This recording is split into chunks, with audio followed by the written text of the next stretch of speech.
itu jangan berpuasa gitu. Jangan berpuasa. Tapi istrinya kekeh pengen puasa gitu loh bang, maksudnya bang.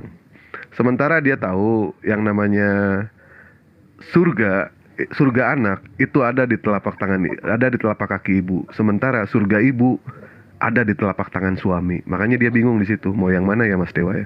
Nah makanya Dewa pertanyakan di sini sama abang, supaya dapat jalan tengah keputusan yang bagus itu seperti apa gitu loh bang. Mungkin Pak Naja bisa jawab, silahkan. Enggak. Ya saya heran itu surga di telapak tangan apa suami itu mana dalilnya itu? Ya itu kan cuma istilah aja, betul tidak? Kita yang namanya seorang istri itu harus taat sama suami gitu loh, Pak Naja. Hmm. Iya. Kalau secara dalil sih ayat Al-Qur'annya itu gimana ya bilangnya ya? Dalam surah Al-Baqarah itu kan sudah sangat jelas itu. Tapi seruannya itu kepada orang yang beriman sih. Iya iya iya.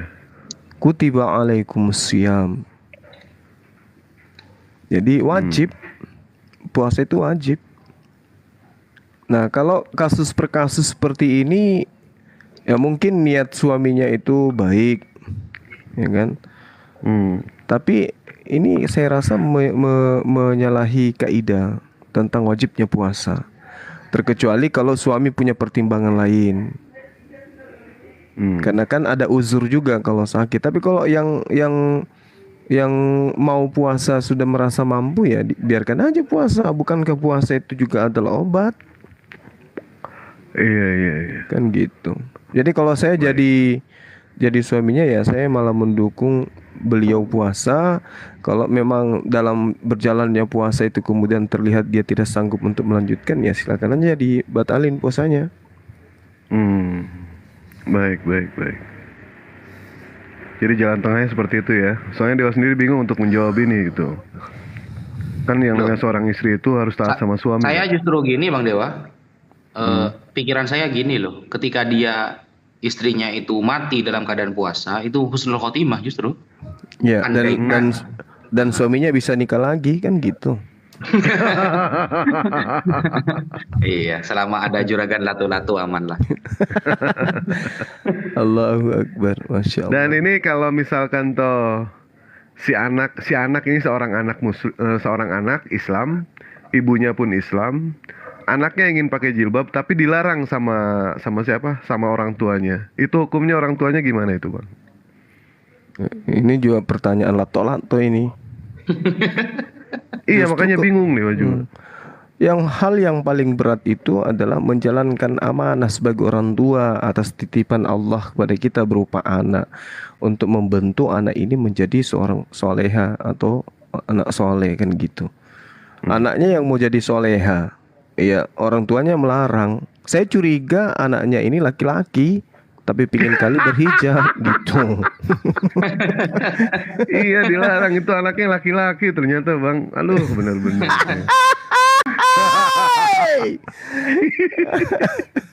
Hati-hati Malu, pertanyaan Pak. Bang Dewa itu jebakan, Bang. Tukang tambal ban biasa. Tukang tambal ban. Allahu Akbar, Masya Allah. Ini kita sambil nunggu Oten ya, Oten yang naik ya. Tadinya Dewa mau ngaduin abang sama Pak Yusuf. Yusuf Sama siapa? Pak Yusuf yang biasa di Jum itu, Katolik. Bang. Iya, Iya, betul, Bang. betul. Alah, Heeh.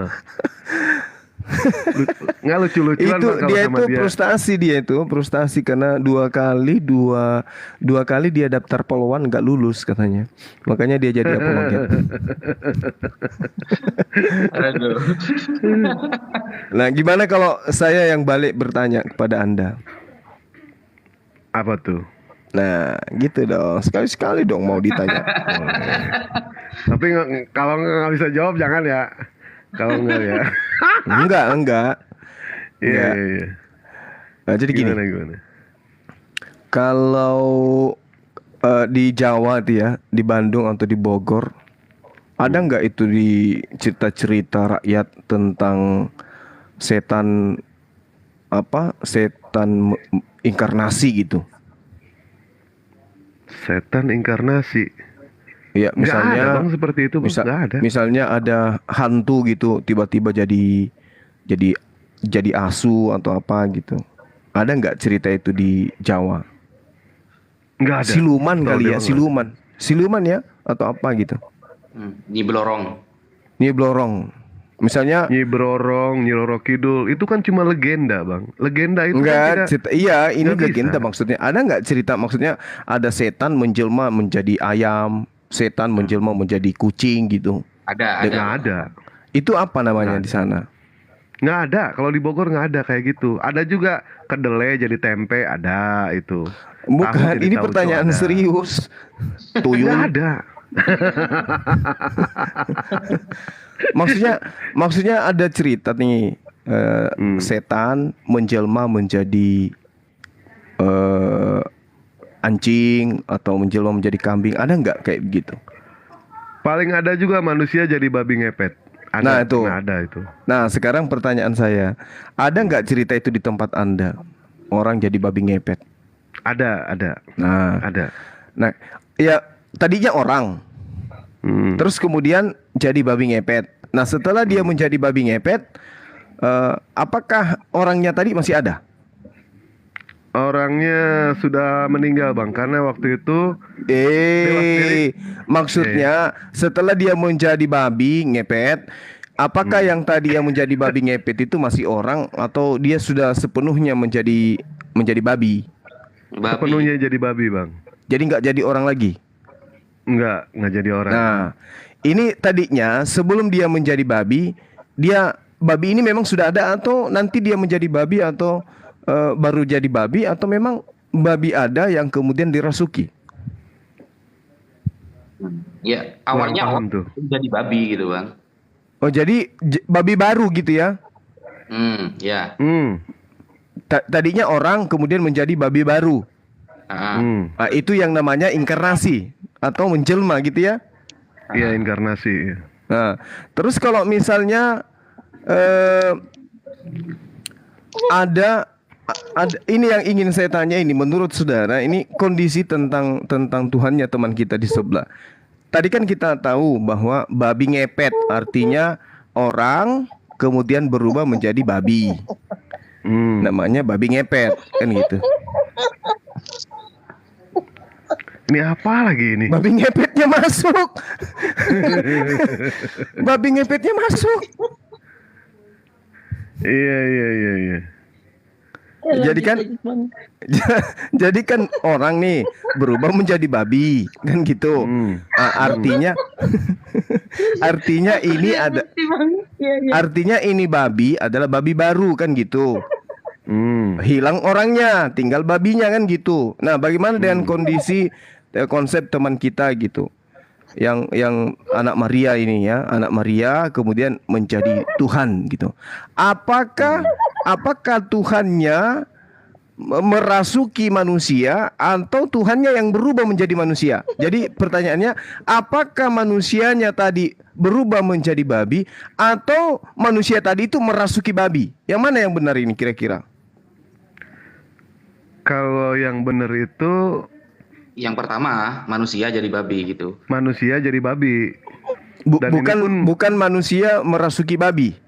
Bukan. Bukan. Oh, berarti yang tidak bisa makan, yang makan kemudian yang minum, yang tidur itu tadi yang Tuhan yang tadi itu. Betul. Oh, begitu. Jadi bukan kerasukan Tuhan rupanya. Bukan. Jadi Nah, Tuhan itu berubah jadi manusia. Nah, kalau orang kerasukan setan gimana ceritanya, Bang? Di Islam atau menurut Islam atau gimana nih? Ya, yang saya tanya orang kerasukan setannya memang ada, berubah menjadi manusia atau setannya ada masuk ke dalam tubuh manusia gitu. Nah, Masuk yang ke kedua, dalam Bang. tubuh manusia. Setannya ada masuk ke dalam tubuh manusia. Nah, Kerasukan bagaimana? Oke, bagaimana dengan yang selalu kita bahas? Anak Maria ini kerasukan Tuhan atau dia Tuhan menjadi manusia? Dia Sebenarnya Tuhan itu menjadi umat yang manusia kerasukan menurut mereka. setan. Berarti tadi Menurut kalau mereka. dia Tuhan menjadi manusia berarti dia sama seperti babi ngepet yang tadi. Bisa Betul? jadi seperti itu. Waduh. Bisa jadi.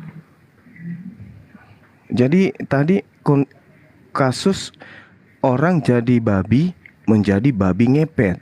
Tuhan menjadi manusia. Jadi apa itu namanya? Tuhan menjadi manusia baru. Tuhan menjadi makhluk baru. Bukan begitu? Iya. Iya, Cocok ya? betul.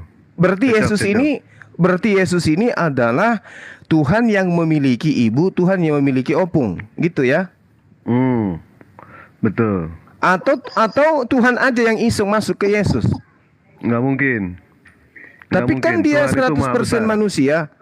100% manusia, 100% Tuhan. Ya, sama seperti tadi. 100% manusia, 100% babi. Babi ngepet. Gimana itu? Iya. Kok Kalau ya dewa orang terus? berakal, Bang. Bantu saya dong. Pusing saya nih. Justru dewa orang berakal. Dewa tidak bisa, Bang. Untuk menanggapi pertanyaan abang ini, akal dewa harus hilang dulu. Sementara dewa orang yang berakal ini, dewa bingung untuk menjawabnya. Kalau toh misalkan seorang manusia, seorang satria baja hitam berubah menjadi manusia, berarti satria baja hitamnya sudah tidak ada. Kalau misalkan manusia itu berubah jadi satria baja hitam, berarti satria baja hitam yang ada, manusianya sudah tidak ada. Jadi Bingung, yang Bang, dewa benar yang nanggapinya, Bang. Jadi yang benar yang mana, Wak? Orang ini kemudian bantu saya dong. Orang ini yang membangkitkan Lazarus ini kerasukan Tuhan atau dia Tuhan itu sendiri? Ya Tuhan itu sendiri, Bang. Berarti dari bayi dia memang sudah Tuhan. Seharusnya iya. Kok jadi sedih kayak begini ya? Begini Bang ya. Waalaikumsalam warahmatullahi Waalaikumsalam. wabarakatuh. Wah, ini orang kerasukan. Sebagai manusia, Tapi kan bukan ganti kostum doang, Wak. Nggak, sebagai manusia, kita itu kan harus punya prinsip, Bang. Manusia itu, Bang ya. Apalagi sebagai Tuhan. Tuhan pun sama harus punya prinsip.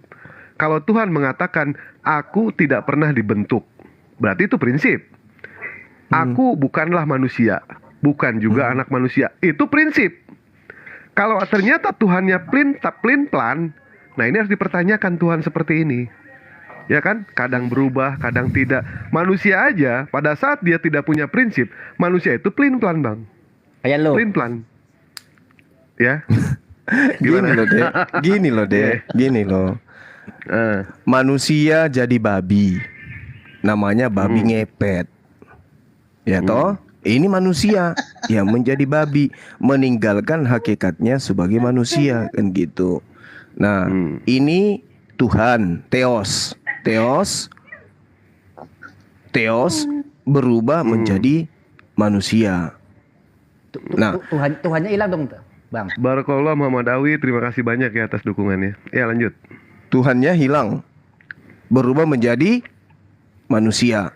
Layaknya tadi manusianya hilang, berubah menjadi babi. Nah, sekarang manusia berubah menjadi babi. Manusia ini tidak bisa, dia kehilangan kodratnya sebagai manusia karena dia tidak maha kuasa. Dia maha kuasanya cuma bisa menjadi babi, dia nggak bisa menjadi ayam. Cuman dua tadi yang dia bisa. Manusia tadi bisa jadi babi, babi tadi bisa jadi menjadi host, kan gitu. Itu aja dua, bolak-balik. Itu aja, bolak-balik. Nah, sekarang kalau yang Theos ini berubah menjadi manusia, kan inkarnasi dia menjadi manusia. Berarti sisi kemanusiaannya hilang. Sisi Theosnya hilang. Sisi Theosnya hilang. Iya, tapi apakah masih bisa dikatakan Theos itu masih ada ketika dia sudah menjelma menjadi manusia? Gak bisa. Tidak ada. Berarti dalam hal ini Anda membatasi Theos. Sama halnya bukan es batu. kami yang membatasi, Bang. Abang jangan comot-comot ayat kalau begitu. Baca ayat itu satu perikop, Bang. Sama Kalau nggak halnya- dari Kejadian sampai Wahyu. Gimana? Gimana? Sama halnya es batu menjadi air, Bang. Sifatnya kalau es batu buat nimpuk kan sakit. Tapi kan ini Tuhan ajaib. Iya kan? Tuh, ini gara-gara Bang Zuma ini. Saya mau makan bakso malah kena makan jeruk purutnya. Aduh. Jadi kan Bakso menjelma menjadi jeruk purut. Begitu maksudnya. Salah makan saya ini parah. Ayo kembali. Tadi itu kan Tuhan, Theos, ya, Theos mengambil rupa manusia, mengosongkan diri menjadi manusia. Artinya bukan manusia yang kerasukan Theos, betul? Betul. Tetapi Theosnya sendiri yang berubah menjadi manusia. Manusia. Nah, lalu ketika dia menjadi manusia, apakah dia punya kuasa? Seperti Tidak. Tuhan. Tidak Seperti dong. Tuhan? Tidak. Tidak. Lalu bagaimana ceritanya Theos yang tadinya sudah berubah menjadi manusia yang tidak bisa kuasanya seperti Tuhan, seperti Theos, membuat dirinya kembali menjadi Theos kembali. Itu gimana ceritanya? Saya pusing deh, mendingan Pak ini deh, Pak Naja deh yang jawab deh. Saya nggak bisa berpikir bang. Saya orang Lagi makan berakal. bakso, jangan kasihan lagi makan bakso. Ibu pusing. Saya pusing. Gantian nanya lah. Mendingan saya yang nanya aja. Nggak ngerti konsep ketuhanannya kayak gimana. Gimana sih? Undang saya di sini untuk bertanya gimana sih? Kalau orang menjadi babi, babi ini tadi bisa nggak menjadi manusia kembali? Bisa. Kalau ngepet bisa. Berarti babi lebih kuasa. Bisa, babi ngepet kan begitu prosesnya. Nah sekarang dari yang manusia. tadi manusia ini yang tadinya adalah Theos, bisa nggak manusia ini membuat dirinya kembali menjadi Theos? Bisa nggak? Bisa bang. Nggak bisa. Babi ngepet kalau bisa. mau kembali jadi manusia itu Lilinnya harus ditiup. pakai lilin. Lilinnya ditiup bang. yang tiup lilinnya siapa? Nah itu, aku lagi nyari orangnya. Tuh, keluarganya. Oh keluarga. Oh berarti yang tiup lilin bukan babi tadi, bukan? Bukan. Mana Oh. bisa babi tiup lilin. Emang babi punya ulang tahun? Berarti babi tadi itu punya kuasa kembali menjadi manusia, bukan seperti itu? Gitu ya? Pusing Benar bang. nggak sih? Bang. Allah, Pusing bang saya bang. pusing. Benar gak sih? Sebelum misalnya tak anggaplah manusia itu adalah dewa. Sebelum dewa menjadi ini, Jadi dewa. Sebelum dewa menjadi dewa. Bilang sebelum dewa Nggak apa-apa. jadi babi. sebelum dewa menjadi lilin, ya kan? Sebelum dewa menjadi lilin, dewa pesan kepada babinya kalau lilinnya itu bergoyang, tiup lilinnya supaya saya bisa kembali, kan gitu. Nah sekarang Theos menjadi manusia, ada nggak pesan Theos kepada siapa gitu, malaikatnya atau apa, ketika saya ingin menjelma kembali menjadi Theos, kau tiup itu obor. Oh, ada bang. Kayak mana tuh? Dikubur dulu bang 3 hari 3 malam bang. Oh gitu. Iya. Enggak, masalahnya ini serius loh pertanyaan saya.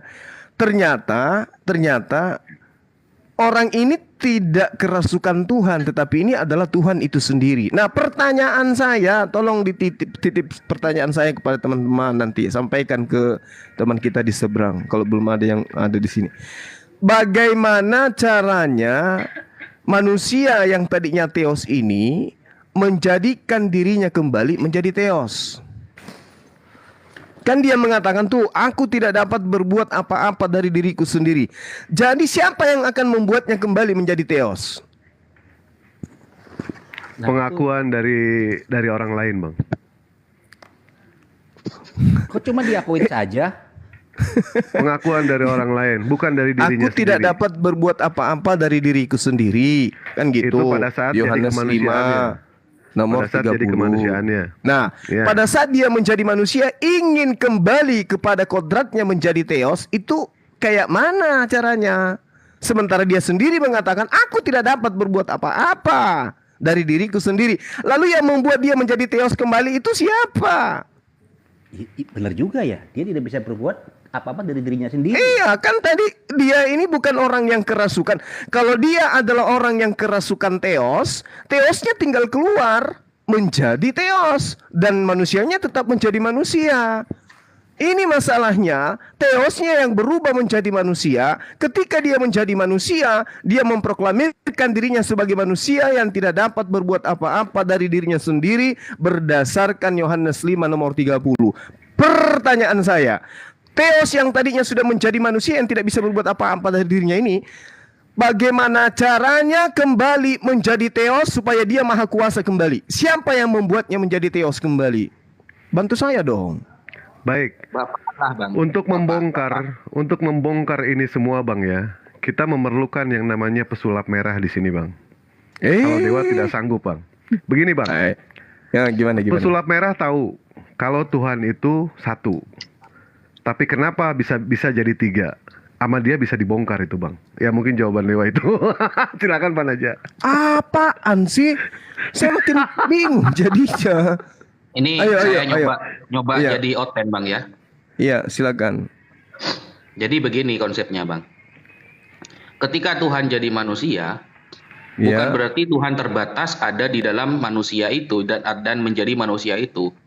Jadi itulah keterbatasan otak kita untuk memikirkan hakikat Tuhan. Jadi tetap ada yang di sorga dan ada yang jadi manusia. Begitu. Tapi tanpa membedakan keduanya. Sehingga untuk memahami ini memang harus beli bodrek 1 pak sih. Tapi tidak apa-apa. Sementara kita... Saya bantah boleh nggak? Bantah. Ayo Karena bantah. kan sesuatu yang dari A menjadi B, kan A-nya udah nggak ada. Bagaimana bisa tadi A-nya masih ada di atas? Nah, itu kan otak Anda, gitu nanti otennya. Itu kan otak sampean. Tuhan tidak bisa direka-reka seperti itu. Jadi dia itu maha kuasa, gitu. Jadi Tuhan nggak bisa direka tapi dibunuh bisa gitu, Bang. Nah, itu kemanusiaannya, Bang, bukan ketuhanannya. Aduh, ayo semua ikut saya, Allahumma salli ala Muhammad. Nah, innallaha wa malaikatu yusalluna 'alan nabi ya ayyuhalladzina amanu sallu alaihi wa sallimu taslima. Ayo sahabat yang ada di typing semuanya bersalawat, baik yang ada di YouTube maupun ada di Komal TikTok. Salawat yuk. Allahumma Ayo, salli ayo. ala Muhammad. Oke. Kita kembali ke tema. Pertanyaan saya, bagaimana caranya oknum yang tidak bisa berbuat apa-apa dari dirinya sendiri ini bisa menjadi Theos yang maha kuasa kembali? Bagaimana caranya setelah Tuhan itu kan maha kuasa tuh. Tadinya Tuhan maha kuasa sehingga dia masuk ke dalam kondisi di mana dia terkungkung oleh ruang dan waktu. Dia mengambil rupa manusia, mengosongkan diri seperti manusia. Lalu kemudian dia memproklamirkan, aku tidak dapat berbuat apa-apa dari diriku sendiri. Artinya kalaupun dia benar menjadi Tuhan kembali, yang menjadikannya Tuhan itu bukan dirinya, tetapi otoritas lain. Siapa yang membuatnya menjadi Tuhan? Orang yang tidak bisa berbuat apa-apa dari dirinya ini, siapa yang menjajakan kemana-mana bahwa dia adalah Tuhan? Itulah pelakunya. Paulus. Nah, cerdas. jadi grand desainnya dia itu, grand desainnya. Iya. Iya, desainnya beliau Paulus itu namanya itu kalau dibulak-balik palsu. Sama halnya dengan sulap. Sulap kalau dibulak-balik hurufnya palsu juga gitu. Jadi mereka seneng yang palsu-palsu, tidak seneng yang original. Bahkan kemarin ketika Bang Juma itu menghantam pitnahan mereka yang mengatakan Nabi Muhammad bersetubuh dengan binatang, itu ternyata itu membawa binatang. Jadi mereka itu percaya dengan yang namanya terjemahan, percaya dengan yang namanya yang palsu. Sementara teks originalnya mereka tidak percaya. Jadi poinnya kesimpulannya di sini, mereka percaya sama yang palsu, tidak senang yang original. Mereka tidak mau yang namanya menerima kebenaran. Begitu paling poinnya, Bang. Dari Dewa. Gantian Dewa nanya sekarang ya. Gantian ya. Ntar dulu Ya udah dong, pusing nih, Bang, nih. biar ini dulu dong, di komen dulu Apa? dong, di komen dulu. Baik. Silakan Bang Juma di komen. Jadi yang tadi manusia menjadi babi, babinya itu ternyata adalah manusia itu sendiri, ya kan? Nah, Untuk menjadi kembali manusia, sang babi tadi sebelum menjadi babi berpesan kepada pengikutnya agar dia niup lilin supaya dia kembali menjadi manusia.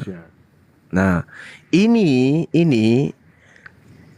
Theos menjadi manusia. Ketika dia kemudian menjadi manusia dan ada narasi yang ingin disamakan bahwa dia sebelum menjadi manusia dia berpesan, ternyata setelah dikaji pesannya itu nggak ada pesannya. Yang muncul di permukaan kemudian adalah Roma 14 nomor 9, Kisah Pewarta 2 nomor 36. Yesus yang kau salibkan itu telah dibangkitkan oleh Allah untuk menjadi Tuhan. Berarti yang bikin surat inilah yang kemudian memproklamirkan ajarannya kepada manusia bahwa manusia yang tidak berdaya tadi ini telah dijadikan menjadi Tuhan oleh otoritas tertinggi. Berarti Yesus sama dengan Tuhan yang dijadikan, kan gitu. Dibentuk. Ya, dibentuk. Tuhan jadi-jadian dong kalau gitu. Nah, itu dia. Tadi analogi babi ngepet itu tadi. Ya, tapi kalau babi ngepet Gantian ya. Ya, Gantian, saya udah silakan. pusing nih Bang nih. Saya nggak bisa jawab nih gantian ya. Pertanyaan yang dulu yang saya sampaikan kepada Abang belum pernah terjawab. Saya pengen Apa jawab ya. Yohanes 1 ayat 1. Pada mulanya adalah firman. Ya, Kejadian 1 ayat 1. Pada mulanya Tuhan menciptakan alam semesta. Mana duluan yang bermula, Bang? Silakan. pada mulanya adalah firman. Adalah firman. Yohanes 1 ayat 1. Kejadian 1 ayat 1. Pada mulanya Tuhan menciptakan alam semesta. Mana duluan yang bermula? Mungkin Pak Naja bisa jawab, silakan. Pada Yang di sini bisa mulanya jawab, silakan. Allah menciptakan langit dan bumi. Nah, ini kalau dikaji secara akal sehat, ya, yang bermula di sini adalah kalam Allah, kan gitu. Artinya Allah melakukan pekerjaannya itu dalam hal mencipta ya, agar dia dikenal oleh makhluknya ciptaannya, maka dia dengan cara berfirman. Jadi firman di sini adalah perkataan, kalam, sifat. Ini kalau akal yang berbicara. Ih, jangan. Kita pakai Alkitab dong. Pakai Bible. Jangan pakai Al-Quran. Pada mulanya adalah firman, firman itu bersama-sama dengan Theos, dan firman itu adalah Theos. Ya. Jadi kalau dikatakan pada mulanya adalah firman, firman itu bersama-sama. Kata bersama-sama ini aja sudah membuktikan bahwa ini sama dengan pada mulanya adalah dewa. Dewa itu bersama-sama dengan Suma, dan dewa itu adalah Suma, kan gitu ya? Benar nggak? Kalau diartikan Ya. bahwa bersama-sama ini adalah satu hakikat. Tapi firman yang dimaksud di sini, kalau dia menjadi daging, berarti ini adalah perintah, instruksi, perkataan. Kan gitu? Ya. Instruksi Tuhan agar kemudian manusia perawan bernama Maria itu hamil dan melahirkan sosok manusia bernama. Nggak nyambung. Yesus. Nggak Kan nyambung gitu. pertanyaannya. Nggak nyambung. Ya udah, Nggak nyambung. silakan. Pertanyaannya di Silakan. situ jelas di situ. Pada mulanya adalah firman. Sementara Kejadian 1 ayat 1, pada mulanya Allah menciptakan alam semesta. Tidak ada firman di situ, Bang. Ya. Belum, firman itu belum ada. Kita Pertanyaan dewa ini- confirm ke Mazmur 33 nomor 9 dengan Yesaya 55 nomor 11 atau surah Yasin ayat 82. Jangan berhubungan dengan Al-Quran, jangan. Ini Ya berhubungan udah. dengan Bible aja. Ya udah, pinjam kitabnya Yahudi, Yesaya 55 nomor 11. Apa bunyinya? Di situ dikatakan bahwasanya ketika Tuhan itu menghendaki sesuatu, maka sesuatu itu hanya apa? Jadi gini, bunyinya seperti ini. Demikianlah perkataanku yang keluar dari mulutku. Ia tidak akan kembali kepadaku dengan sia-sia, tetapi dia akan melaksanakan apa yang kukehendaki dan akan berhasil dalam apa yang kusuruhkan kepadanya. Setidaknya seperti itu, kurang lebihnya gitu. Jadi demikianlah perkataanku yang keluar dari mulutku, ia tidak akan kembali kepadaku dengan sia-sia. Makanya dikatakan pada mulanya adalah firman, pada mulanya adalah perkataan Tuhan. Perkataan Tuhan itu bersama-sama dengan Tuhan, dan perkataan Tuhan itu adalah Tuhan. Nah, yang jadi masalah di sini ketika sifat Tuhan yang melepaskan diri menjadi daging. Misalnya gini, Wak. Gini deh. Dewa itu memiliki sifat. Salah satu sifat dewa itu adalah berkata-kata. Betul? Betul. Nah, yang berkata-kata pada diri dewa itu adalah mulut. Mulut atau kuping? Mulut. Mulut. Nah, ketika kita membaca Yohanes 1 ini, firman itu telah menjadi manusia, itu sama halnya mulut dewa telah menjadi manusia. Paham enggak sama di sini? Enggak paham. Mulutnya dewa yang jelek itu menjadi manusia.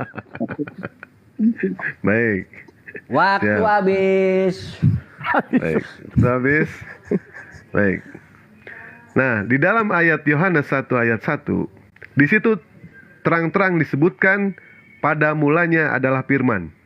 Di dalam Kejadian 1 ayat 1, di situ disebutkan pada mulanya Allah menciptakan alam semesta. Belum ada firman, tidak menggunakan firman, tetapi menciptakan langsung tidak menggunakan firman. Nah, sementara firman itu, jelas-jelas firman itu adanya di Yohanes 1 ayat 1. Lebih duluan mana antara firman dengan alam semesta?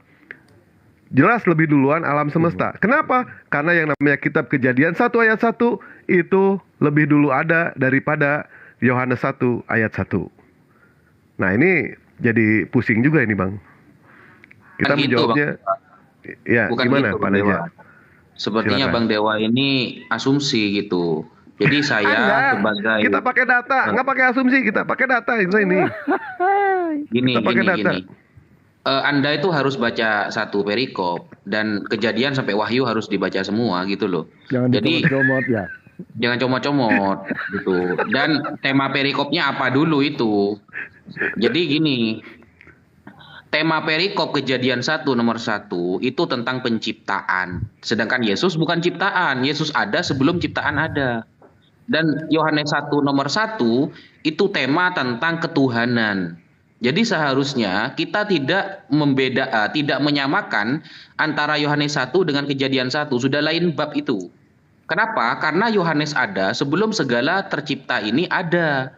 Makanya di Amsal 8 22 itu seperti hikmah Salomo ya. Semuanya ada. Itu dulu itu sudah ada duluan Yesusnya gitu. Sehingga firman Tuhan, bagaimana Tuhan akan menciptakan sesuatu tanpa firman-Nya? Harus lihat temanya.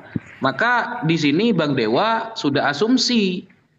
Makanya kalau membaca Bible itu, Alkitab Bang Dewa ya Injil, itu harus dibedain. Ini tema penciptaan, berarti Tuhan sedang menciptakan.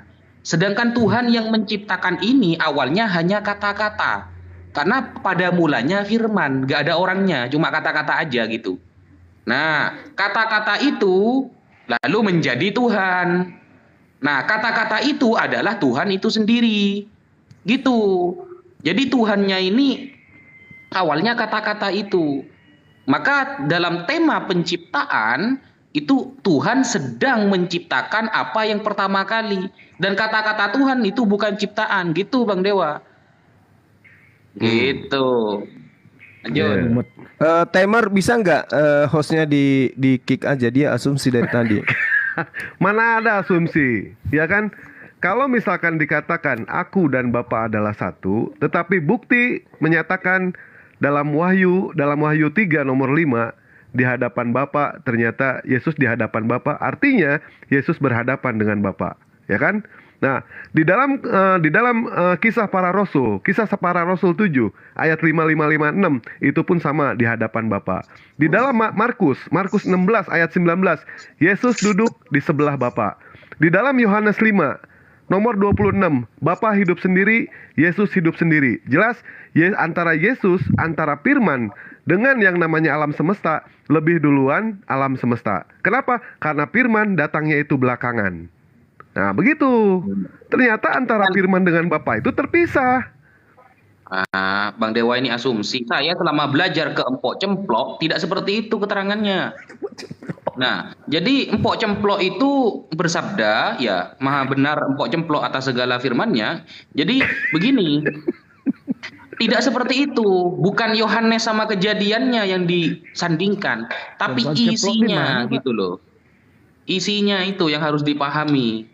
Karena isi dari Yohanes itu tentang ketuhanan, isi dari kejadian itu tentang penciptaan. Dan Yesus itu bukan ciptaan. Begitulah guru-guru saya, Ki Ahmad, kemudian Malik Makilin emak-emak ya, Malikil Amalak, begitu bilangnya. Harus ada sanadnya dalam memahami Alkitab itu. Sanad itu penting gitu. Waktu habis. Pak, masih ada 10 detik, mau dihibahkan atau gimana? Ya, dihibahkan. Oke, Ya, silakan. saya tanggapi ya. Bantu dulu. Ya ini Baik. ini Dewa ini harus banyak belajar ya. Jadi gini, dan juga Dinda Wafi, antum belajar juga. Ternyata kamu kerasukan juga kayak tadi itu analogi yang saya buat. Kebanyakan. Jadi gini. Jadi gini. Kalau saya menganalogikan sederhananya begini, motor, knalpot, kemudian suara, kemudian asap. Hasil dari asap itu apa? Karbon Dioksida. Karbon dioksida.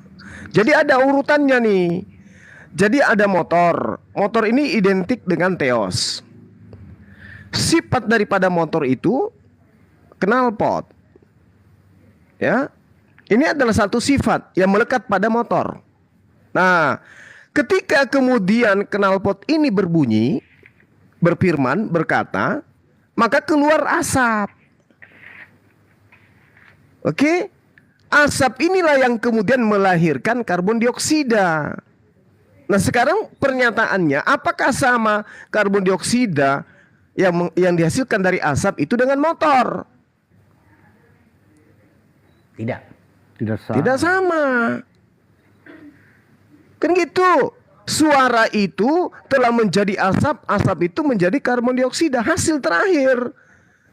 Hasil terakhir ini bukan yang menciptakan. Sama seperti kita misalnya. Ketika kita berbicara, suara keluar dari mulut. Suara saya terdengarkan sampai di HP daripada saudara Dewa. Dewa merekam suara saya. Apakah suara saya itu adalah saya?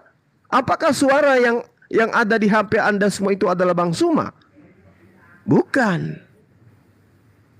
Ya kan? Suara itu telah berubah menjadi kaset, menjadi flash disk, menjadi CD dan seterusnya. Apakah kemudian saya adalah suara itu? Bukan. Ketika suara keluar dari mulut saya, maka suara saya itu adalah individu baru. Kan begitu poinnya. Jadi ketika saya mengatakan saya ingin makan nasi, kemudian bini saya masak nasi. Nasi ini pada mulanya adalah firman. Beras gitu, Bang. Iya. Maaf, jangan dipotong-potong ya. Ya, sorry. Iya, karena gini, ajaran dari guru-guru saya kalau asumsi itu harus dipotong gitu. Lanjut. Ya, jadi jelas ya teman-teman ya. Jadi ketika dikatakan pada mulanya adalah firman, firman itu bersama-sama dengan Allah. Yang dimaksud di sini adalah sifatnya. Tapi kesalahan yang terjadi kemudian ketika dikatakan sifat ini telah menjadi manusia atau menjadi daging. Mulut dewa telah berubah menjadi lato-lato. Itu salah. Maaf sekali lagi maaf, waktu sudah habis. Silakan dari host Bang Dewa, silakan. Baik. Dewa nanya sedikit aja deh ya. Ketika firman Ini pertanyaan telah kedua berubah, loh. Ya, pertanyaan kedua. Ketika firman telah berubah menjadi manusia, berarti semua yang terucap dalam mulutnya itu adalah sebuah firman. Pertanyaan Dewa, pada saat Yesus dilahirkan dan dia mengucapkan oe, oe, oe, apakah itu firman? Silakan. Sebentar. Ulang pertanyaannya. Kalau Pada bisa saat- pertanyaannya itu diulang dari perkataan terakhir sampai perkataan di awal tadi, biar saya lebih paham lagi. Biar Baik. waktunya pas juga, biar waktunya pas. Baik. Kalau bertanya itu nggak perlu lama tuh waktunya, cukup 1 menit bertanya, menjawab 3 menit, Iya. gitu. Oke, saya Bertanya, moderator, Mas. sebentar. Silakan. Saya moderator sebentar dulu. Jadi Anda juga harus membantah atau mengkomentari yang tadi disampaikan narasumber yang pertama dong. Jadi jangan bertanya terus. Anda juga harus menanggapi. Anda setuju apa enggak gitu. Biar diskusi ini menarik gitu. Silakan.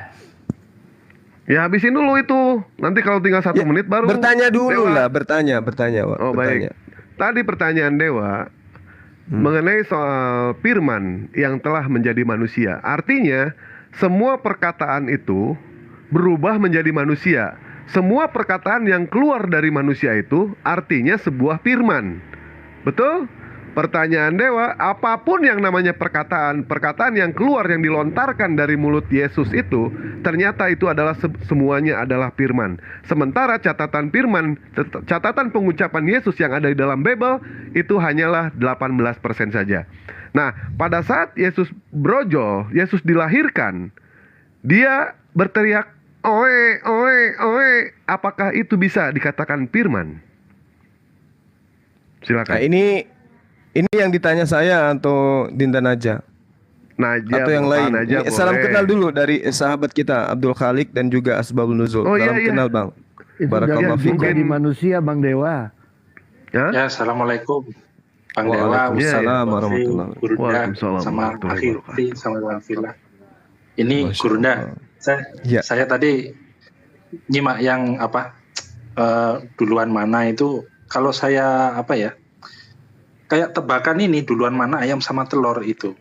Jadi saya juga Pusing. Pusing. yang tadi iya alam semesta sama Tuhan itu duluan mana itu ya, analoginya kayak tebak-tebakan gampang itu, duluan mana sama ayam sama telur itu sih. Kalau Iya. kalau jawaban Gurunda ini tanggapan Gurunda gimana gitu. Kalau di Islam itu sudah sangat jelas. Allah memberikan perintah. Ini ntar dulu, jangan masuk ke Islam. Inna Ini kan ma'amru kita bicara idza Bible. arada syai'an an yaqula lakum fayakun. Ya, gimana? Ini bicara Bible kita. Kok bicara Al-Quran? Jangan. Ya kalau yang ada di sini, yang ada di Bible, ya silakan Anda narasikan sendiri. Kalau sudah merojol Bang Dewa, itu udah 100% manusia. Tapi kan masih ada 100% lagi, Bang. Katanya. Enggak, tadi orangnya sudah berubah semua tuh menjadi babi ngepet. Kecuali dia hanya kerasukan Tuhan, baru boleh menggunakan konsep 100% dan 100%. Kalau dia sudah menjadi babi 100%, ya udah nggak ada lagi manusianya. Betul. Itu kan kata Abang. Tapi kan kata Gurunda tadi bisa aja berubah jadi manusia lagi. Nah itu. Iya, karena dia titip pesan. Kan Tuhan Maha Kuasa Bang. Buktinya dia mengatakan aku tidak dapat berbuat apa-apa dari diriku sendiri. Itu perumpamaan. Bukan perumpamaan ini, karena ketika ingin membangkitkan Lazarus dia berdoa. Oh itu kan pada saat berdoa itu dia masih manusia Bang. Nah itu dia, berarti yang jadi manusia ini adalah sosok yang sudah tidak bisa lagi menjadi Theos. Karena dia sudah nggak mampu lagi dia berubah menjadi manusia, berubah menjadi Theos kembali. Aduh, aku ambil bodrek dulu lah. Babi ini aja ketika dia sudah kena matahari terbit, dia akan berpikir meskipun dia tidak punya akal. Ini yang nungguin lilin ketiduran apa kagak ya? Kan gitu. Syukur nggak kena pentung. Itu dia masalahnya. Nah sekarang ya ada Theos berubah menjadi manusia, kan gitu. Setelah dia menjadi manusia, dia kejebak dengan kondisi kelemahan dan tidak bisa apa-apa. Kalau dia mengatakan aku ada sebelum Abraham ada, itu pernyataan yang tidak sesuai dengan yang seharusnya. Pernyataan itu artinya bahwasanya Tuhanku itu sudah ada sebelum Abraham ada, yaitu Allah. Itu maksudnya. Karena kalau dikatakan bahwa yang dimaksud Yesus itu pembuktian bahwa dia adalah Tuhan, itu dibantah oleh Bible itu sendiri. Contoh misalnya di Pengkhotbah 3 nomor 15. Apa yang diterangkan di sana? Yang sekarang ada dulu sudah ada, dan yang akan ada sudah lama ada, dan Allah mencari yang sudah lalu. Yang kedua di dalam Efesus 1 nomor 4 nomor 5. Sebab di dalam Dia Allah telah memilih kita sebelum dunia dijadikan, supaya kita kudus dan tak tercacat di hadapan-Nya. Dalam kasih Ia telah menentukan kita dari semula oleh Yesus Kristus untuk menjadi anak-anak-Nya sesuai dengan kerelaan kehendak-Nya. Artinya ketika dikatakan bahwa sebab di dalam Dia Allah telah memilih kita sebelum dunia dijadikan, berarti kita ini belum ada, belum tercipta secara eksis. Kita sudah ada praeksistensinya kita sudah ada, karena Tuhan telah memilih kita sebelum dunia dijadikan, berarti kita ada sebelum dunia ada. Efesus 1 nomor 4 nomor 5, Pengkhotbah 3 nomor 15. Gugur Yesus. Kalau dikatakan aku ada sebelum Abraham ada, kita hantam dengan kok kita hantam. Saya akan menggunakan Efesus 1 nomor 4 yang mengatakan Zuma ada sebelum dunia ada. Jauh lebih hebat dari Yesus. Benar nggak? Benar. Benar nggak? Nah, Kalau Yesus mengatakan aku ada sebelum Abraham ada, saya jawab Efesus 1 nomor 4, aku ada sebelum dunia ada. Lebih hebat saya. Ayo. nanti Bang Dewa saya tambahin lagi waktunya, tenang aja yang di bawah, saya akan berlaku adil.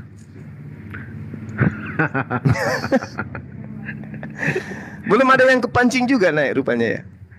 Belum. Kalau ada Oten silakan kirim permintaan. Ada tadi Kalau- Herdi, Siapa Mohon Bang? maaf, Siapa deh? Gurunda. Herdi Saya tadi. mau enggak. menyampaikan. Jangan dinaikkan. Biarkan dia puyang sendiri. Ya, Asbabul Nujul Sip, silakan. iya. Ya gimana Bang? Tadi saya pulang kantor, terus saya tadi naik ojol. Nah, ini mau menyampaikan teman-teman dari komunitas ojol mana Kebayoran, itu katanya mau titip salam ke Gurunda, soalnya mereka mendukung syiar dan dakwah Gurunda tadi. Allahu katanya gitu. Akbar. Allahu Akbar. Masya Allah. Amin. Saya juga barusan pantau teman-teman ojol loh barusan Bang. Iya itu Bang. Tadi saya pas pulang di jalan tadi ya sempat diskusi lah begitu istilahnya. Terus ojolnya sendiri nyimak Bang Suma begitu. Banyak teman-teman ojol mendukung syiar dan dakwah Bang Suma gitu katanya. Nanti saya insya Allah saya sampaikan. Salam kembali, salam dari tim kita Apologet Muslim. Siap. Oke, Allahu Akbar, takbir. Allahu Akbar. Mungkin cukup itu dulu Gurunda. Itu yang jadi Ya, pertanyaan makasih saya. abangku, makasih barakallah. Salam sama teman-teman Siap, kita siap. dan juga keluarga ya, jaga diri baik-baik. Amin. Tetap berada pada Insyaallah. garda terdepan. Siap. Amin insyaallah. Oke, makasih. Udah cukup segitu aja mungkin buat ruang oten ini satu. Saya turun dulu, izin turun. Iya, Assalamualaikum makasih banyak warahmatullahi ya. wabarakatuh. Waalaikumsalam Siap, Bang Dewa. warahmatullahi wabarakatuh. Warahmatullahi wabarakatuh.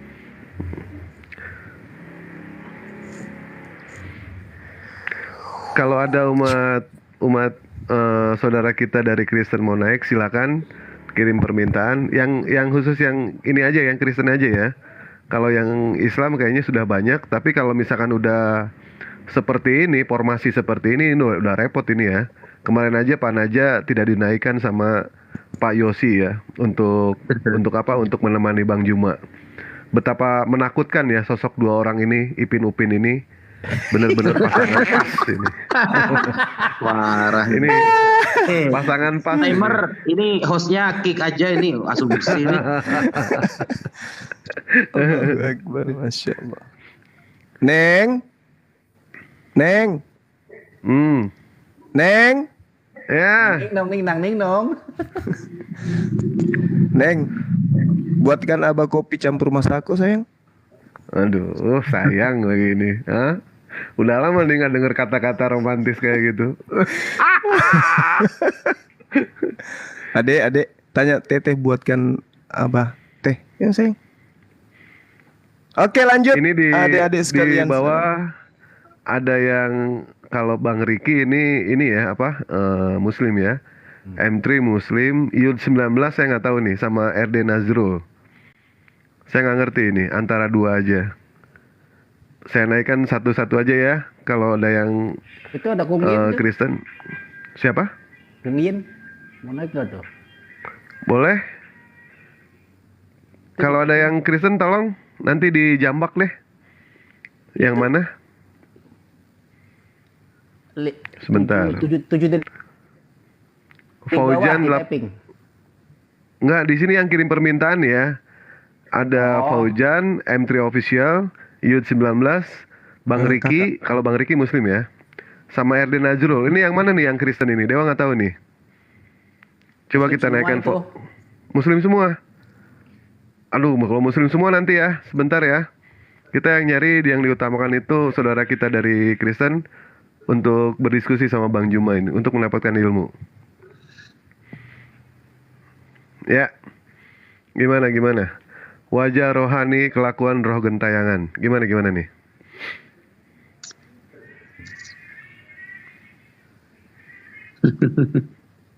Tawa lagi ini, gimana sih ini? Untuk para, ini apa nih? Oh belum ada ya. Teman-teman, siapa tahu ada yang Kristen ini nih. Dia nggak apa-apa. Saya naikkan aja satu-satu ya, Iya, kayak dia Faujan naikin. ya. Ngobrol Faujan. gitu aja, nggak apa-apa. Oke, siapa tahu.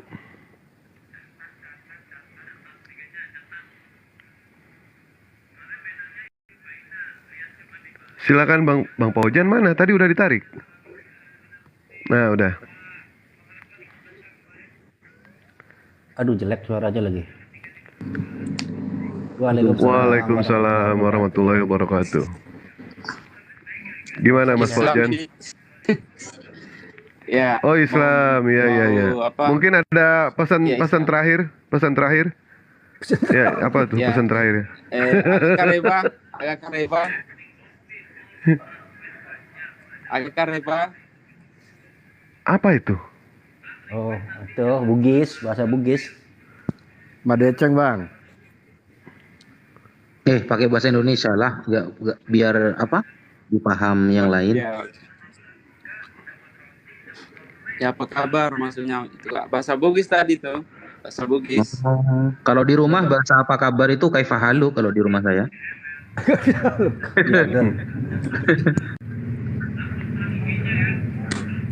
Bang Dewa undang Billy. Alhamdulillah ini, Waduh, Billy nggak bisa. Dengan mau kasih sedikit support. Silakan. Ya, silakan. Iya. Ya, mudah-mudahan ini para pembela-pembela dan pembela-pembela apologet Muslim kita ini, semoga Allah memberikan selalu keamanan, keselamatan, kelancaran, keberkahan, rezeki yang banyak melimpah. Amin. Itu saja Pak. Amin. Amin. Ya. Amin. Kurang satu, Bang Oke, Faujan, itu kurang cukup, satu. insyaallah. Kurang satu doanya. Iya, apa Kurang itu? satu. Doain kawin lagi Iya. ya. Doain kawin lagi. Iya. Oke, aku tutup semuanya. Assalamualaikum. Waalaikumsalam warahmatullahi wabarakatuh. Baik, kita naikkan lagi ya. Mudah-mudahan siapa nih? RD Nazrul Dek, ini pertanyaan Muslim saya atau satu, Dek. apa tuh? Silakan. Serius ini. Serius. Waalaikumsalam warahmatullahi wabarakatuh, Bang Fauzan. Mohon maaf tadi, ternyata saya bicara sendiri, termute tadi. Kasih ya, barakallah. Apa sayang? Iya. Ada uang 1 miliar di dompet, ambil aja nggak apa-apa. Bayar. Itu setebel Yang 1 apa miliar ya? itu ya. Setebel apa, Bang? Kayak bantal dong. Wah, ada pertanyaan saya, Dek. Ya, silakan. Kira-kira berdosa nggak orang ketika kemudian ada orang yang dari kecil susah payah menjaga gembala binatang-binatang piaraannya gitu. Lalu kemudian ada oknum yang memasukkan roh jahat ke dalam hewan-hewan yang dipelihara oleh gembala tadi, Sehingga hewan piaraan itu semuanya mati masuk ke dalam jurang. Berdosa nggak pelakunya tuh? Dosa lah bang. Dosa ya. Nah, di dalam Markus 5 ya, di dalam Markus 5 ketika ada orang yang kerasukan setan kemudian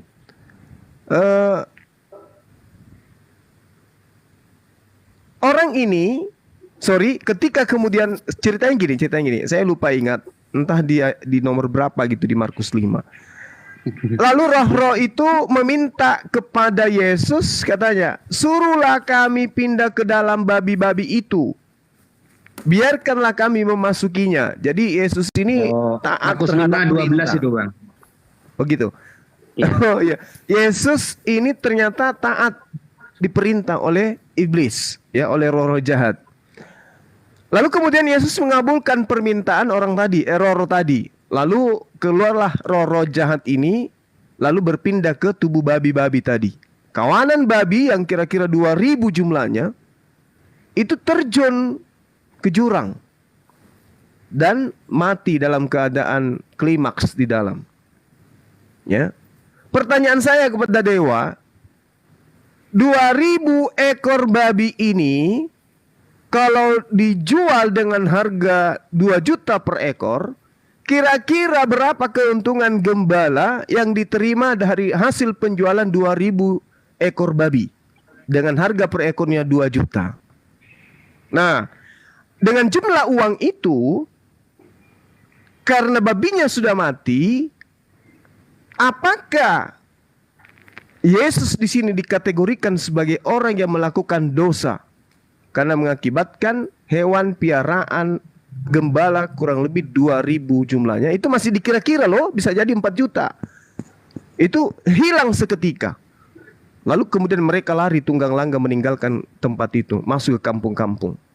Menurut dewa, kalau 2000 ekor babi diganjar dengan harga 2 juta per ekor, kira-kira berapa juta harganya dikalikan 2000 ekor ini, dan apakah Yesus dikategorikan sebagai pelaku dosa di situ? Silakan. Aduh, Bang. 2 juta kali 2000 itu 4 miliar. Karena di sini dewa host, Bang. Abang tidak punya Roh Kudus di sini, Bang. Untuk apa? Untuk menjabarkan ayat itu. Jadi selama orang itu tidak punya Roh Kudus di dalam hatinya, dia tidak akan paham ayat itu. Saya serahkan kepada Pak Ustadz Wapi saja. Silakan. Tunggu dulu, dicek dulu harga babi sekarang ini berapa per ekor rupanya? Ada yang bilang 5 juta. 30 juta bang, ada. Kalau 30 juta. dagingnya per kilo itu 40 ribuan bang. Oh, yang masak? Kalau yang masak, kalau kayak babi guling itu 200 ribu bang. Oh gitu ya, 200. Tapi yang belum dimasak masih digembalakan itu mungkin tidak segitu juga kali harganya. Emang ada Enggak, bang? itu Babi digembalakan ada ini, memang Bang. ada bang? Itu tergantung dari ini ya, semua juga tergantung dari bobot, dan apakah bobotnya itu berapa kita tidak tahu, dan terus apakah babi itu disunat atau tidak. Kalau yang disunat itu yang mahal, Bang. Oh gitu. Yang disunat. Ya. Kalau babinya pakai anting? Itu juga mahal, apalagi setelah pakai anting dia pakai hijab. Mahal juga itu, Bang. Babinya udah mualaf itu. Sudah banyak loh sekarang yang berhijab itu. Udah banyak. Nah, pertanyaan saya dijawab dong. Ya, Ustadz Wafi, saya serahkan kepada Kira-kira Ustadz Wafi. berdosa Saya di nggak sini nih? host. Saya di sini host. Oh, kalau berdosa sudah pasti. Sudah pasti. Ayatnya kan gini bang, bunyinya itu. Bunyi ayatnya kan begini. Markus 5:11 awalnya kan babi itu sedang mencari makan. Markus 5:12 lalu roh-roh itu meminta kepadanya, katanya, suruhlah kami pindah ke dalam babi-babi itu, biarkanlah kami memasukinya. Nah, ke-13-nya Yesus mengabulkan permintaan mereka. Lalu keluarlah roh-roh jahat itu dan merasuki babi-babi itu. Kawanan babi yang kira-kira 2000 jumlahnya itu terjun dari tepi jurang ke dalam danau dan mati lemas di dalamnya. Lalu tambah jelas lagi di 14-nya, maka larilah penjaga-penjaga babi itu dan menceritakan hal itu di kota dan di kampung-kampung sekitarnya. Lalu keluarlah orang untuk melihat apa yang terjadi. Jadi gini, eh, guru-guru saya yang tersesat seperti Mbok Cemplok dan kawan-kawan itu mengatakan bahwa ini Yesus ini Tuhan dan babi itu ciptaannya sendiri, jadi gak berdosa bang, gitu. Karena terserah Tuhan mau ngapain gitu bang. Oh begitu. Iya. Jadi karena dia Tuhan, boleh kemudian dia melakukan seenak dia gitu ya. Dan itu tidak dikategorikan dosa. Iya, ini Tuhan sedang jadi manusia loh bang ya, kayak babi ngepet contohnya itu. Iya, tapi ketika dia menjadi manusia, apakah itu dosa bagi dia? Manusianya dosa bang, Tuhannya enggak. Jadi setengah dosa setengah enggak, mutazilah jadinya bang. Oke. Nah kalau dia dosa itu dibawa kemana nantinya setelah kematian? Ya terserah Tuhan bang, di mana aja. Kita ada usaha harus gitu bang, gitu kata guru-guru saya yang. Sesuai Bible. Pelaku kejahatan itu dimasukkan kemana? Oh digarami api bang, tapi kalau ini manusianya digarami api. Oke. Kalau ketuhanannya digulai api gitu bang. Berarti sisi kemanusiaannya itu masuk ke neraka lah ya? Iya gitu bang, manusianya loh bang. Manusianya. Jadi yang tadi Tuhan menjelma menjadi manusia, sisi kemanusiaannya melakukan dosa karena telah membuat babi 2000 ekor kira-kira milik orang lain, diupah dengan neraka. Berarti Tuhannya tetangga itu masuk ke neraka gara-gara babi. Iklan dulu. Bang Nasrul barangkali mau menyampaikan sesuatu. Ya, assalamualaikum Pak. Waalaikumsalam. Sebenarnya saya mau cuma menyampaikan apa sepengetahuan saya Pak. Ya, jadi kalau ada yang menganggap Tuhan itu manusia, sebenarnya nggak mungkin kan begitu. Tuhan itu sebenarnya kan meliputi Pak, meliputi seluruh alam, meliputi pada diri manusia. Jadi senyata-nyatanya Tuhan itu yang bisa menyatakan sebenarnya manusia itu Pak, tidak bisa pada yang lain. Dan kalaupun seandainya Allah mengizinkan menyembah manusia, sebenarnya yang pantas disembah itu ibu bapak kita Pak. Kalaupun izin Allah ya Pak. Jadi agak sedikit grogi ya, saya kira seperti itu Pak yang mau saya sampaikan. Bila perlu diluruskan ya silakan diluruskan. Bukan nyembah maksudnya Mas ya. Sujud ya. Enggak, maksud dari beliau itu begini, saya luruskan ya. Justru yang paling pantas disembah itu kalau menyembah manusia itu menyembah orang tua kita. Iya, benar. Itu maksud perkataannya itu. Benar. Karena nyata kita dari mereka dan mereka diliputi juga dengan Sang Pencipta kan begitu. Jadi Tuhan tuh kalau mau disaksikan ya harus dari ciptaannya sebenarnya. Dan yang paling bisa menyaksikan manusia, maka kenalah diri kita, maka kita bisa saksikan Tuhan kita kan begitu. Ini Bang Nasrul, saya sebagai perwakilan dari oten-oten laknatullah alaihim ya. Jadi begini, kita tidak bisa berasumsi seperti itu. Andaikan itu tidak terjadi gitu. Dan penyembahan ini tidak akan terjadi kepada orang lain kecuali hanya Yesus belaka sebagai Tuhan yang ada yang menjadi manusia gitu. Babi saja ketika 2000 babi itu jatuh ke jurang ya, ternyata dalam fakta sejarah ada satu babi yang sampai detik ini mencari kitab suci bersama Senggokong, namanya Patkai gitu loh. Jadi babi saja tahu untuk mencari kitab suci itu, dia tahu siapa yang sebenarnya jadi Tuhan, apalagi manusia gitu loh. Benar. Karena sisi buruk ya ciptaan Tuhan juga. Nggak salah juga sisi buruk itu mencari Tuhan kan begitu. Patkai itu siluman babi itu dalam cerita Sun Gokong. Iya, Patkai siluman babi Pak. Dia sampai sekarang nyari kitab suci nggak nemu itu loh. Betul, dan surganya ternyata terletak di langit, sudah diacak-acak juga sama Sun Gokong. Surganya udah diacak-acak gitu. Iya.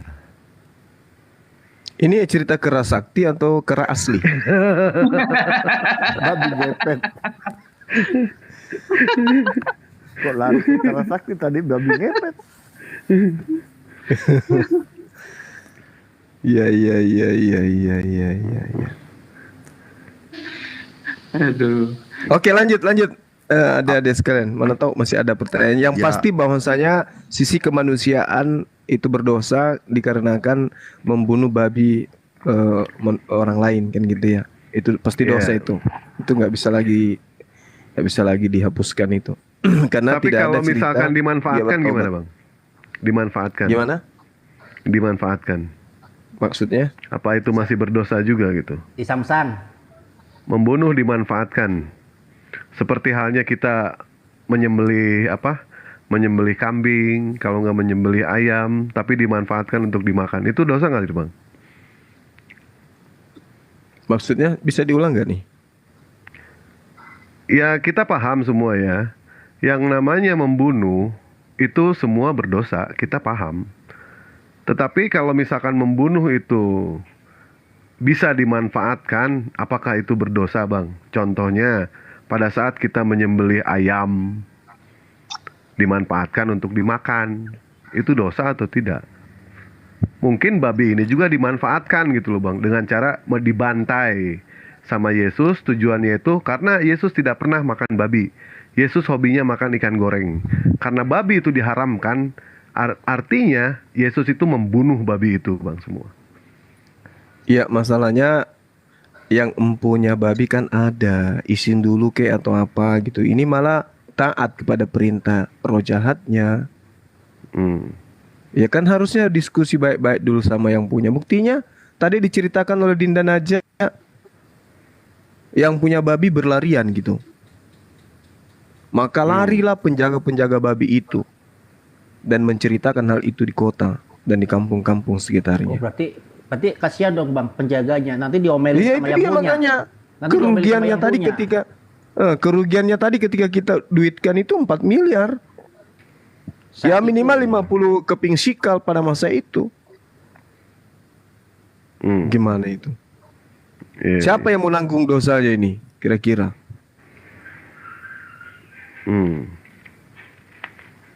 Saya sih nggak mau. Sia-sia lagi matinya tenggelam ya. Ya itu dia makanya. Nah, kemudian yang menjadi pertanyaan, ketika kemudian dikatakan di sana jatuh ke jurang, terjun dari tepi jurang ke dalam danau dan mati lemas di dalamnya, tidak diceritakan bahwa semuanya mati. Atau ada cerita lain bahwa semuanya mati? Kan tidak. Yang saya curigai di antara babi-babi yang kerasukan setan ini itu masih ada hidup dan berkembang biak.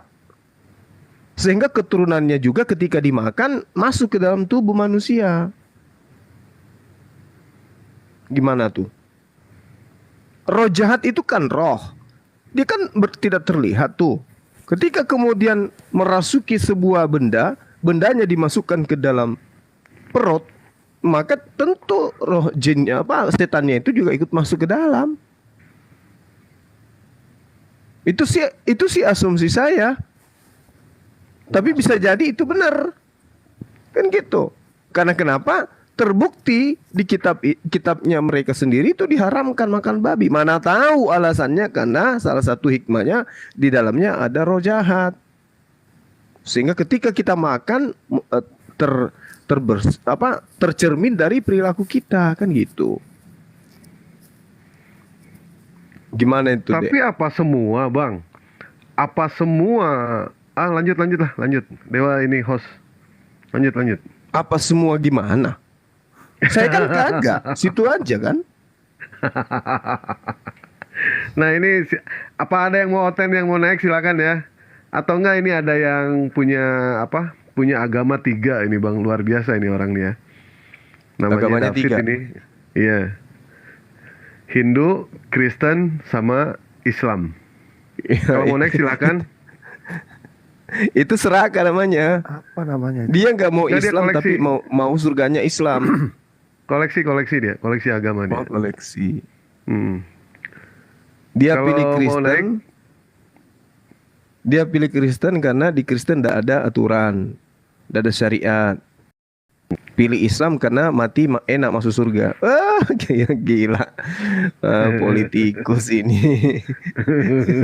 Itu loncat. Agak. Betul. Ini temannya Ya. ini yang di sini di tempat saya ini siapa? Deng Kucing. Deng kucing. Katanya dia hidupnya sebagai tubuh Kristus tapi matinya nanti di surganya Islam. Enak kali dia. Saya tanya kenapa nggak mau masuk di surganya Kristen?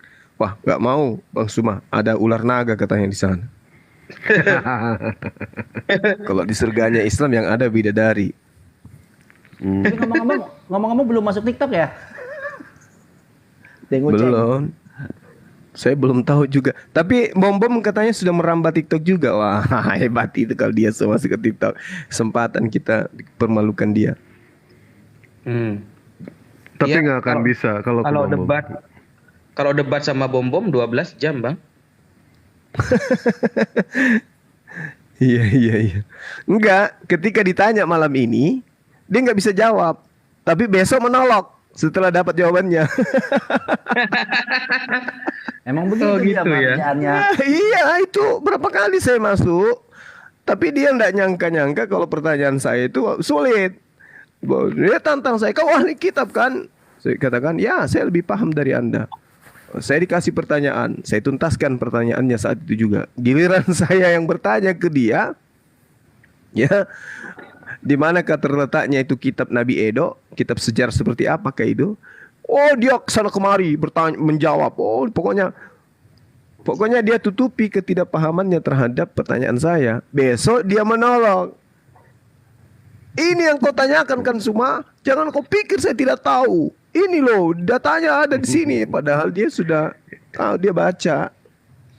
Tapi pada kitab malam Edo itu dia nggak baca.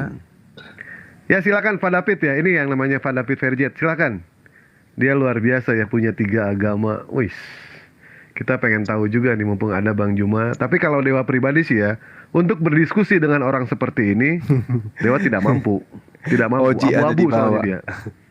Bilangnya Dia abu-abu. saya asumsi. Ya udah dinaikin aja Bang, taruh di plafon. Nanti kita hantam pakai ketapel. Pangku di pangku. Boleh. Nggak apa-apa di pangku. Kalau Pak David mau naik, silakan. Kita pengen tahu gitu kan. Pengen tahu juga ini persatuan agamanya luar biasa ini.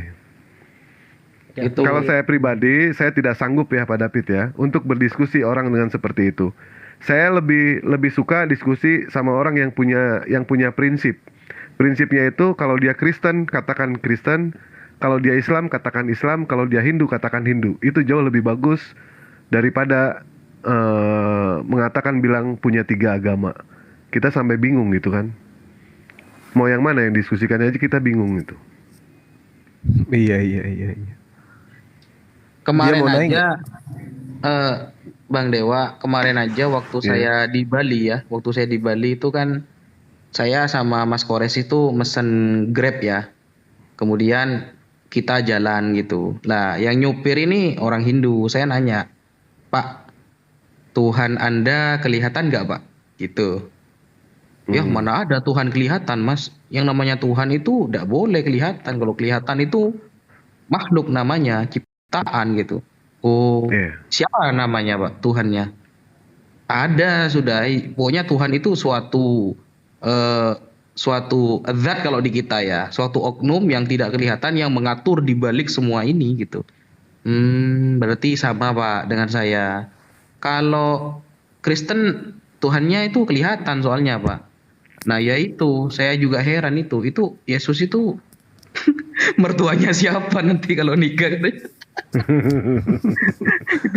Karena saya dengar-dengar dia juga kawin katanya. Apakah Kemarin harus menikah dengan Tuhannya orang Hindu sehingga mertuanya harus sama-sama Tuhan katanya. besannya ya.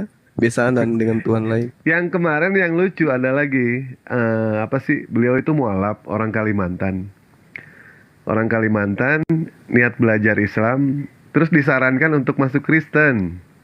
Bapak mending masuk Kristen aja. Kata dia bilang gini, saya Kristen, kalau lihat patung, saya berdoa ke patung, patungnya roboh, nimpa kepala saya yang mati ntar yang ada. Kata gue kok gini nih. Oh ini nih ada nih yang, siapa nih yang minta naik nih? Ya silakan Bang, siapa yang mau naik gantikan saya? Nggak ada, belum. Oh belum ada. Ada juga dokter akal ini, Bang Julius. Bang Julius, bentar Bang Julius ya. Sabar ya, nggak lama kok, paling 5 jam lah, tungguin aja ya. Masih nunggu Oten ini yang mau naik. Makanya Dewa bingung ya kalau Bang Juma naik ke Dewa ya. Ada umat muslim yang naik itu kan rebutan kalau Bang Juma naik. Dewa suka bingung mau naikin siapa. Sementara di Komal Dewa ini, Dewa tidak akan pernah menurunkan siapapun juga selama dia itu ada di atas. Nggak akan pernah Dewa turunkan. Gitu.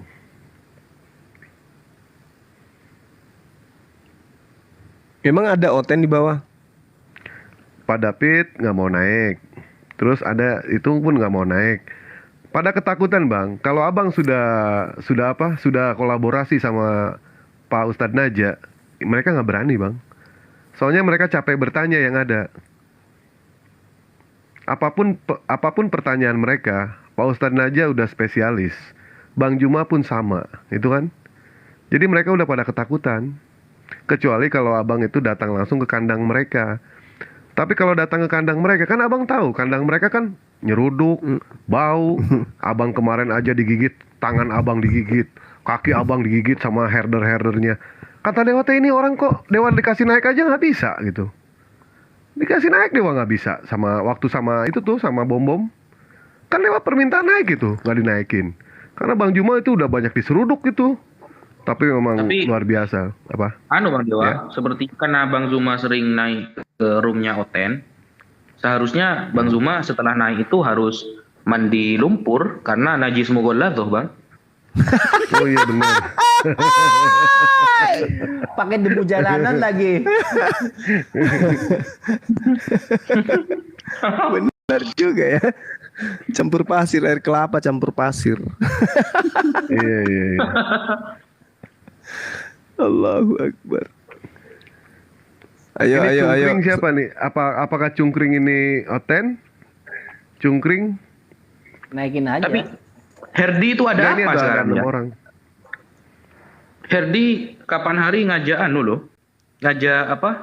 Kalau kolaborasi dengan Islam untuk nyerang Tritunggal. Kenapa dia kok marah-marah sama Tritunggal itu? Oh tadi barusan belum lama sama siapa tadi ya? Ribut itu tuh. Ya itu, ayo bro, bro, kita nyari Tritunggal bro. Loh, ngapain ngajak-ngajak Islam katanya? Ayo dah. Loh, kenapa orang ini kata saya? Udah mulai linglung itu mabuk dia. Nah ini Bang, ada di bawah ada namanya Bunda Okta Bang. Bunda Okta. Beliau punya adik. Pengen ngobrol sama Bang Juma. Katanya adiknya insya Allah mau mualaf Bang. Nanti kita tinggal tunggu jadwal aja ya. Kita tunggu jadwal dari Bunda Okta. Kapan maunya. Adiknya cewek, adiknya cewek. Adiknya cewek Bang. Adiknya cewek. Ya. Masih gadis. Nggak tahu, Dewa nggak bahas soal itu Bang. Kalau Dewa ngincer tetangganya soalnya cantik itu. Iya. Ya, Bunda Okta di bawah silakan ya. Nanti dijadwalkan saja sama Bang Juma kapan mau ngobrol, katanya berdua aja sama Bang Juma. Gitu. Aku sama adiknya berdua. Iya betul. Ngobrol aja Abang berdua sama beliau. Mau di Komal Abang bebas, mau di Komal Dewa pun bebas. Dia pengennya di Komal Dewa nggak apa-apa. Di Komal Dewa nanti insya Allah dia mau Ya syahadat. kalau di katanya. Komalmu berarti bertiga dong. Berarti Dewa setan dong. Gimana ini? Dewa jadi obat Ngeri nyamuk juga ini. aja. Dewa jadi obat nyamuk. Ya, dia menjelma dulu dia. Adiknya ada pakai kerudung tapi Bang. Adiknya nggak pakai. Kalau misalkan dia Kristen ya nggak pakai kerudung lah Bang. Iya, cuma pakai Pakai sarung. kerudung. Iya. Banyak kok mungkin. Kristen yang pakai kerudung sekarang yang di komal-komal itu. Iya, saya sih apresiasi Bang ya. Ada Kristen yang menggunakan kerudung, saya apresiasi. Kenapa? Karena secara tidak langsung itu ajarannya dari Bunda Maria. Karena selama Dewa masuk ke gereja, udah 2 kali ya Dewa masuk gereja. Terus dimanapun Dewa melihat foto Bunda Maria itu selalu menggunakan kerudung. Tidak pernah Saya boleh tanya ke Pak Zuma. Ya silakan. Pak Zuma, kalau Yudas Iskariot itu di dalam Islam dia pengkhianat atau penyelamat ya Pak? Kalau di Islam tidak ada narasi yang membangun tentang Yudas. Iya. Gimana? Di Islam itu tidak ada kitab. Nggak ada narasi yang membangun tentang Yudas ya Pak. Gimana Dinda Naja Wafi? Ada nggak? Ya, tafsiran. Iya, kecuali tafsiran. Tafsiran mengenai Yudas itu yang disalib itu hanya saya temukan di tafsir Kemenak. Kalau di tafsir ulama tidak ada. Al-Muyassar itu nggak ada ya? Iya itu saya nyari di tafsir-tafsir kayak Ibnu Katsir, Qurtubi, kok tidak ada ya. Makanya saya juga masih mau melacak Kemenak ini ngambil dari mana gitu.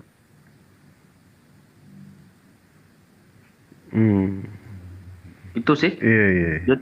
Jadi betul kata Bang Zuma itu, nggak kita temukan itu tentang Yudas itu siapa, dari mana, dan kredibilitasnya bagaimana, tidak bisa.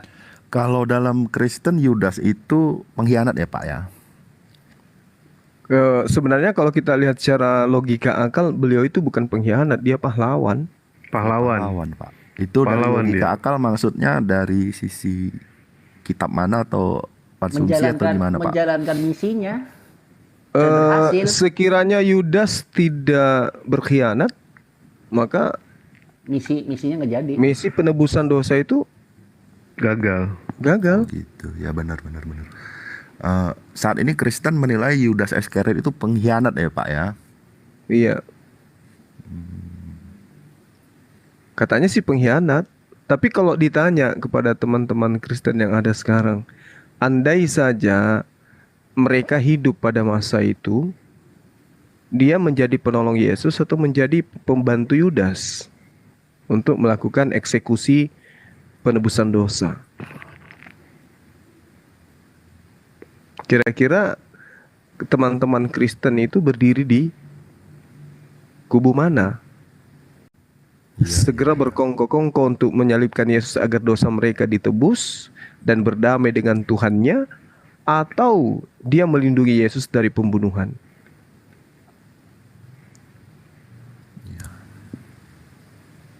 Itu pertanyaan berat itu. Saya dulu pernah, ini kisah benar dalam hidup saya itu. Saya secara tidak langsung salah satu pimpinan BUMN, saya ngobrol gitu. Saya kebetulan waktu itu ada di ruangan beliau. Saya tanya, kebetulan entah kemana arah pembicaraan kami malam itu, saat itu arah pertanyaan saya, memangnya Yudas itu menurut Bapak pahlawan atau pengkhianat? Langsung dimatikan komputernya. Lantas kemudian dia berbicara, ini serius Pak, kata dia, Bang Zuma, ini pertanyaan yang sangat-sangat wow, gimana saya harus menjawabnya, kata dia. Dan sampai beliau mutasi kembali di kantor pusat, belum ada jawabannya sampai sekarang. Mungkin ada di benaknya, tapi dia nggak berani mengatakan. Kalau dia mengatakan A, bagaimana dengan imannya? Kalau dia katakan B, bagaimana dengan konsep agamanya? Kalau menurut saudara sendiri gimana tuh Bang Nasrul? Ya saya pun masih dengar cerita Pak, ada nama dia seorang Muslim tapi dia dikasih nama oleh ayahnya Yudas. Saya pun nggak sangka nama Yudas, berarti nggak mungkin Kristen kan begitu. Ini pasti Islam kan begitu Pak. Nggak yakin saya Pak, kalau nama Yudas itu nama Muslim nggak yakin. Mungkin itu nama nickname atau enggak alias panggilan atau mu'alaf. Iya. Jadi nama Yudas itu akan dipakai oleh orang Kristen Pak ya? Kayaknya nggak mungkin juga kan? Nggak mungkin. Nggak mungkin. Bang, mungkin ada saya bertanya nih tentang Bang, peristiwa maaf, itu motong dulu. dengan Judas. Bang Dewa, Bang Sumas, Dia saya pamit dulu. Ya makasih Baik, baik. Bang. Assalamualaikum warahmatullahi wabarakatuh. Sorry. Waalaikumsalam. Ini kalau di dalam Al-Quran, ada nggak diceritakan mengenai murid Yesus? Disebut apa ya Bang di murid Yesus di Al-Quran itu? Hawariun kan? Hawariun itu mungkin artinya nggak mungkin berkhianat kan? Gitu ya. Jadi mungkin Yudas mengorbankan dirinya mungkin waktu itu ya.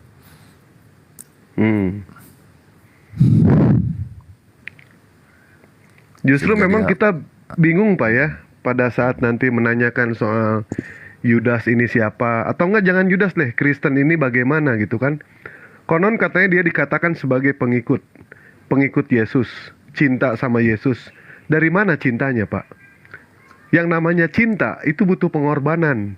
Tapi pada saat Yesus terjadi yang namanya penyaliban, mereka semua pada kabur. Apa ini dinamakan dengan cinta Pak? Seperti itu. Seperti hanya saya beranalogi ya, ketika Bang Juma mau dihukum, sementara Bang Juma tidak pernah melakukan kesalahan apapun juga, saya sebagai kawannya, yang ibaratnya sahabat karibnya, saya akan sekuat tenaga membantu Bang Juma, walaupun nyawa sebagai taruhannya. Itu adalah bukti kecintaan Pak. Tetapi bagaimana dengan murid-muridnya Yesus? Semua pada lari. Apa ini cinta? Tidak. Dan ternyata pada saat dewa bertanya kepada orang Kristen, betul nggak kalau misalkan Kristen itu adalah pengikut Yesus? Mereka menjawab, betul, mereka pengikut Yesus. Tapi pada saat dewa bertanya, apakah ketika Yesus itu, apakah Anda mendukung atas pembunuhan yang dilakukan oleh tentara Romawi? Mereka ternyata semua mendukung. Bagaimana dengan umat Muslim? Apakah umat Muslim mendukung pada pembunuhan yang dilakukan oleh tentara Romawi? Kami tidak mendukung, Pak. Jadi jelas Kristen itu bukan cinta, melainkan mereka terlibat akan pembunuhan yang dilakukan oleh tentara Romawi. Kenapa? Karena mereka mendukung pembunuhan itu. Wah, natural. Ya? Minta permintaan kan tuh, Pak? Natural. Baik. Silakan, Bang Natural. Biar gak garang di typing doang. Kalau nggak ini Maria 044 nih. Nah, dari namanya kan Maria ini. Maria Mercedes atau apa. Ini Bang Riki nggak enak nih. Dari tadi pengen naik Bang Riki. Dewa bingung. Ya nggak apa-apa Bang, turunkan aja saya. Baik. Gantian sama Bang Siap. Riki. Siap. Ya, semangat malam Maria 0447. Waalaikumsalam. Waduh, Muslim ternyata ya. Ya, baik. Selamat malam Bang. Terima kasih. Suaranya kecil banget. Ini mau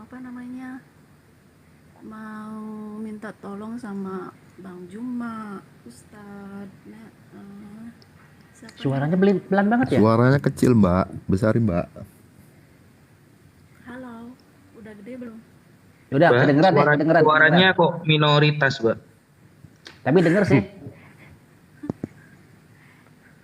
Iya, Sok. mau minta tolong sama ya Bang Dewa, Bang Juma, Ustadz Naja ya. Ini kejadian tahun lalu sih ya. Ada salah satu ibu-ibu ya udah kenal sih. Anaknya itu jadi buka aib ya. Soalnya ini ada Suaranya nggak kedengaran di tempatku. Kecil suaranya. Mikrofonnya dideketin Mbak. Ya Allah, masih kecil juga. Enggak, ini Bunda ini ya apa? Mic-nya nggak pakai handset ya berarti ya? Aku pakai. Oh, dideketin coba, dideketin. Halo, udah gede. Nah. Iya, mau minta tolong sama Bang Juma, Ustadz Naja, sama ya pokoknya yang punya nama lah ya. Kita semua punya nama, Mbak. Maksudnya yang biasa naik di Rom gitu, yang udah terkenal gitu. Dia mau minta tolong gini aja. Kejadian udah lama sih, 1 tahun yang lalu.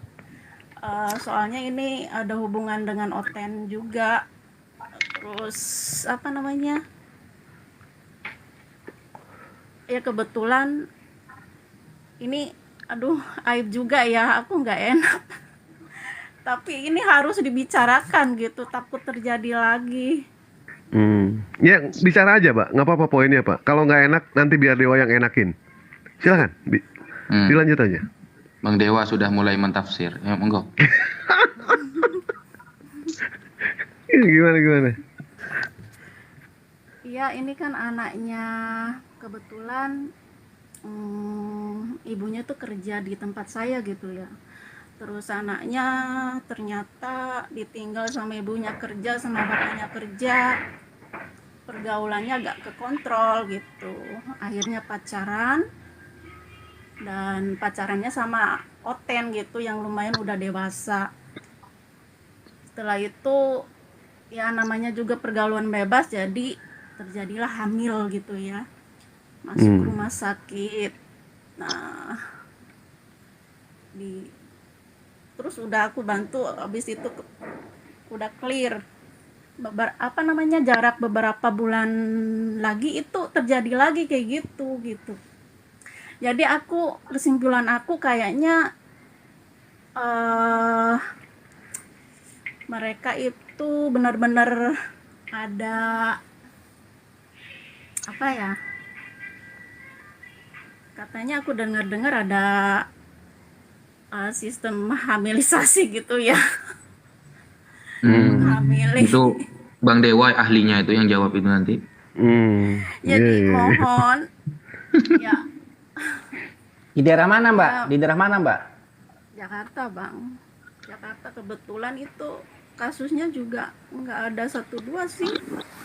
Aku udah nolongin lumayan, ada sepanjang dari tahun 2001,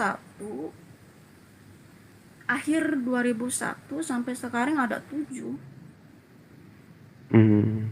Itu gilanya lagi, udah ditolong hamil lagi, nyari aku lagi loh. Aduh ya Allah, kok jadi apa namanya? Aku takutnya kok jadi bukan dimanfaatkan. Aku nggak berpikir ke situ ya. Cuman dengan laki-laki yang sama, Bu. Iya, yang sama.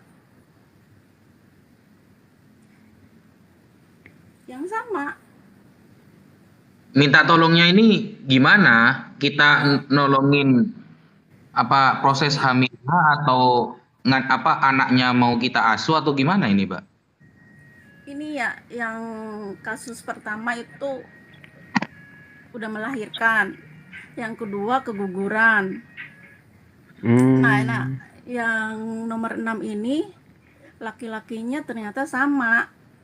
Itu jadi kayak apa ya? Mereka itu kayak sengaja hamilin gitu, terus tinggalin apa gimana, aku juga kurang tahu ya. Sampai sekarang juga belum ditemuin. Aku udah laporan sih ke pihak berwajib. Jadi kesimpulannya gini Bang, mohon untuk agar orang tua hati-hati lah, soalnya ternyata ya benar ada sistem hamilisasi sekarang itu sedang berjalan gitu. Iya. Kita kerepotan juga Bu ya kalau misalkan kita menolong sementara kita juga tidak tahu siapa orangnya dan kita tidak pernah ngobrol sama beliau. Kalau menolong untuk proses melahirkan, kebetulan Bang Juma juga kan bidan ini Bu. Selain apologet, beliau juga bidan. Beliau bisa juga kalau untuk bantu ngelahirin Bu. Kupijak lama-lama kamu ya. Jadi gini Bu, itu bukan rahasia lagi ya. Memang ada gerham. Istilah gerham itu gerakan hamilisasi. Ya, pacari, hamili, lalu murtadkan. Nah, apakah di Islam ada gaya seperti ini? Itu nggak ada. Atau mungkin ada kisah di dalam Al-Quran yang menceritakan tentang hal yang seperti ini. Itu juga nggak ada Bu. Tetapi di kitabnya mereka itu ada. Contoh misalnya di dalam Ulangan 22 nomor 28 nomor 29. Apabila seorang bertemu dengan seorang gadis yang masih perawan dan belum bertunangan, memaksa gadis itu tidur dengan dia dan keduanya kedapatan, maka haruslah laki-laki ini yang sudah meniduri si gadis tadi memberikan 50 shikal perak kepada orang tua daripada gadis yang diperkosa, dan gadis itu wajib hukumnya menjadi istrinya sebab laki-laki itu telah memperkosa dia. Nah, ini ada di dalam aturan main yang ada di dalam kitab yang mereka pegang. Jadi kalau misalnya ada yang saya katakan tadi gerham, gerakan hamilisasi, itu ada data pendukung yang ada memang di dalam kitabnya mereka tenteng setiap saat.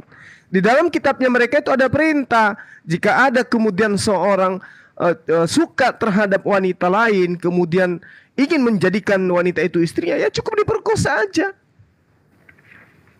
Kalau di Islam beda, orang yang memperkosa dihukum, laki-lakinya dihukum zina, perempuannya ini kemudian dihukum tidak diberi hukum disebabkan karena dia tidak menyalahi daripada apa yang dikatakan melanggar perintah Tuhan. Dia karena terpaksa, karena ketidakberdayaannya.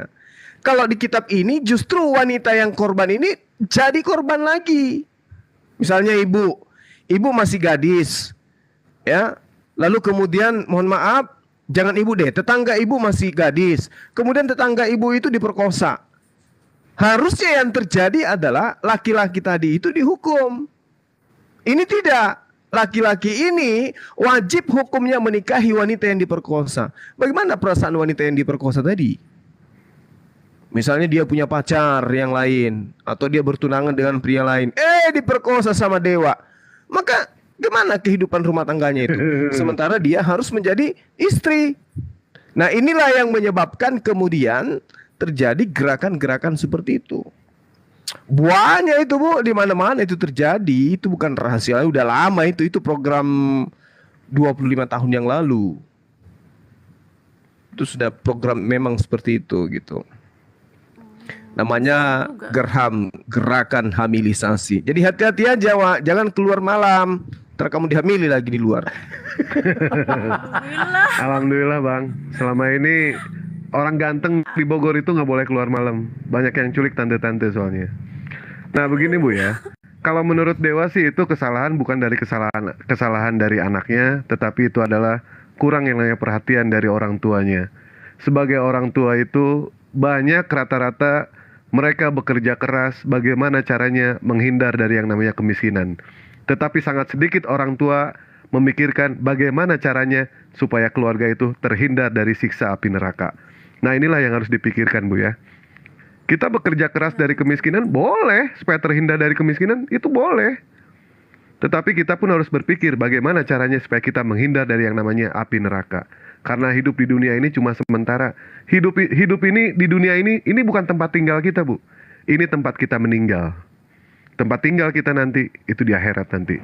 Maka dari itu saya menyarankan kepada ibu coba melakukan pendekatan persuasif kepada keluarganya, beritahu kepada keluarganya, Bu, pada orang tuanya terutama. Seperti itu. Ya, Wak, natural sudah bikin permintaan belum, Wak? Boleh. Yang turun siapa? Bingung. Dewa nggak mau. Ada natural nggak?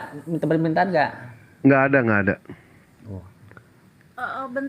Bentar lagi nanti aku turun. Soalnya udah malam, aku mau tidur juga. Iya, boleh, Bunda. Ya mohon ini aja ya.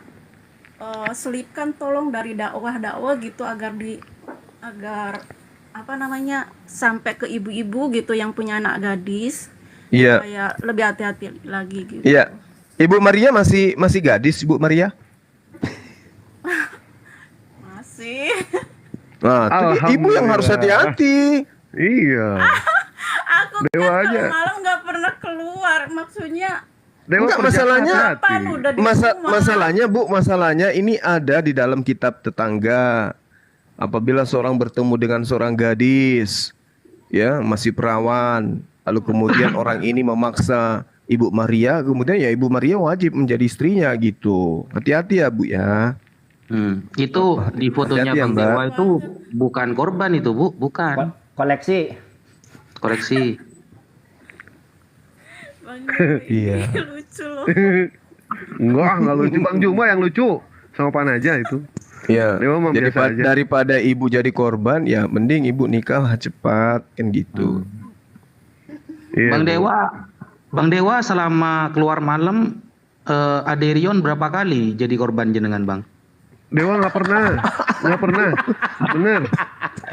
Orang ganteng nggak boleh keluar malam. Banyak tante-tante yang nyulik.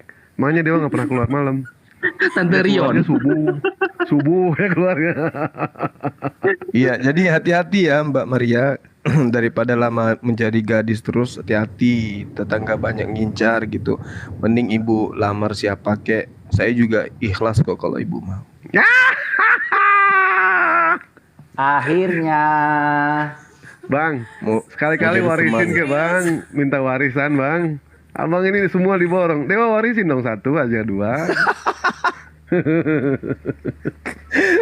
Allahu Akbar. Ya udah malam. Baik. Iya, hati-hati aja di jalan Mbak Maria. Jangan lupa dalam kamar rumah. dikunci ya. Oh, kunci kamar dikunci Mbak. Kalau di dalam kamar ada lemarinya punya kunci ya masuk lemari, kunci juga pintu lemarinya. Biar Tapi- aman gitu. Mbak Maria ini Soalnya- bahaya, Bang. Soalnya Dewa udah mulai ngincar itu. Udah mulai berdiri kulihat taji. Mbak Maria ini kalau sampai naudzubillah ya kejadian punya anaknya jenengan Tuhan nanti, Mbak. Makanya bahaya, jangan sampai. Nggak punya. Iya, nggak punya bapak. Namanya Maria.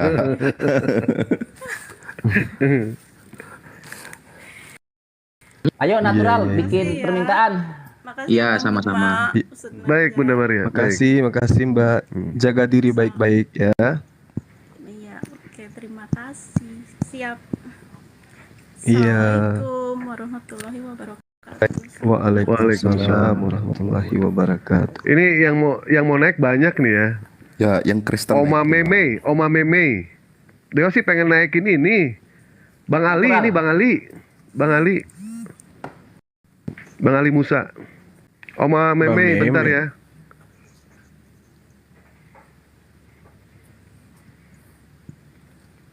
Saya nggak diturun-turun ini, banyak yang minta naik tuh Bang, nggak. Makasih Saya sahabat berani. mu'alim. Terus sendiri bisa Mu'alim nggak, Bang? Coker. Nurunin. Barakallah fikum. Oh, bisa turun Wah, sendiri ya? Channel saya Bisa, dipromosiin. Bang. Iya. Saya nggak berani nurunin Bang. Dipromosiin channel saya. Oke, makasih. Saya nggak berani nurunin, yang naik di atas saya nggak berani. Kecuali beliau turun sendiri dan menawarkan diri untuk gitu. turun. Sebentar. Baru. Saya turun. Iya. Baik, terima kasih banyak ya Pak Raden Nazrul ya. Kitab yang multiguna. Donazrul, Pak. Ya, Pak. Iya, Pak Nasrul. Baik. Ya, assalamualaikum Bang Ali. Waalaikumsalam warahmatullahi wabarakatuh. Oke. Nah, kalau ini tadi saya mendengar dari bawah nih, itu curhatan serius, jadi tolong diseriusi, jangan dimain-main. Cuman di sini ada yang saya sesalkan tadi. Akhi Zuma betul-betul rakus antum nih. Semua mau digulung, semua mau dipekik. Ya. Ya. Tapi Itulah indahnya jadi bujang, Bang. Kan gitu. saya kenal antum nih sudah 10 tahun. 10 tambah 13 tahun rasanya ya. 13 tahun atau 10 lah. Baru ini kali pertama saya mendengar antum anak perempuan. Tapi itulah antum betul-betul rakus gitu ya. Cukuplah dengan rizki yang antum dapat ya, cukuplah dengan rizki yang antum dapat di sisi lain. Kalau urusan yang itu salah antum ikut-ikut ya. Iya, biarkan Dewa ya. Iya, antum kan dicari-cari. Kalau Aki Dewa kan mencari, biarkanlah yang mencari itu dapat kesempatan gitu. Itu saja sih. Bang Dewa itu natural dijambak aja Bang Dewa biar naik. Biar saya turun. Nggak mau dianya. Nggak mau. Udah dijambak tadi. Bukan, nggak kelihatan. Oh, kayaknya di privasi. Iya, nggak kelihatan. Ini Tadi kan- mau ini kan dijambak kelihatan, juga Wak. makanya. Wak, ini kan di tapping Ya. kelihatan nih. Nggak bisa dijambak ya? Nggak bisa, nggak bisa. Rapper bang mana nggak bisa kalau rapper. Iya, nggak bisa. Oh, nggak ada ya. Kalau Ada kalau ada Mbak yang Ade. mau masuk, turunkan saya pun tak apa. Saya turunkan tak apa kalau ada yang masuk, kasihan. Baik, Bang Bang Ali. Ali Musa di atas saja. Bang Ali Musa di atas. Ada saja, Mbak biar D saya- ini, Mbak D. Mbak D mau naiknya? Mbak D mau naik, Mbak D, Apa? Mbak D. Ini kan Nah, Apa? kalau beliau ini ya baru kita serius. Jangan cemburu dong. Oke, Ali jangan cemburu. Gimana ceritanya saya dibilang orang? Tadi itu bahasan ulangan 22 nomor 28 sampai 29. Wanita korban pemerkosaan itu dinikahkan dengan yang memperkosa. Kebetulan nama beliau Maria. Takutnya kalau dia melahirkan tanpa suami, anaknya dituhankan. Gitu, Bang. Jangan salah paham lah.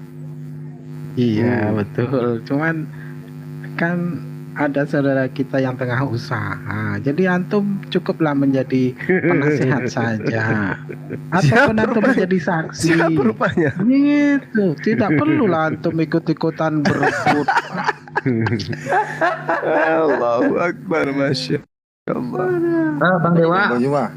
Bang Ya, Juma Bang cuma Dewa. tanya yang pertanyaan tadi sama Bang Ali Musa tadi tuh yang mengenai apa Tuhan apa tadi Tuhan ngepet jadi manusia gitu ya.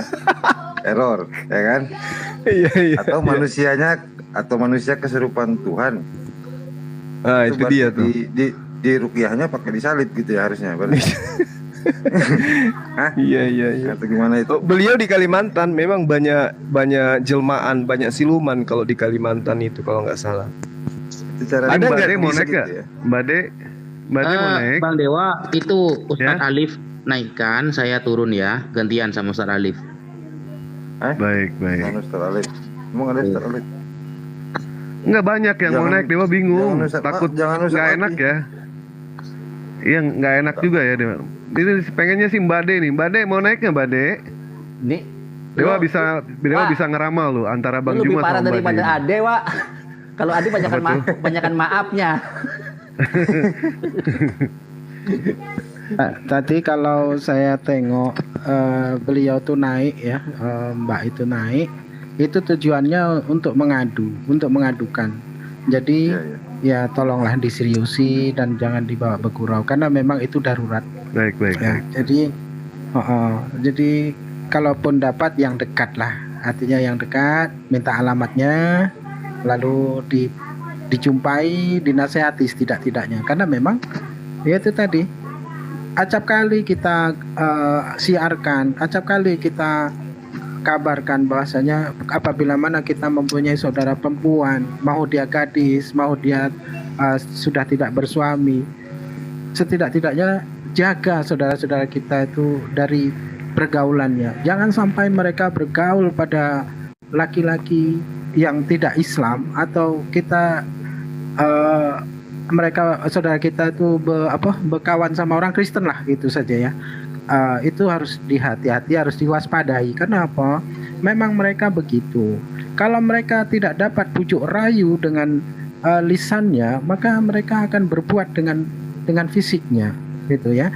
Dengan segala rayuannya, nanti bekono, nanti begini, pura-pura nanti pun dia masuk Islam, pura-pura bekono begini, akhirnya perempuan ini terbius, terayu, akhirnya terkena bujuk rayu, akhirnya mereka pasrah. Ya, ketika disentuh sikit pun pada akhirnya pasrah. Nah, apa yang terjadi?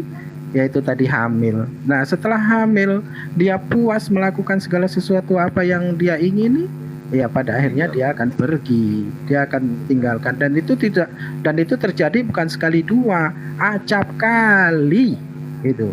Jadi harus diwaspadai, ini darurat, memang begitu mereka. Oke, monggo. Ya mungkin bisa disarankan Oke, kalau netizen saya ya. mau diturunkan, kalau saya mau diturunkan, turunkan lagi. Enggak, saya nggak akan turunkan kecuali Bang Ali jangan turun di atas saja. Nanti saya kecuali mereka yang turun Bang Ali ya. Komal Dewa ini Dewa menghargai saudara. siapapun dia tidak akan pernah Dewa turunkan, siapapun dia. Aku tadi gini, Afwan, ini juga aku akun baru, akun kecil ya. Apa namanya? Tadi aku nyindir sebenarnya mau naik gak berani ya, takut maksudnya itu nyindir sebelah gak ada yang berani naik. Malah Ustadz Wapi bilang turun naikin saya, ya udah kadung kayak gitu saya request jadinya. Afwan akhirnya semua. Yang di bawah nih di follow tuh Ustadz Alex. Lagi nyindir-nyindir kenapa nggak ada yang mau naik kontennya. Dewa mending menurunkan Oten Dewa daripada menurunkan saudara yang ada di sini. Kecuali dia turun sendiri silahkan. Tapi kalau Dewa untuk menurunkan langsung Dewa tidak berani. Tidak berani Dewa. Ya. Kalau nggak berani saya temenin Wak. Saya tadi Ustaz Wafi turun ya atau gimana dia? Ustaz Wafi turun Dewa tidak mengeluarkan minta diganti sama Pak Alip. Saya saya mau protes sedikit. Ya, saya mau protes sama Akhi Alip. Akhi Alip, lain kali kalau antum debat sudah menang, lawan dah kabur, jangan tetap nongkrong di tempatnya. Antum turun langsung biar jadi kenangan bagi mereka. Itu loh. Kalau antum menambah-nambahi nanti pada akhirnya lupa apa yang mereka akan lupa apa yang pernah antum menangkan. Jadi ketika antum menang langsung turun gitu. Jadi mereka akan terkenang-kenang, terbayang-bayang. Tapi kalau antum nongkrong aja di situ nanti akhirnya mereka lupa oleh karena tertimpa kalimat-kalimat yang antum tambahi di kemudian setelah antum menang itu loh, paham ya ya. Mohon maaf bukan saya menggurui. Kemarin tuh sempat juga saya kesal dengan antum tuh. Saya suruh turun biar jadi kenangan bagi mereka. Antum tak mau dengar. Itu sudah. Baik. Terima kasih atas nasihatnya.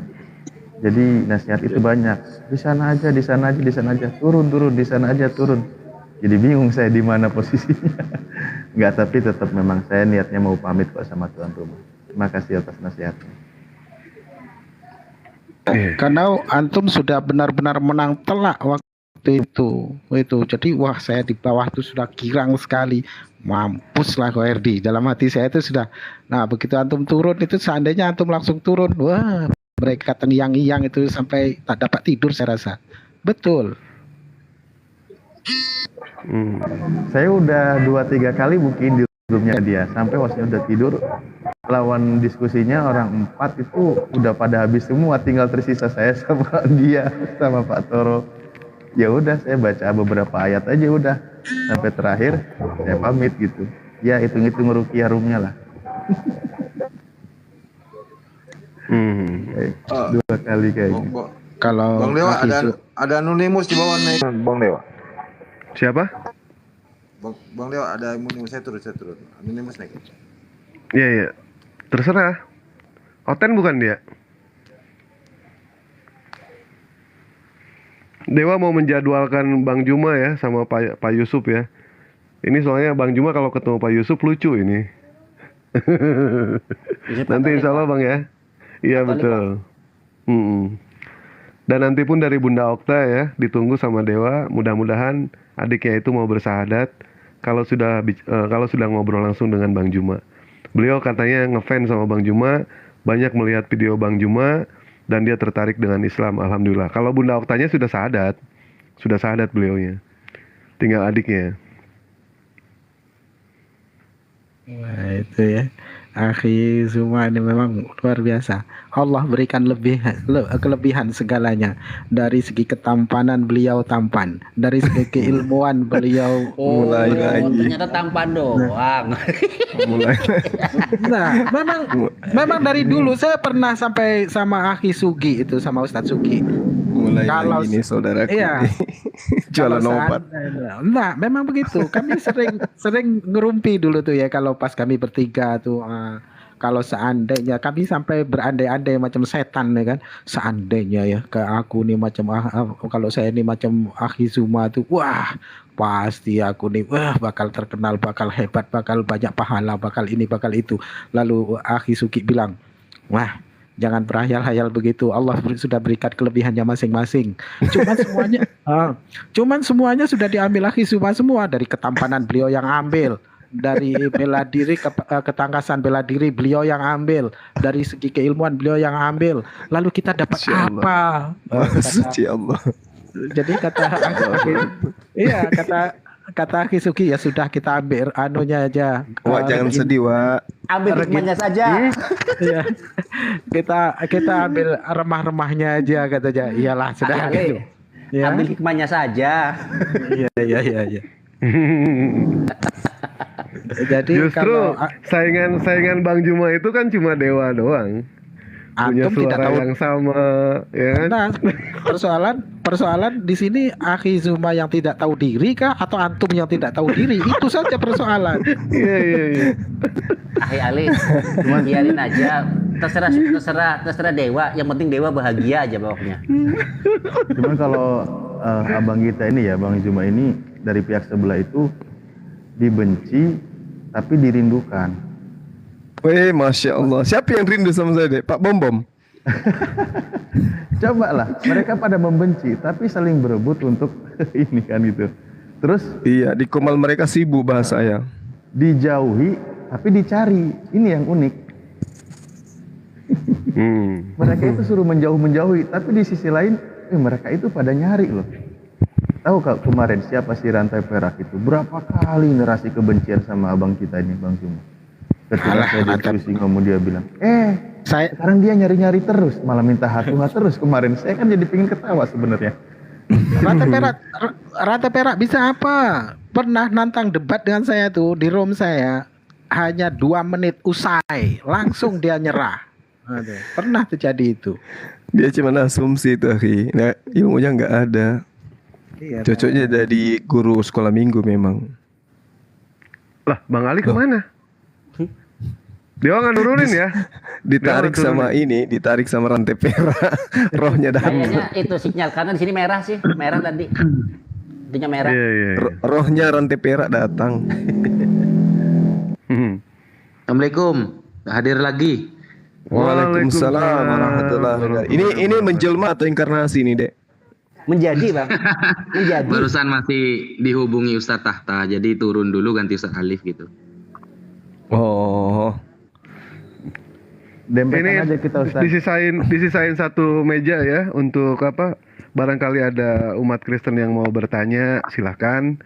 Mumpung ada Bang Juma sama Pak Ustadz Naja ya di sini ya. Kok Akhi Ali dibilangnya di Banet? Kenapa?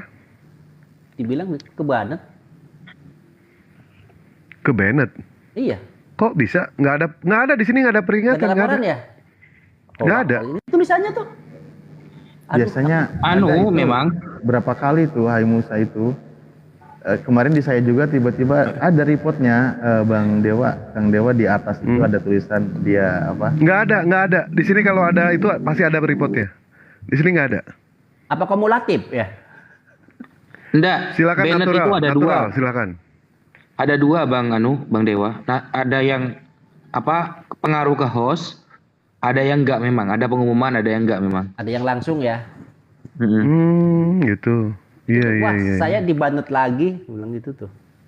Kalau yang enggak ada enggak ada pengumuman itu biasanya karena kebenet oleh Roh Kudus, jadi tidak ketahuan gitu.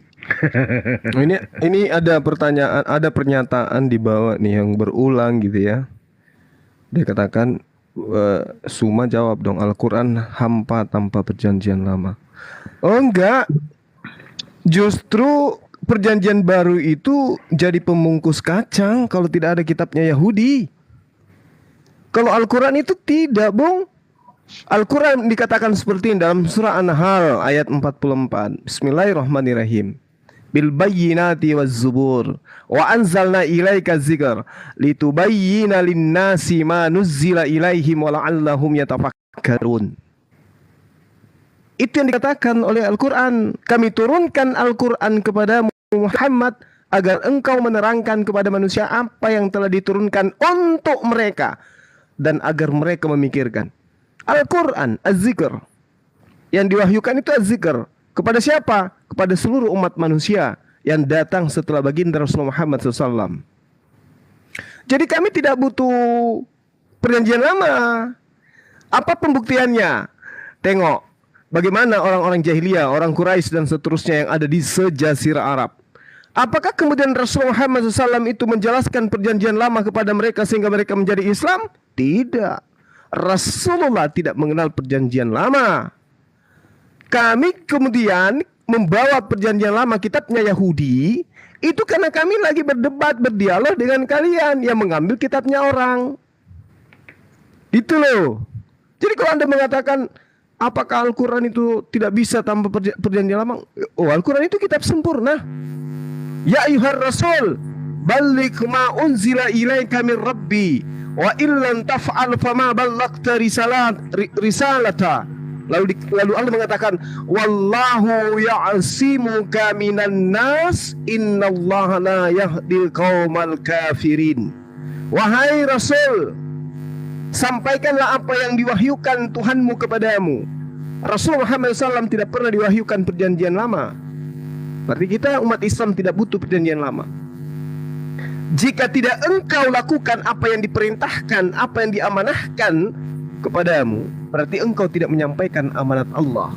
Dan Allah memelihara engkau dari manusia. Sungguh Allah tidak memberi petunjuk kepada orang-orang kafir. Jadi kita tidak kemudian membutuhkan perjanjian lama untuk menjelaskan Al-Quran. Baginda Rasulullah Muhammad SAW itu tidak punya kaidah penyampaian di dalam penjabaran Al-Quran dengan mengambil data dari perjanjian lama. Tidak. Kenapa? Karena di dalam Al-Quran, kitab-kitab sebelum Al-Quran itu justru dikatakan dalam surah Al-Baqarah ayat 79 bahwasanya kitab yang muncul hari ini yang kemudian digunakan oleh saudara-saudara di luar agama Islam itu adalah kitab Spanyol. Makanya saya katakan Al-Quran menguraikan lebih jauh. Fawailul lilladzina yaktubuna kitab biaidihim tsumma yaquluna hadza min indillah. Kitab yang mereka buat itu adalah kitab yang dibuat oleh tangannya sendiri. Lalu kemudian mereka katakan itu dari Allah. Nah, kenapa kita menggunakan perjanjian lama? Untuk membantu teman-teman kita itu menyadari. Contoh misalnya, saya kasih contoh. Hukum Taurat itu menurut Ibrani, ya, dikatakan surah Ibrani dikatakan bahwa kitab Taurat itu tidak sempurna. Nah, kemudian di dalam dialog umat Islam, dalam hal ini apologet Muslim, yang menjelaskan kemudian kepada teman-teman Oten yang menganggap surah Ibrani itu, surah Paulus itu yang menjelaskan bahwa Taurat itu tidak sempurna. Kami mengambil kemudian, karena kalau kami mengambil Al-Quran untuk menjelaskan bahwa kesempurnaan ajaran Nabi Musa itu sudah sempurna pada zamannya, sesuai dengan zamannya, kalian tidak akan percaya. Tidak akan percaya. Ketika Allah mengatakan kami telah memberikan ketetapan-ketetapan kepada Nabi Musa Bani Israel. Kalian tidak akan percaya kalau sumber pemberitaannya itu dari Al-Quran. Maka kami mengambil perjanjian lama di mana dikatakan untuk menyelisih pernyataan Paulus di dalam Ibrani, maka kita mengambil Mazmur 19 nomor 8. Taurat Tuhan itu sempurna. Jadi bukan berarti Al-Quran ini kehilangan narasi, ya, untuk menjelaskan kesempurnaan hukum Taurat. Tidak. Hanya kalau kita menggunakan Al-Quran, mana bisa kalian beriman? Lah pernyataan Yesus aja kalian tidak percaya kok, apalagi Al-Quran. Untuk itulah mungkin kalian masih bisa ditolong dengan kami menjelaskan ada loh di perjanjian lama bahwa Taurat itu sempurna di dalam Mazmur 19 nomor 8. Kalau itu tidak juga kalian percayai, tidak juga kalian imani, maka Al-Quran benar dalam hal ini. Kalian itu adalah makhluk melata yang lebih hina di hadapan Tuhan dari binatang, karena kalian tidak beriman. Summun bukmun fahum la yarji'un. Itu ya, jadi hati-hati bernarasi. Kalian menggunakan perjanjian lama, perjanjian baru untuk kalian itu menjadi waras. Jangan gila permanen. Demikian. Baik, terima kasih Bang Juma ya. Sedikit menambahkan dari Dewa.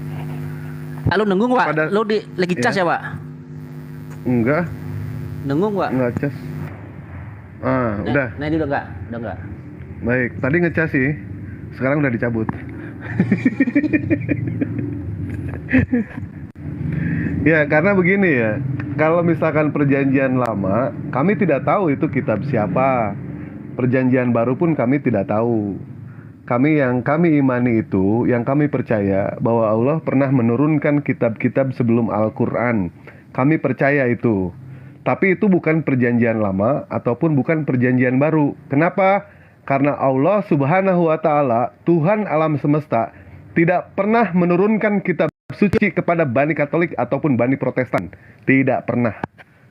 Kami hanya mengimani Taurat sesuai apa yang diperintahkan oleh Allah.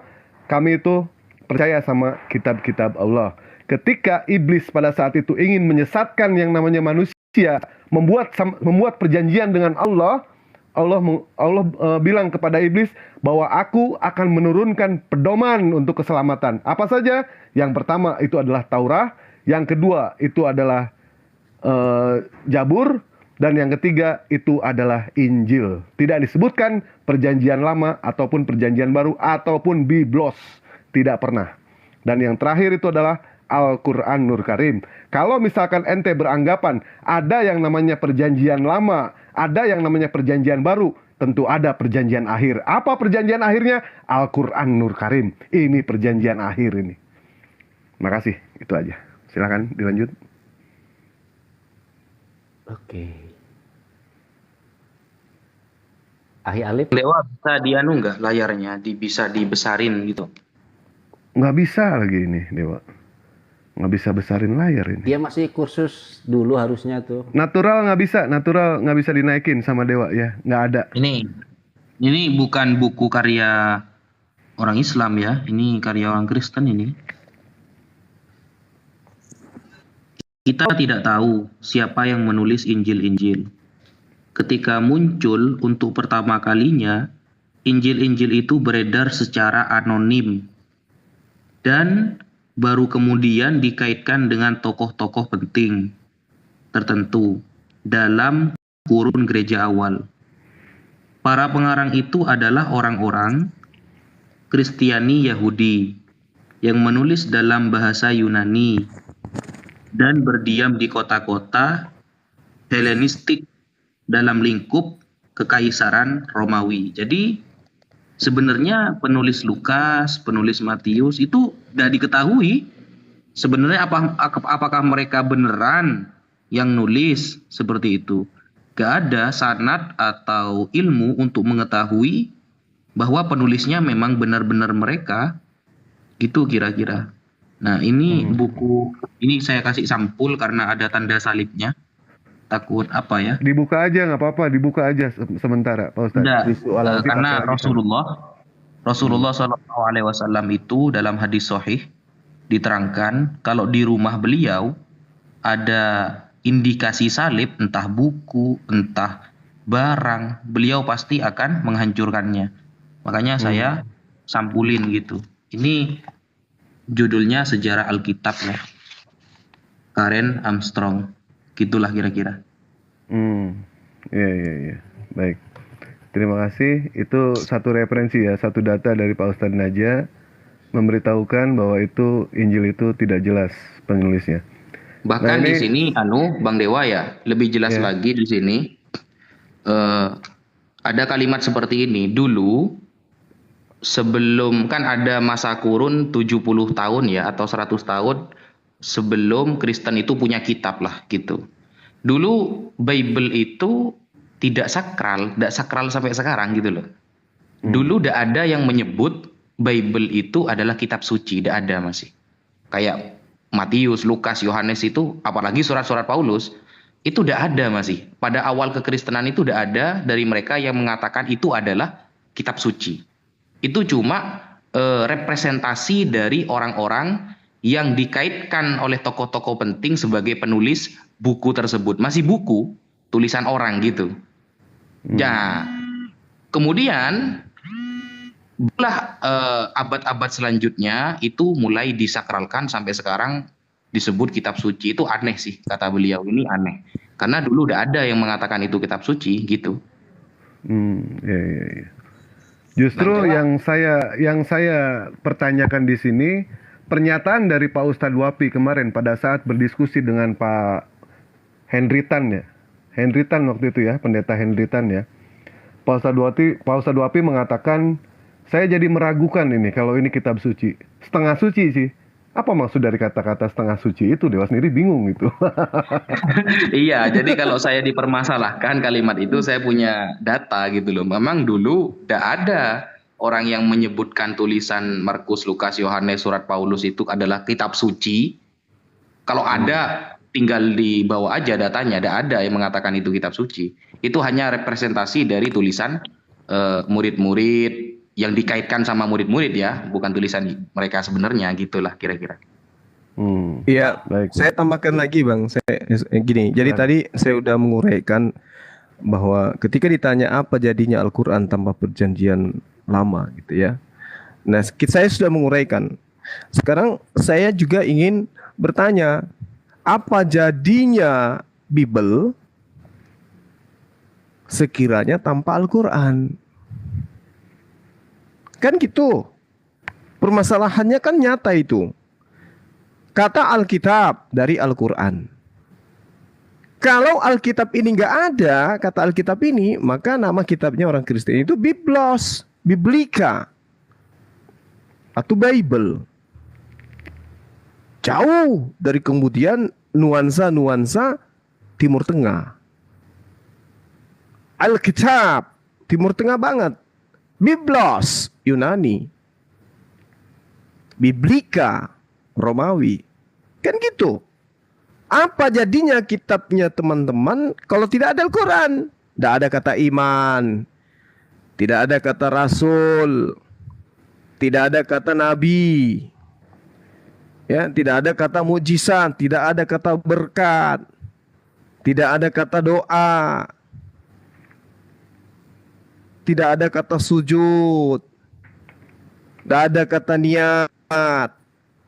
Apa jadinya kitab saudara? Tidak ada kata rasul dan seterusnya. Apa jadinya kalau ke Yunani-Yunanian? Maka akan tercermin kitab Anda adalah kitab Yunani. Sementara Yunani itu identik dengan paganisme. Gitu loh.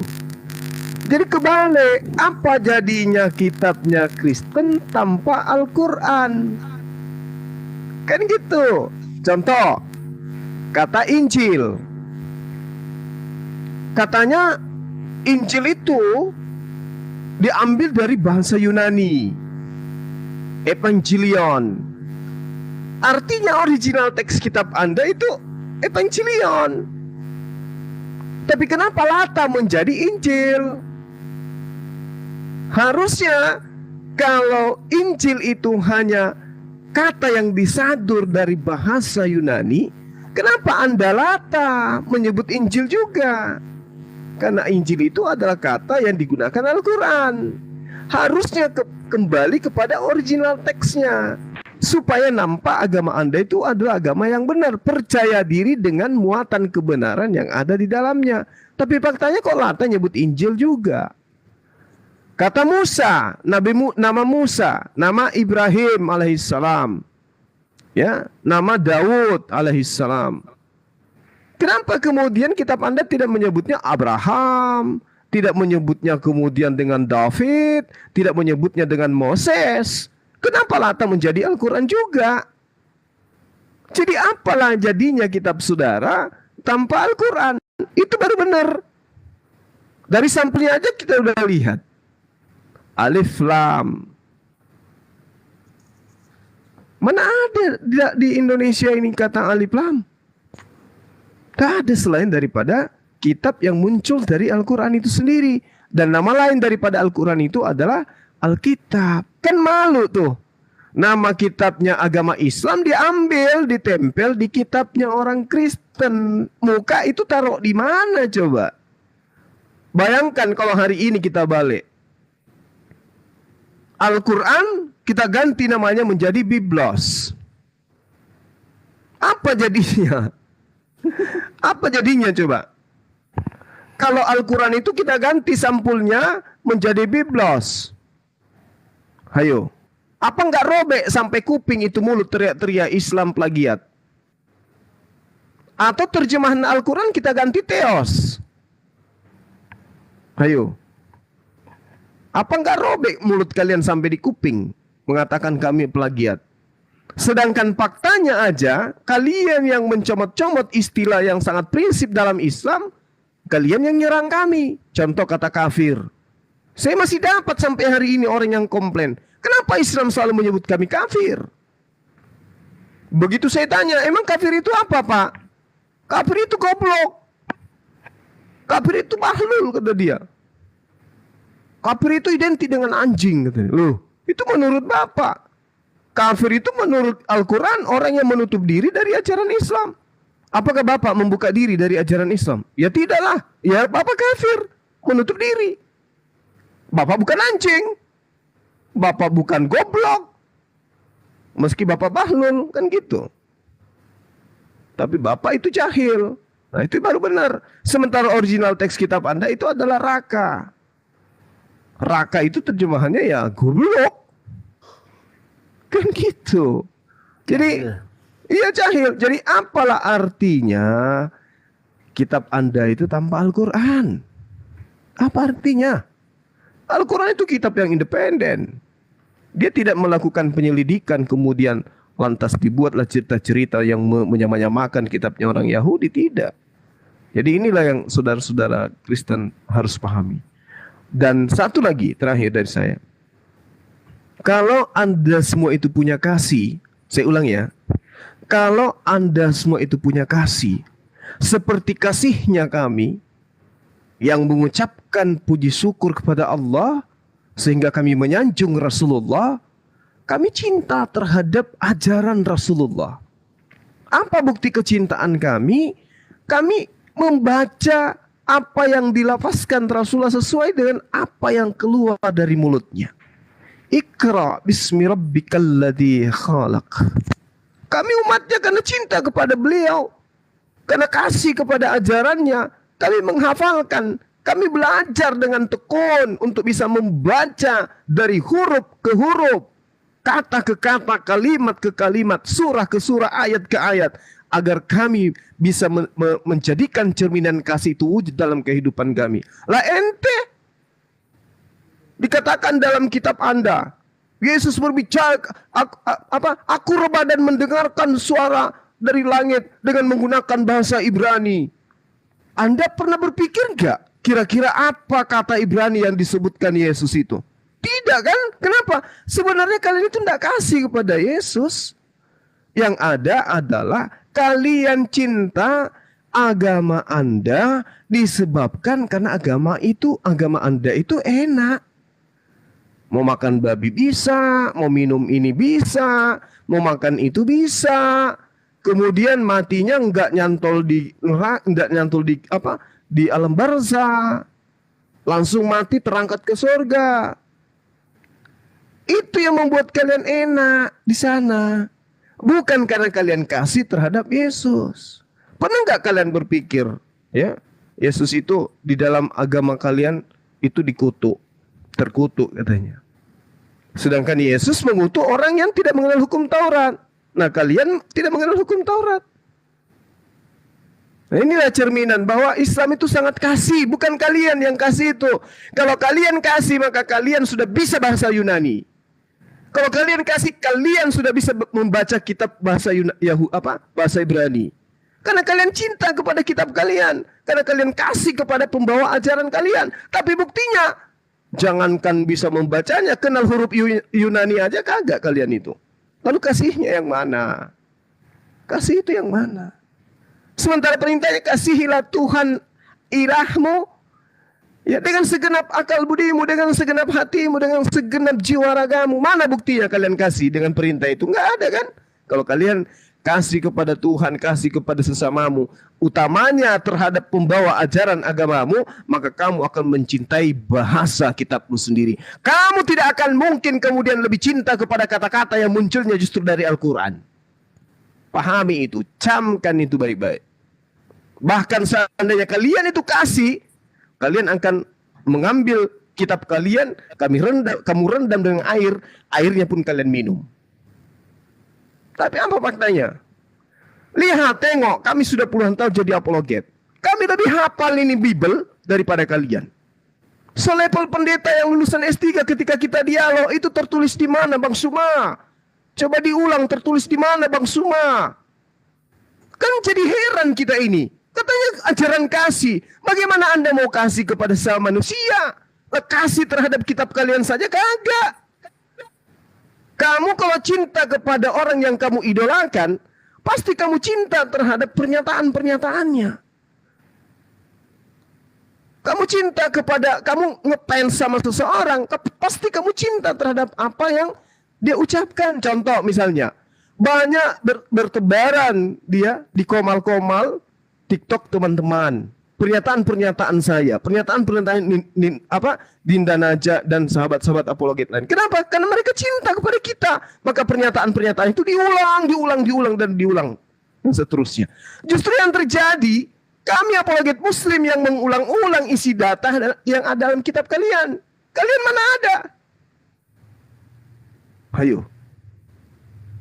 Kami yang menunjukkan. Itu tertulis di mana Bang Suma? Kami menunjukkan. Mana cinta kasih itu? Kalau terhadap kitab kalian aja Anda tidak cinta. Kalian mana cinta kepada Al-Quran? Buktinya kitab kalian itu kalian nyaman dengan sebutan Al-Quran di atasnya. Baru lihat Bible kalian yang tertulis sudah bahasa Quran, Alkitab. Subhanallah. Habis itu kalian mengklaim itu adalah kitab kami enggak ini. Loh, kayak mana ajaran kasih kalian itu? Kenapa enggak sekalian aja ganti Al-Quran? Oh, Alkitab itu bahasa Yunani, nenekmu kiper. Itu nama lain dari Al-Quran, tuyul, supaya kau tahu itu. Ya, kalau kau cinta kepada agamamu, maka kau akan menyatakan kepada lembaga kitab Indonesia, ganti nama kitab kami dengan nama bahasa Yunani. Kami cinta kepada penutur-penutur Yunani, yang mana Rasul-Rasul kami juga bikin surat menggunakan bahasa Yunani. Jangan kau pakai bahasa Quran. Kan begitu perwujudannya. Jadi apalah artinya kitab saudara ya tanpa Al-Quran?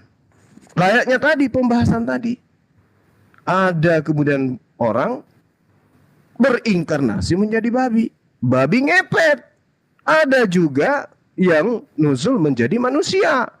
Nah ini kalau Anda cinta kepada agama Anda, cinta kepada yang kalian tuhankan, maka kalian akan mencari poin kebenarannya. Bukan akal-akalan sehingga kalian itu menjadi lawak-lawakan. Pahami itu. Karena Tuhan sudah mengatakan dalam kitabnya orang Yahudi, Yesaya 44 nomor 10, siapakah dia yang menuangkan, yang membentuk, yang menarasikan, yang menggambar Tuhan dalam rupa apapun, dalam bentuk patung dan seterusnya. Mereka semua akan kubuat malu, kata Tuhan. Jadi kalau kita ketika berdebat, kalian selalu dipermalukan, itu karena sudah dinubuatkan. Siapa suruh membentuk Tuhan menjadi manusia? Demikian, silakan yang mau ngoceh. Oke, baik. Iya. Waduh, luar biasa Bang Juma ini. Keren. Wak, disapa dulu Wak, sendal jepit Wak. Ya. Ya, boleh. Selamat malam. Mau menyampaikan Ya. barangkali ada yang ada kontaknya Abudi, Gema Islam, katanya dia live terus tapi lagi ngorok gitu, suruh tutup. Ya, derita, Walaupun yang ada derita lu lah. kontaknya tolong hubungi ya. Lah, kok malah pergi? Maaf, Sendal jepit. ini dari tadi pada typing gitu. Wah, Nah, ini Malikil Yaumidin. Iya. Malikil Yaumidin kan? Nah, silakan. 1 menit kabur katanya. Assalamualaikum warahmatullahi wabarakatuh. Udah disampaikan sama Bang Ali tadi. Itu kan tadi kan di bawah saya typingnya dalam 1 menit bukan Bang Zuma yang kabur, tapi saya yang kabur. Gitu. Allahu Akbar. Saya cuma mau infoin itu doang tadi. Bang Gema itu habis on sama saya juga. Itu ternyata sampai sekarang belum ketutup. Udah tidur dia ngorok gitu. Ada mungkin Bang Dewa punya kontaknya bisa ditutup dulu komalnya gitu Bang. Siap, itu aja Bang Zuma, mohon maaf ya Bang Zuma, itu kan katanya kan kalau biar cepet dinaikin kita pura-pura aja gitu.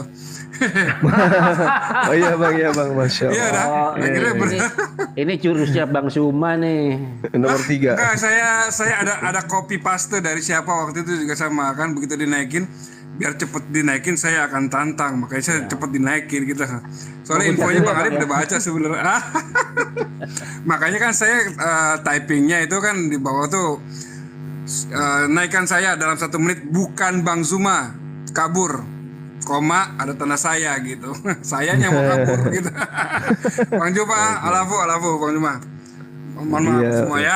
Makasih semua Bang Ustadz Wafi, Bang Alif, semua Bang Dewa. Ya, Assalamualaikum warahmatullahi wabarakatuh. Waalaikumsalam warahmatullahi wabarakatuh. Waalaikumsalam. Ini di sini di bawah ada si Hotang ini mau dilawan, Bang. Iya, naikin. Capek nggak, Bang? Baik. apa-apa. Si Hotang. Ada si Kutang. Ini nih. Wak, lu ngecas lagi ya, Wak? Iya, ngecas lagi. Tinggal sisa 10% soalnya ini. Wih, si Hotang guys. Ya. Selamat Gimana? hari si Hotang. Si Kutang, gimana? Silakan. Ada yang mau disampaikan? Si Hotang? Mahal suaraku Bang, nanti naik koin Juma itu. Apa? Gimana? Suaraku mahal, nanti naik koin Juma. Oh, permasalahan soal koin. Baik. Kalau gitu dijadwalkan saja di Juma tuh ya. Dijadwalkan di Jum sama Bang Juma gimana? Jangan. Oh, saudara saya si Hotang ini nggak ada ilmu. Dia cuma bisa merepet, curhat gitu tuh. Iya. Baik. Ya sudah Mas Hotang, mohon maaf ya, pengen dinaikkan, tetapi ternyata niatnya untuk enggak, di sini ya. aja nggak apa-apa Bang. Saya juga kangen dengarkan beliau suaranya.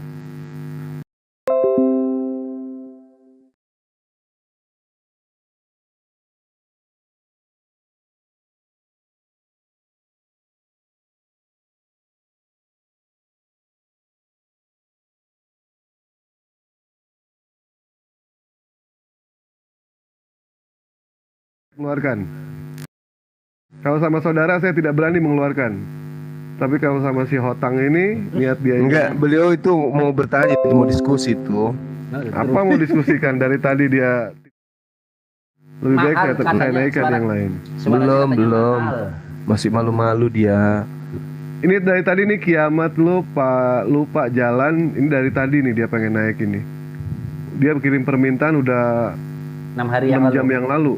6 jam yang lalu ini. Siapa deh? Padahal ini nih kiamat.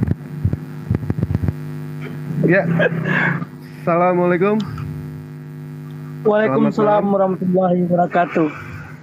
Waalaikumsalam warahmatullahi wabarakatuh. Kalau pengen bicara sama Bang Zuma nih, sama Bang Ali, Bang Naja nih susah ya. Seminggu aku ngikutin, nggak pernah dinaikin. Pengen ngomong, cuman pengen minta saran aja. Iya. Gini loh. Dari mana Bang? Aku Marga Arhab Bang, dari Medan, Sumatera Utara. Oh Medan juga. Iya. Tapi Arhab loh Bang, bukan si Hotang. Petisa ya? Hah? Di Petisa? Sama sih, sama-sama marga itu. Si Hotang, Arhab, Nasution, Lubis, Rambi, apalagi itu. Tapi rata-rata sih kalau Arhab, Nasution tuh kebanyakan Muslim sih. Kalau si Hotang? Itu banyak Nasrani Bang. Kristen. Bukan Nasrani, Kristen. Beda. Sebagian dia mau dipanggil Nasrani Bang, sebagian nggak mau. Iya, memang bukan Nasrani. Mereka juga bukan ahli kitab. Jadi jangan pernah mengotori mulut ini dengan mengatakan Kristen itu ahli kitab. Bukan. Saya boleh taruhan sampai yang ke-7. Kristen itu bukan ahli kitab. Kalau ada Kristen pendeta atau pastor yang mau berdialog, berdebat tentang ini, ya 50 jam saya siapkan waktu saya. Kristen itu bukan ahli kitab. Dan saya akan melawan semua umat Islam yang mengatakan apapun jabatannya, mau ulama, mau kiai, kalau ada yang mengatakan Kristen itu ahli kitab, mari kita dialog. Iya sih. Iya. Gini loh Bang. Aku kan ngikutin TikTok ini udah berapa ya? Udah sebulan lah. Sebenarnya aku yang punya akun itu dengan Sauta itu. Aku kan baru baru setahun lebih lah, setahun setengah nikah. Kebetulan istri aku lagi hamil tuh, Bang. Udah 8 bulan. Aku mau minta saran nama lah. Kalau cewek bagusnya apa, kalau cowok bagusnya apa. Nah, bro, nah. Silakan. Apa tuh? Aku pengen anak aku nih, Bang, suaranya lantang seperti Bang Zuma. Kalau cowok, kalau cewek lembut sama Ustadz Yahya. Tata, siapa tuh? Tata ya, yang lembut suaranya jelasin tuh. Santai, cuma menusuk hati. Kalau mau yang suaranya lantang tegas itu kasih namanya Naga Bonar.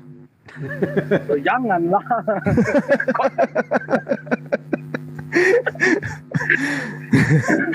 Umar bin Khattab. Soalnya gini, Bang, aku punya ponakan 2. Yang satu namanya Muhammad Al-Fatih, yang satu namanya Muhammad Asad. Yang cewek itu Fatimah. Jadi aku maunya itu kan nama-nama dari Arab itu. Aku maunya nama-nama dari Turki lah, Turkian. Cuman kayak Islam-Islaman. Kalau Medan itu dekat Aceh nggak, Pak ini?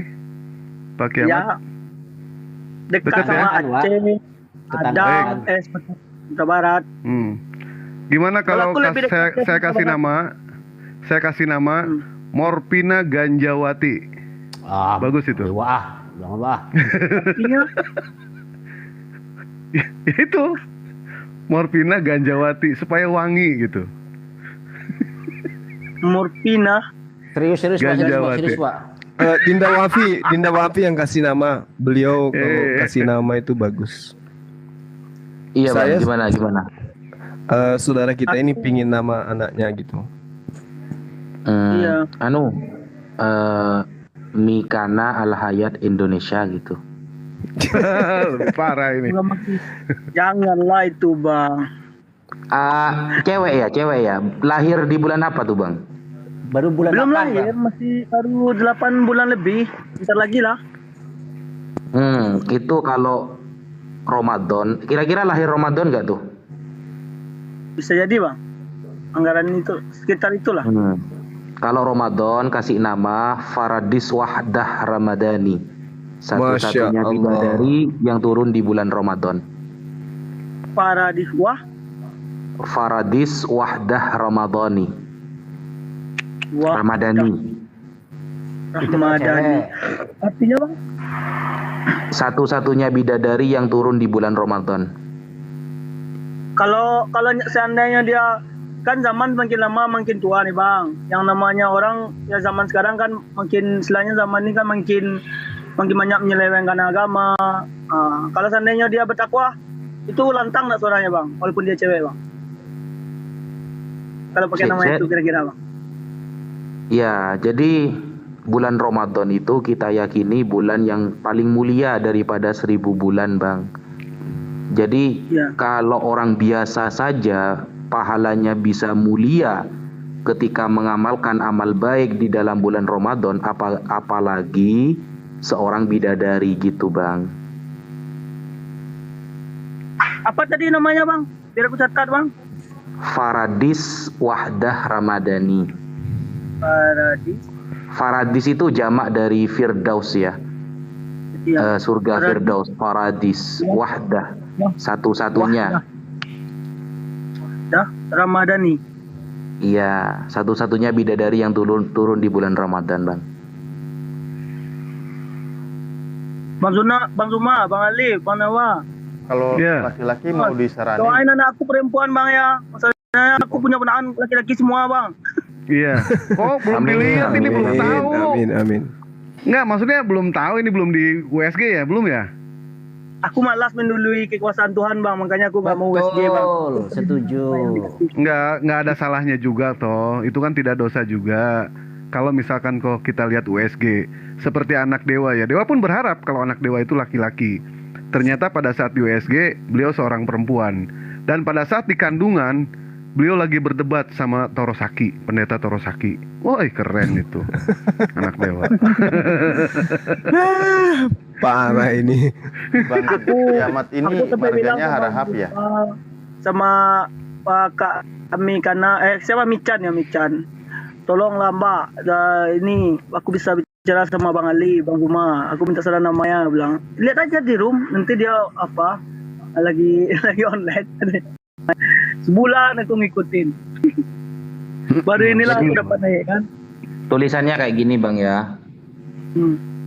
Ini saya ketikkan. Ini saya ketik di WA aja. Saya tidak tahu kalau not. Faradis Wahdah Ramadhani. Begini. Faradis.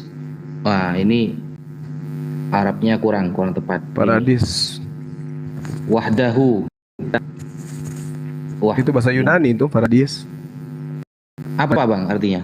Ini Indonesianya. Paradis. Inggris surga itu. Paradis. Surga Firdaus. Iya. Faradis Wahdah Ramadan. Ini kalau cewek Bang. Makanya anak saya yang 2 bulan lalu lahir itu tak kasih nama Yusria Nura Muhammadiyah, kemudahan mendapatkan cahaya Nabi Muhammad gitu Bang. Dirangkai sendiri lah Bang. Ada yang di bawah Bang, ada yang bawah ngasih tahu. Kalau Paradis nanti kalau udah besar dipanggilnya Edis, nggak apa-apa. Edis tidak budar. Aku panggil kalau jelas panggilannya Ramadhani. Ini apa mumpung ingat kalau laki-laki aduh kok noise banget ya ini. Aku noise nggak ya? Yang lain ada noise dari miku nggak ya? Kan tadi Bang Kiamat ini harahap ya marganya. Iya Bang. Kalau boleh tak saranin, tapi kalau yang ininya juga nggak keberatan, Muhammad Zulkifli harahap. Tadinya Al-Abbas. Ada nama di situ. Katanya ngefans sama Bang Zuma. Aku bingungnya gini Bang. Kalau dengan lantang suaranya juga. Muhammad itu udah banyak Bang keluarga aku. Adik aku Muhammad Andi Surya, Muhammad Al Farisi. Laki-laki. Aku pengen beda lah kan. Makanya kalau beda itu sebenarnya Bang, kalau Islam itu anjurannya bukan biar beda sebenarnya, tapi punya makna yang baik begitu. Ya itu. Iya. Cuma karena orang Indonesia ini agak gaul, jadi tetap namanya baik, tapi pelafatannya beda gitu. Kalau cowok itu sebenarnya dari Rasulullah sudah ada Bang anjurannya. Abdurrahman dan Abdullah itu nama terbaik kata Rasulullah. Cuma nama Abdullah sama Abdurrahman itu kan banyak. Jadi kadang banyak yang kurang minat. Padahal andaikan dikasih nama itu, seumur hidup dia sudah mengikuti sunnah Rasulullah. Karena Rasulullah langsung mengatakan dengan hadis sahih, Abdurrahman dan Abdullah itu nama yang paling baik. Gitu. Atau pakai nama lain tapi maksudnya sama Bang. Kayak jenengan ngefans sama Bang Zuma seumpama. Kasih nama dengan lafadz yang lain, Ahmad Asdaq Fillah. Gitu. Orang yang terpuji yang paling benar menurut Allah. Itu bagus juga, simple gitu. Iya Bang. Oke Bang, makasih saran-sarannya Bang. Aku minta doanya Bang, semoga anak aku cewek Bang. Baik. Ya, amin. Ya, makasih. Ya Bang, aku turun dulu ya Bang ya. Assalamualaikum warahmatullahi wabarakatuh. Waalaikumsalam warahmatullahi wabarakatuh. Ini nggak tahu nih Oten yang mana ini nih. Ada Juragan Baik, Hairan Ramadan sudah pasti ini Muslim. Hamba Allah sudah pasti Muslim. Tidak mampu saya sama teman-teman di taping ini. Nama bagus-bagus Faradis dipanggil Edis. Aduh, nemu aja gitu loh. Ini yang mana ini yang Oten bingung nih ya. Jervo Harley kali ya, coba. Jervo Harley. Halo Bang, saya Kristen Bang. Oh iya, silakan. Malam. Semangat malam, silakan. Ya Bang. Ada yang mau Bang. disampaikan? Enggak Bang, saya sering dengar Bang Zuma, sering baca-baca ngutip di Alkitab.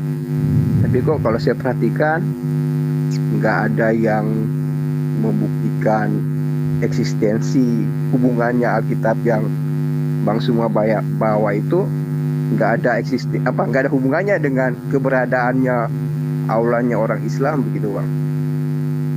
Kalau saya lihat, saya perhatikan, jadi apapun ayat-ayat di Alkitab tidak bisa membenarkan bahwa Al-Quran itu benar atau Allah itu benar, kayak tentang nubuatan Yesus, kematian, kelahiran, sampai kebangkitannya, keselamatannya, misinya di dunia. Sepertinya tidak ada hubungannya Bang dengan kebenarannya, eksistensinya Allah gitu, nggak ada hubungannya. Begitu aja Bang. Mungkin Bang Juma bisa tanggapi apa hubungannya, apa sih yang Abang kutip-kutip di Al-Quran dengan di Alkitab dengan kebenarannya Allah gitu. Itu Bang. Saya bukan ahli kitab seperti yang Abang bilang tadi, karena saya orang Kristen, bukan ahli kitab. Apalagi Islam kan Bang, pasti lebih bukan ahli kitab juga. Jadi mungkin saya ingin sama-sama belajar lah. Iya. Jadi ahli kitab itu orang Yahudi gitu ya, orang yang mengkitabkan Taurat, Zabur dan Injil. Sementara saudara kan bukan. Nah gini, kita ambil salah satu contoh yang mendekati kenapa pembuktian Al-Quran itu dikatakan sebagai firman Allah, dan juga kemudian Tuhan yang disembah oleh umat Islam itu adalah Tuhan yang benar. Kalau saya kemudian bertanya kepada Bandewa, Dinda saya ini, bisa enggak Dewa tunjukkan atau menggambarkan wujud Allah Subhanahu wa Ta'ala itu seperti apa wujudnya, bentukannya? Laisa kamitslihi syai'un. Tidak bisa. Berarti dia tidak diserupakan dengan apapun, kan gitu ya? Iya.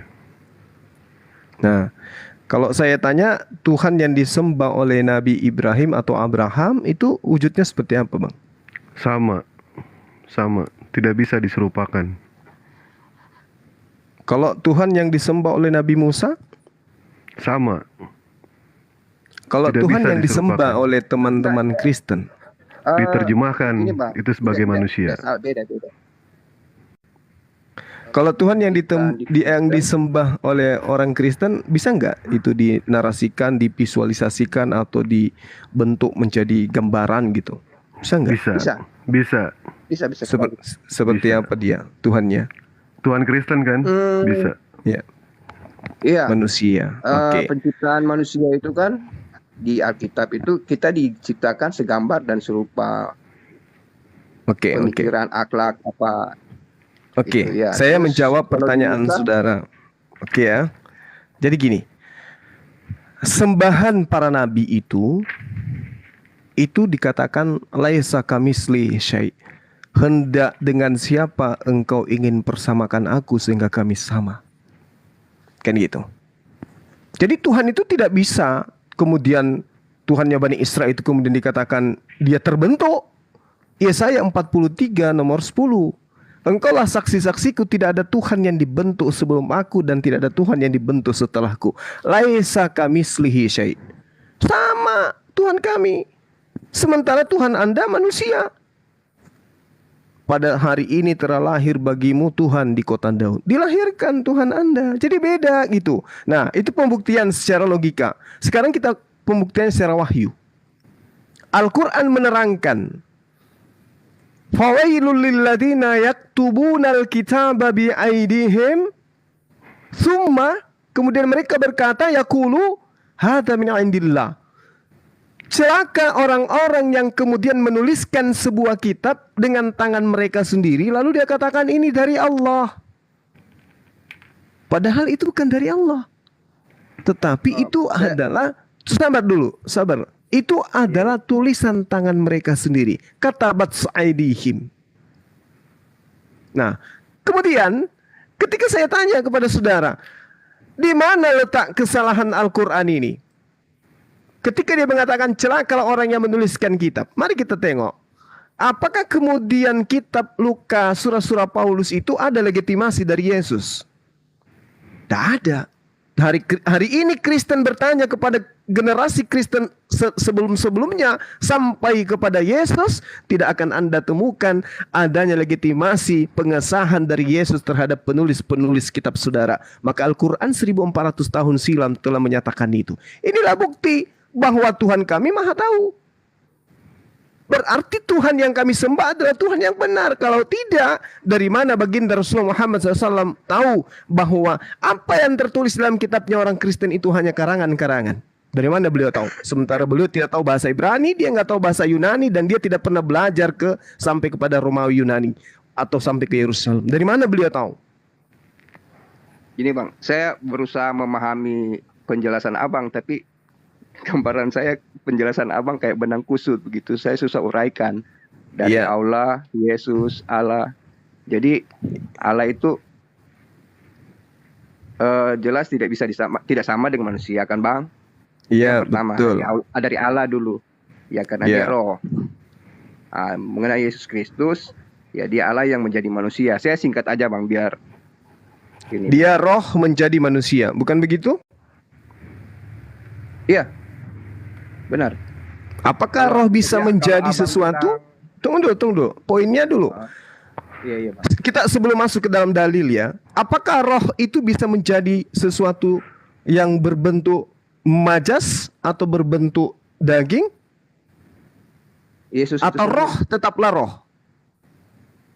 Yesus itu sendiri roh yang menjadi manusia.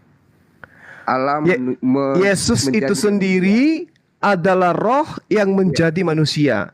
Artinya, mohon maaf, gini, sabar. Saya perjelas. Oke, Bang, silakan. dia Yesus itu 100% dia roh. Genetiknya roh dan manusia. Jadi dia masuk ke rahim. Jadi maksudnya ini secara manusiawinya. Dia itu roh yang masuk ke rahim manusia.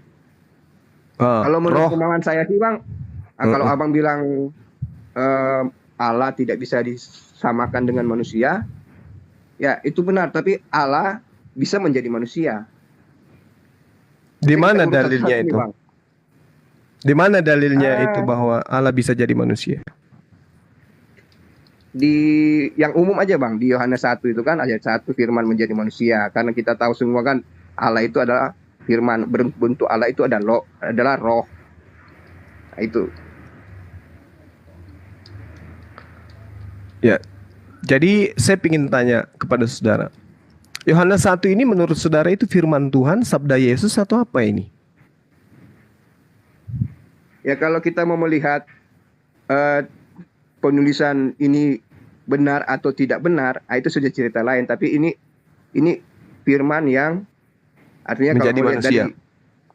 Kalau kita abang mau bilang ini betul tidak ini tulisannya ini kan sudah cerita lain. Tapi Oke. Kita tinggalkan itu. Sekarang begini. Tuhan mengangkat saksi di dalam Yesaya 43 nomor 10. Engkaulah saksiku, tidak ada Tuhan yang dibentuk sebelum aku dan tidak ada Tuhan yang dibentuk setelahku. Setuju. Yes, ya. Ketika Anda mengatakan firman itu adalah Tuhan menjadi daging, berarti Tuhan membentuk diri menjadi daging. Bertentangan enggak dengan pernyataan Tuhan dalam Yesaya 43 nomor 10 tadi? Konsepnya begini bang, memang artinya tidak ada Tuhan selain dia. Dan beda dengan Tuhan menjadi manusia, Allah menjadi manusia. Dengan kita bedakan Allah, tidak ada Allah selain dia. Dua-duanya benar bang. Iya, tahu. Tiada Tuhan selain Allah, tahu saya. Sekarang masalahnya adalah ketika Tuhan itu sendiri mengangkat saksi di dalam kitabnya orang Yahudi, Yesaya 43 nomor 10, engkaulah saksi-saksiku. Persaksikan. Tidak ada Tuhan yang dibentuk sebelum aku, dan tidak ada Tuhan yang dibentuk setelahku. Lalu kemudian Kristen dengan mengambil data-data dari himne Plato membentuk Tuhan menjadi daging. Apakah bertentangan menurut saudara atau tidak?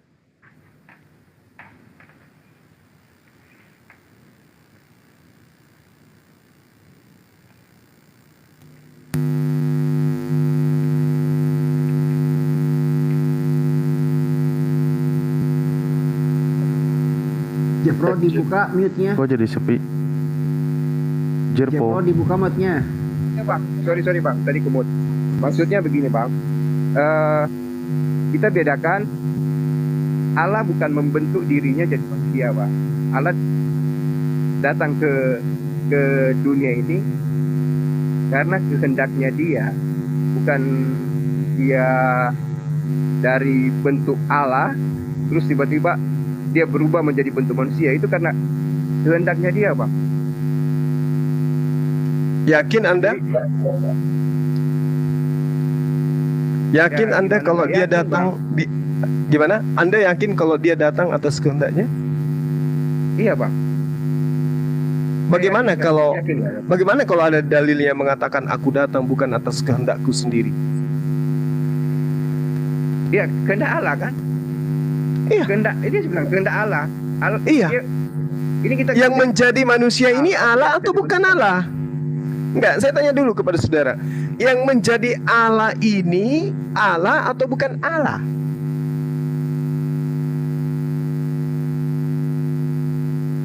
Maksudnya abang yang Allah Yang Kan menjadi saudara manusia. saya Iya, Allah kan apa bukan saudara Allah? saya mengatakan tadi dia datang atas kehendaknya sendiri. Kan itu Anda yang katakan. Dia tidak menjadi manusia, tapi dia sendiri yang datang atas kehendaknya. Bukan begitu? Yesus yang bilang kan atas kehendak Allah kan. Kan tadi saya bilang kehendak Allah yang berkehendak untuk menjadi manusia, menjadi Yesus. Berarti yang menjadi berarti yang menjadi manusia ini adalah Allah itu sendiri. Iya, betul, Bang. Berarti atas kehendak Allah sendirilah dia kemudian menjadi manusia. Iya. Berarti yang menjadi manusia ini menjadi manusia atas kehendaknya sendiri. Atas kehendak Allah. Loh, Bang. Gini, saya analogikan sederhana. Misalnya saudara menjadi apa ya yang bagus ya? Menjadi seekor kelinci. Ketika Anda menjadi seekor kelinci, kelinci ini menjadi kelinci atas kehendak Anda sendiri atau bukan? Saya kalau punya kemampuan untuk menjadi kelinci, saya bisa menjadi kelinci atas kehendak saya. Nah, kelinci ini ketika kelinci ini berbicara, aku jadi kelinci atas kehendakku sendiri, itu betul. Tapi ketika kelinci ini mengatakan aku menjadi kelinci bukan atas kehendakku sendiri, itu gimana masalahnya? Paham tidak Anda? Dia berbicara sebagai Yesus mengatakan di dalam Yohanes 48 nomor 42, aku datang bukan atas kehendakku sendiri. Betul, Bang. Nah, bukan kehendak Yesus, berarti kan? yang Allah ini bukan Yesus. Bukan kehendak kelinci, Allah kehendak saya. Kehendaknya Jervo untuk menjadi kelinci, bukan kehendaknya kelinci untuk menjadi kelinci. Kehendak Allah untuk menjadi Yesus, bukan kehendak Yesus untuk menjadi Yesus. Berarti Anda dengan kelinci beda. Beda. Dalam konsep tadi, berarti Allah dengan Yesus beda. Berarti Allah dengan Yesus beda. Iya, beda. Allah. Oh, beda. Ya sudah. Berarti bukan Allah yang menjadi manusia. Berarti bukan Allah yang menjadi manusia. Yang menjadi manusia ini siapa? Menjadi kelinci. Ngerti nggak, Bang? Jadi beda. Jervo dan kelinci beda. Kelinci itu adalah Jervo yang menjadi kelinci. Nah, sekarang begini. Tolong Anda atur napas baik-baik. Gunakan logika sehat Anda yang paling sehat. Sekarang Anda menjadi kelinci. Iya, Bang. Yang jadi kelinci ini siapa? Anda? Ya, Jervo, saya sendiri. Oke, Jervo menjadi kelinci. Dengan kondisi kelinci, siapa yang menghendaki dia menjadi kelinci? Jervo. Berarti kelinci ini akan berkata, aku datang atas kehendakku sendiri. Betul atau tidak? Atas kehendak Jervo dong. Iya, berarti atas kehendak kelinci ini kan? Ya, yang dia kelinci ini gimana sih, Bang? Dia jadi kelinci atas kehendak saya. Ayolah kita jujur terhadap kebenaran, kawanku. Saya nggak minta Anda bersyahadat setelah ini. Saya hanya minta Anda jujur terhadap kebenaran. Nah, ini yang saya maksud, Bang. Alkitab itu, kebenaran Alkitab, isi Alkitab tidak ada hubungannya dengan kebenaran dan keberadaan Allah. Gitu maksud saya. Jadi, Tidak masalah, tidak masalah, tidak ada hubungannya. tidak masalah, Allah menurut tidak masalah.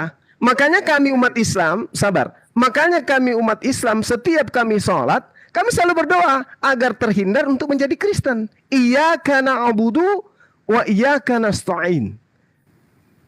Siratal ladzina an'amta 'alaihim ghairil maghdubi 'alaihim waladdallin. Amin. Kami minta kepada Allah untuk tidak menjadi golongan orang yang sesat. Orang sesat itu ya seperti ini. Anda memutarbalikkan sesuatu yang sudah tidak rasional. Yang tadinya sudah masuk akal, Anda akal-akali sehingga tidak rasional. Anda menjadi kelinci. apa yang tidak Oke, sekarang Anda menjadi kelinci. Sekarang Anda menjadi kelinci. Kelinci ini ketika dia menjadi kelinci, apakah atas kehendaknya sendiri menjadi kelinci atau bukan? Bukan, atas kehendak Jervo. Atas kehendak saya. Loh, yang menjadi kelinci ini siapa? Yang mau menjadi kelinci siapa? Nah, berarti Gini Bang, gini. kehendak Anda menjadi kelinci itu adalah Anda sendiri. Kehendak saya, bukan kehendak kelincinya. Loh, yang jadi kelinci ini siapa? Jervo. Loh, yang menjadi kelinci adalah Anda. Iya. Jangan ambil kelinci lain. Anda ini sudah jadi kelinci. Yang menjadi kelinci ini adalah Anda. Ketika Anda mengatakan bukan atas kehendak kelinci ini menjadi kelinci, ini di mana logika Anda? Inilah yang dikatakan sesat. Mungkin beda persepsi lah Bang. Mungkin ya gini yang saya maksudnya. Kalau saya melihat apa Yesus mengatakan, ini, aku datang bukan atas kehendakku sendiri. Berarti Sang Tuhan bukanlah Yesus. Tuhan menghendaki keinginan agar Maria melahirkan seorang manusia bernama Yesus. Makanya Yesus mengatakan, aku datang bukan atas kehendakku sendiri, tapi atas kehendak Dia yang telah mengutus aku. Betul itu Bang. Cuma beda pemahaman aja Bang. Boleh nggak kelinci ini berkata, boleh nggak kelinci tadi berkata, aku menjadi kelinci bukan atas kehendakku sendiri? Boleh nggak? Jadi begini Bang, Yesus datang atas kehendak Allah. Iya kan? Terus? Jadi kalau Yesus ngomong begitu ya betul. Nah sekarang kelinci ini berkata, aku datang. Kelinci ini berkata, aku datang bukan atas kehendakku sendiri. Apa rasional kalau kelinci ini bukan Anda? Iya saya yang menjadi. Tapi kelinci itu tidak bisa mengatakan dia datang atas kehendaknya dia. Dia harus bilang dia jadi kelinci atas kehendaknya Jervo. Itu sudah benar Bang. Cuma berarti si kelinci ini bukan Jervo. Jadi kelinci ini bukan Jervo. Saya yang menjadi kelinci. Tapi yang berkehendak atas kehendak siapa? Atas kehendak siapa? Jervo yang berkehendak menjadi kelinci. Nah, kelinci ini siapa sekarang? Di dalam kelinci itu Jervo. Nah, jadi ketika kelinci ini berbicara, ketika kelinci ini berbicara, dia atas nama Jervo atau bukan? Iya. Betul itu. Atas nama Jervo kan? Iya. Nah, kalau Jervo ini berbicara atas nama dirinya, berarti dia mengatakan, aku datang atas kehendakku sendiri kan? Iya, dia lupa kalau dia kelinci. Kalau dia ngomong begitu. Berarti Yesus lupa dirinya kalau tadinya adalah Tuhan.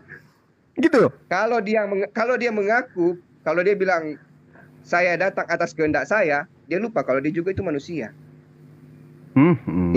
Dia kok bisa kayak begitu? Mengklaim tidak kalau gini. Kalau Yesus bilang begitu, Yesus akan mengklaim dia 100% Allah. Sedangkan Yesus itu ada manusianya juga. Itu loh Bang. Nah, yang mengatakan Yesus itu 100% Allah, 100% manusia kan ini gereja. Bukan Yesus. Nah, ketika Yesus mengatakan aku datang bukan atas kehendakku sendiri, Yesus itu 100% bukan Allah dan 100% manusia. Itu yang benar. Salah Bang. Ya, terus di mana? Dari mana Anda mengatakan Yesus itu adalah Allah? Dari sisi mana? Itu sama dengan ayat-ayat yang lain di Alkitab yang bilang, Allah kenapa engkau meninggalkan aku, Eli Eli lama sabachthani. Mungkin itu 11-12 lah dengan kasus ini kan. Seolah-olah dia kan punya dua sisi Bang sebenarnya itu. Jadi kalau Dari mana Anda mengatakan dia punya dua sisi? Dari mana? Siapa yang ngajarin? Ya artinya kan dia punya sisi manusia, sisi Allah. Jadi begini Bang. Yang mengajarin saudara saya Yesus itu punya sisi Allah itu yang siapa? Ya tidak mungkin Bang Zuma lah. Jadi begini Bang, kembali tidak Iya, silakan saudaraku. Ya, silakan. Iya Bang, sorry Bang. Jadi kelinci ini kan dia menjadi kelinci, bukan kehendaknya dia untuk menjadi kelinci, tapi kehendaknya Jervo untuk menjadi kelinci. Jadi kalau Yesus bilang dia datang atas kehendak Allah, ya betul kan Bang? Sekarang begini saudaraku, begini. Anda adalah Jerpo. Ya. Iya. Jerpo. Jerpo sebelum Anda menjadi kelinci, Anda mengatakan diri Anda akan menjadi kelinci. Betul? Betul. Nah, yang menjadi kelinci ini adalah Anda kan? Itu. Jerpo kan? Iya. Yang kelinci ini Jerpo atau bukan? Iya, saya. Nah, ketika saya berkata saya datang atas kehendak oknum lain, apa enggak sedeng itu namanya? Abang jangan lupa bahwa kelinci ini bukan tiba-tiba langsung kelinci. Dia keluar dari rahim kelinci. Itu Yesus, seperti itu. Oh, ini parah ini. Lebih parah lagi. Berarti Anda yang menghendaki tercipta menjadi kelinci melalui proses kelahiran. Iya, jelas itu, Bang. Nah, berarti kalau Allah menjadi Yesus, tiba-tiba langsung jadi Yesus, semua dunia, seluruh dunia akan bertobat langsung menyembah. Hah? Kenapa bisa? Iyalah. Kenapa bisa? Artinya kan dia datang tidak melalui proses kelahiran, tidak melalui proses manusiawi. Artinya dia datang sebagai 100% Allah, bukan sebagai 100% manusia yang dia bisa merasakan penderitaan apa semua yang dirasakan oleh ciptaan. Mari kita berpikir secara logika. Yesus datang tanpa melalui kelahiran, ya. Maka dia otomatis Tuhan, gitu ya? Dia bukan Yesus, dia Allah yang turun langsung ke bumi. Bukan Yesus lagi. Menjadi manusia. Kalau tidak menjadi lagi. Tidak lagi lah kalau dia datang sebagai Allah. Ya otomatis kan dia bukan Yesus.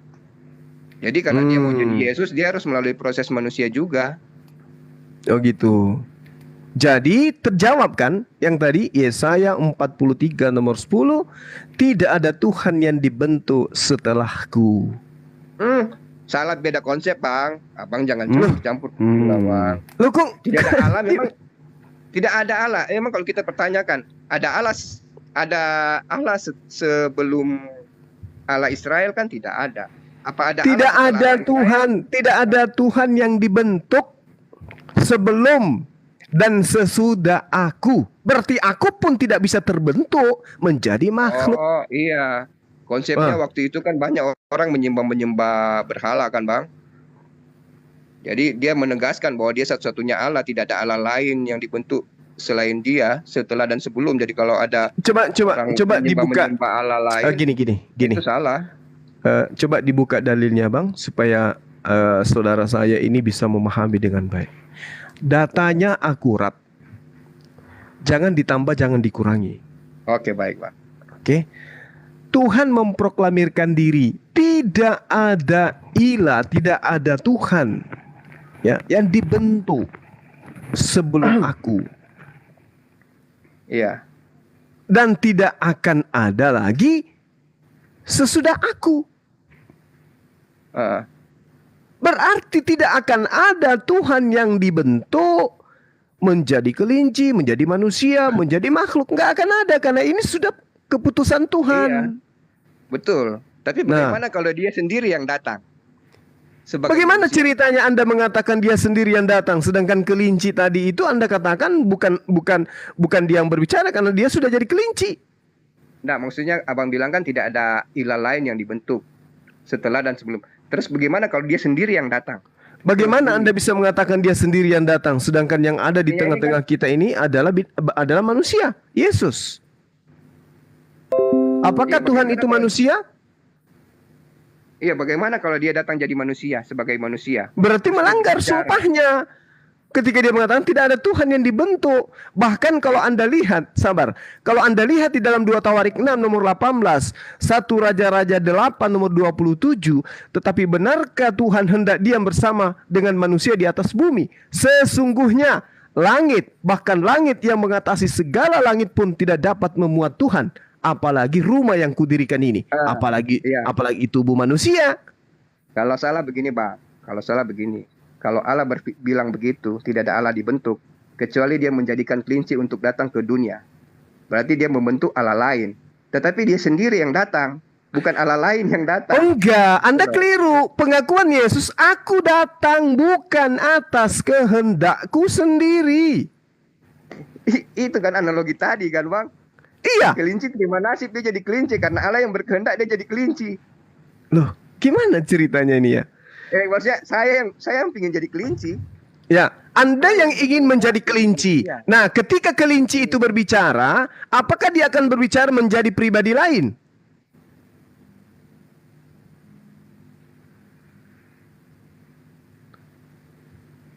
Dia bicara sebagai kelinci, Bang, bukan pribadi lain. Dia berbicara sebagai kelinci yang di dalamnya dia ada saya. Nah itu dia, kelinci ini berbicara, aku menjadi kelinci atas keinginan siapa? Itulah konsep Trinitas yang susah dipercaya sama teman-teman.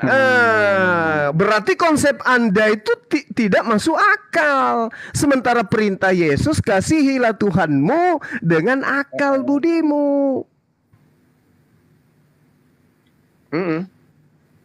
Jadi boleh nggak saya katakan bahwa konsep ketuhanan saudara itu tidak rasional?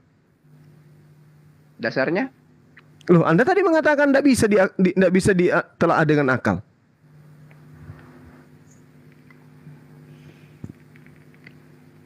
Anda terlalu merendahkan Tuhan, Bang. Dengan mengatakan Tuhan menjadi manusia, Anda terlalu merendahkan Tuhan. Ya, memang Tuhan yang merendahkan dirinya. Kata siapa? Kalau menurut abang kita mau merendahkan dia karena dia menjadi manusia, itu memang dia punya kehendak untuk menjadi manusia. Di mana?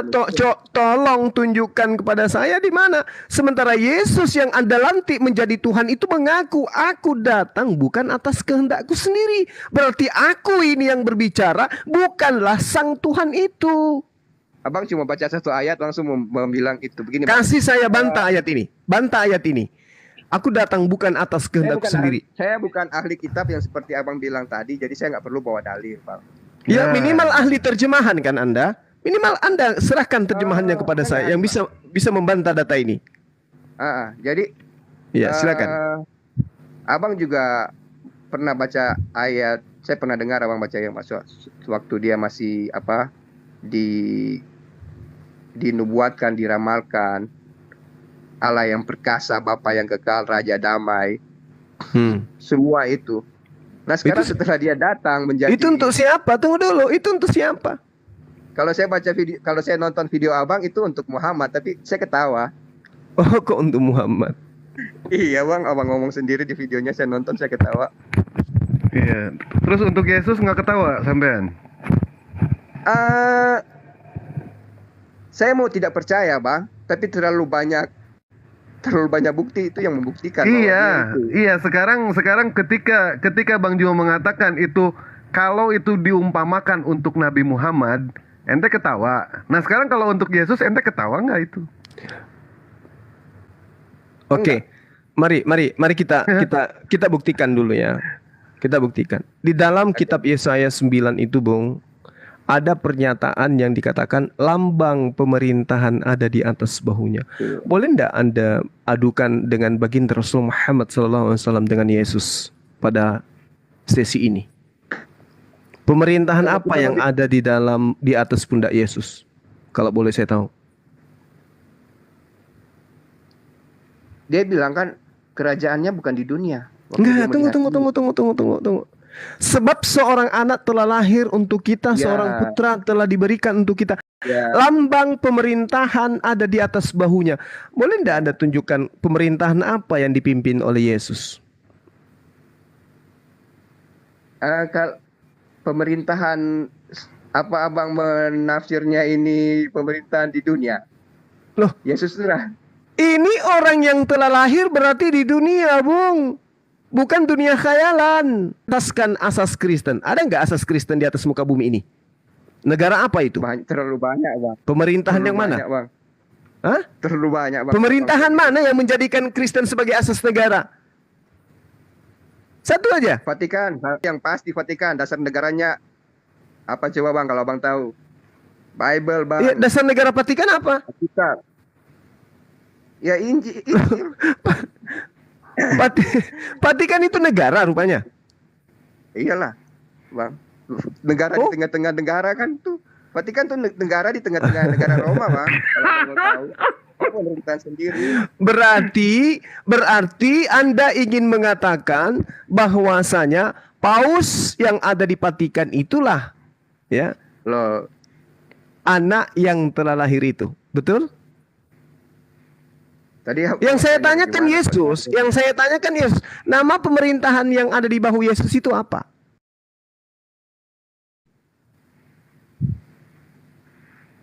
Artinya, Bang, gini, Bang.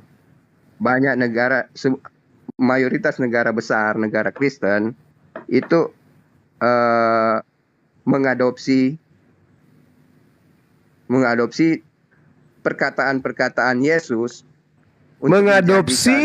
Mengadopsi pemerintahan yang ada di atas pundak Yesus.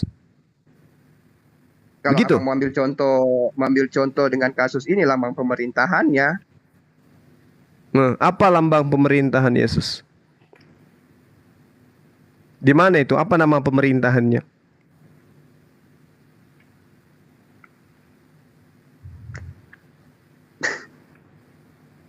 Aduh, Bang.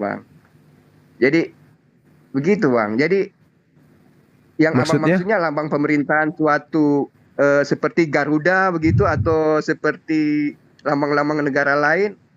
Kalau itu tidak ada, Bang. Berarti Yesus tidak punya pemerintahan. Ya kan, saya kasih kan contohnya Abang bilang lihat pemerintahan yang lambang pemerintahannya ada di atas bahunya. Coba Abang lihat negara-negara mayoritas Kristen yang dasar negaranya kebanyakan mengadopsi ke lambang pemerintahannya ke pemerintahannya Yesus. Kristenan begitu. Iya.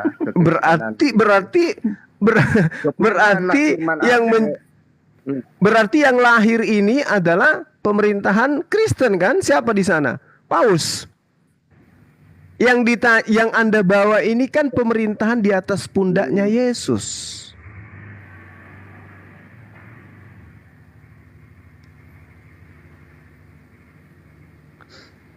Seorang anak lahir bagi kita. Oke, kalau versi Abang bagaimana? Soal ini? Nah, kalau ini, Bung, ini bukan untuk Yesus. Tapi ini untuk Hezkia. Rajanya orang Yahudi. Bukan untuk Yesus. Itu yang perlu saudara pahami. Bukan. Karena dikatakan apa yang kekal raja damai. Ada sambungannya loh ayat itu, Bang. Jangan salah. Iya. Dengarkan. Iya, saya tahu. Saya hafal data itu. Orang-orang orang akan menyebut dia penasihat ajaib. Tunjukkan satu manusia yang hidup zamannya Yesus yang menyebut Yesus sebagai penasihat ajaib. Satu aja. Di mana itu tertulis Yesus bisub? Abang pernah dengar khotbah di bukit? Iya, orang akan menyebutnya sebagai penasihat ajaib. Di mana pernah Yesus dikatakan sebagai penasihat ajaib? Ya, dengar aja khotbah di bukit itu. Ada di Alkitab itu, baca, Bang. Kalau Abang pernah mendengar khotbah di bukit, orang akan menyebutnya sebagai penasihat ajaib. Siapa yang pernah menyebut Yesus sebagai penasihat ajaib? Bang, kalau ada orang yang pernah mengajar abang kasihlah musuhmu. Yesus mengatakan itu. Apa itu bukan penasihat ajaib? Orang akan menyebut orang, namanya disebut orang. Dengarkan, Bung. Yang ajaib. Dengarkan. Ada orang yang mengatakan itu sebenarnya. Dengarkan. Orang syair terindah sampai saat Ya Allah, ya Karim. Orang akan menyebut oknum tersebut dengan gelar penasihat ajaib.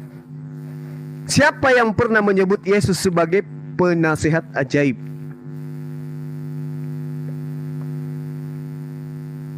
Ada? Bang, kalau dia bisa ya anggap saya tidak tahu, nggak ada. Nggak ada, berarti bukan Yesus. Karena di situ dikatakan di original teksnya, qara, orang menyebutkan. Saya saat itu tidak ada, tapi saat ini setelah orang mengetahui apa yang dia katakan, apa yang diajarkan, abang punya pernyataan salah, tidak benar. Oh, setelah tidak. Orang saat ini sudah mengetahui Tidak. apa yang saja yang dia katakan tentang apa perkataan-perkataan Yesus.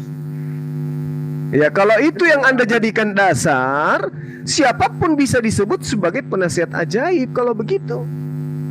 Berarti siapapun bisa Anda sebutkan sebagai Tuhan yang dimaksud di sini berarti. Sedangkan Yesus pada zamannya tidak pernah disebut sebagai Hizkia. Yesus juga demikian. Yesus juga bukan. Oh, salah, Bang.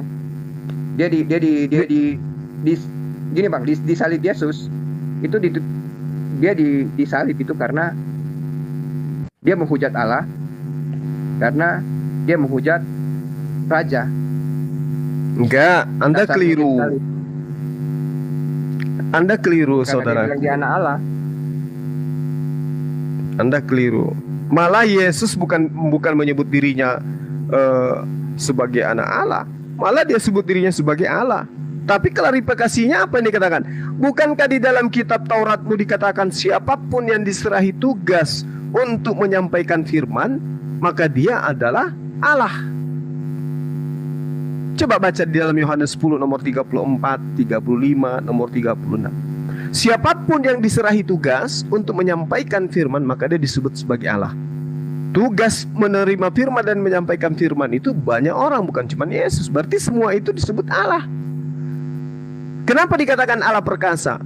Karena ketika dia memimpin perang, dia dibantu, dia ditolong oleh Allah yang perkasa itu, yang dimaksud oleh Allah yang perkasa. Makanya ketika kita mencari konteks yang sebenarnya, data dari konteks yang ada di Yesaya 9 harus diawali dari nomor 1. Yesaya 9 nomor 1, nomor 2, nomor 3, nomor 4, nomor 5 sampai nomor 6 dan seterusnya, supaya kita dapat mengetahui bahwasanya yang dimaksud di sana itu bukan Yesus tapi Raja Hizkia. Itu pemahaman abang kan? Oh bukan, itu kitabnya orang Yahudi yang mengatakan itu. Kitabnya orang Yahudi yang mengatakan itu, bukan saya. Iya, betul. Tapi itu kan tidak di situ ditulis. Itulah ayat itu dimaksudkan untuk Hizkia kan? Itu ada dalilnya, Bung. Ada dalilnya. Itu untuk Hizkia. Ada. Silakan Anda baca data-data yang saya sajikan. Kalau Anda mau belajar, 2 Raja-Raja 19 nomor 32 sampai nomor 36. 2 Raja-Raja 19 nomor 29 sampai nomor 30. 2 Raja-Raja 19 nomor 20. 2 Raja-Raja 18 nomor 13. 2 Raja-Raja 18 nomor 19. Itu semua data yang menceritakan tentang Hizkia, kemudian maju mengalahkan pasukan yang datang kemudian. Iya. Yang sama seperti Gideon menghancurkan Raja Asyur. Iya. Oh, saya pikir nubuatan tentang ayat itu langsung diklarifikasi di raja-raja tadi. Sebenarnya ini bukan nubuatan, ini cerita, Bang. Ini bukan nubuatan. Cuman penulis kitab kanon itu mengambil kitabnya orang Yahudi, mencocok-cocokkan untuk Yesus, tapi tidak pas. Karena itu bukan nubuatan, itu adalah cerita. Cerita yang terjadi pada masa itu. Telah lahir Artinya sudah lahir anak itu pada saat Yesaya menulis surat. Siapa yang lahir pada saat itu? Hizkia. Dialah yang nanti yang akan menggulung ya musuh-musuhnya ketika kemudian dia memimpin kerajaan Yehuda. Dia melawan tentara Asyur. Hizkia mampu kemudian menyelamatkan Yahudi dari serangan-serangan Asyur. Layaknya Gedeon mengalahkan Median. Makanya ketika Yesus itu dianggap sebagai Mesias, dianggap sebagai Raja Damai, orang-orang Yahudi tertawa karena dia tidak mampu melakukan hal besar seperti yang dilakukan oleh Gedeon, seperti yang dilakukan oleh Hizkia, seperti yang dilakukan oleh Musa, seperti yang dilakukan oleh Daud. Karena dia tidak punya pasukan, Bang, dia Raja Damai. Bagaimana ceritanya dia menjadi raja kalau tidak ada pasukan?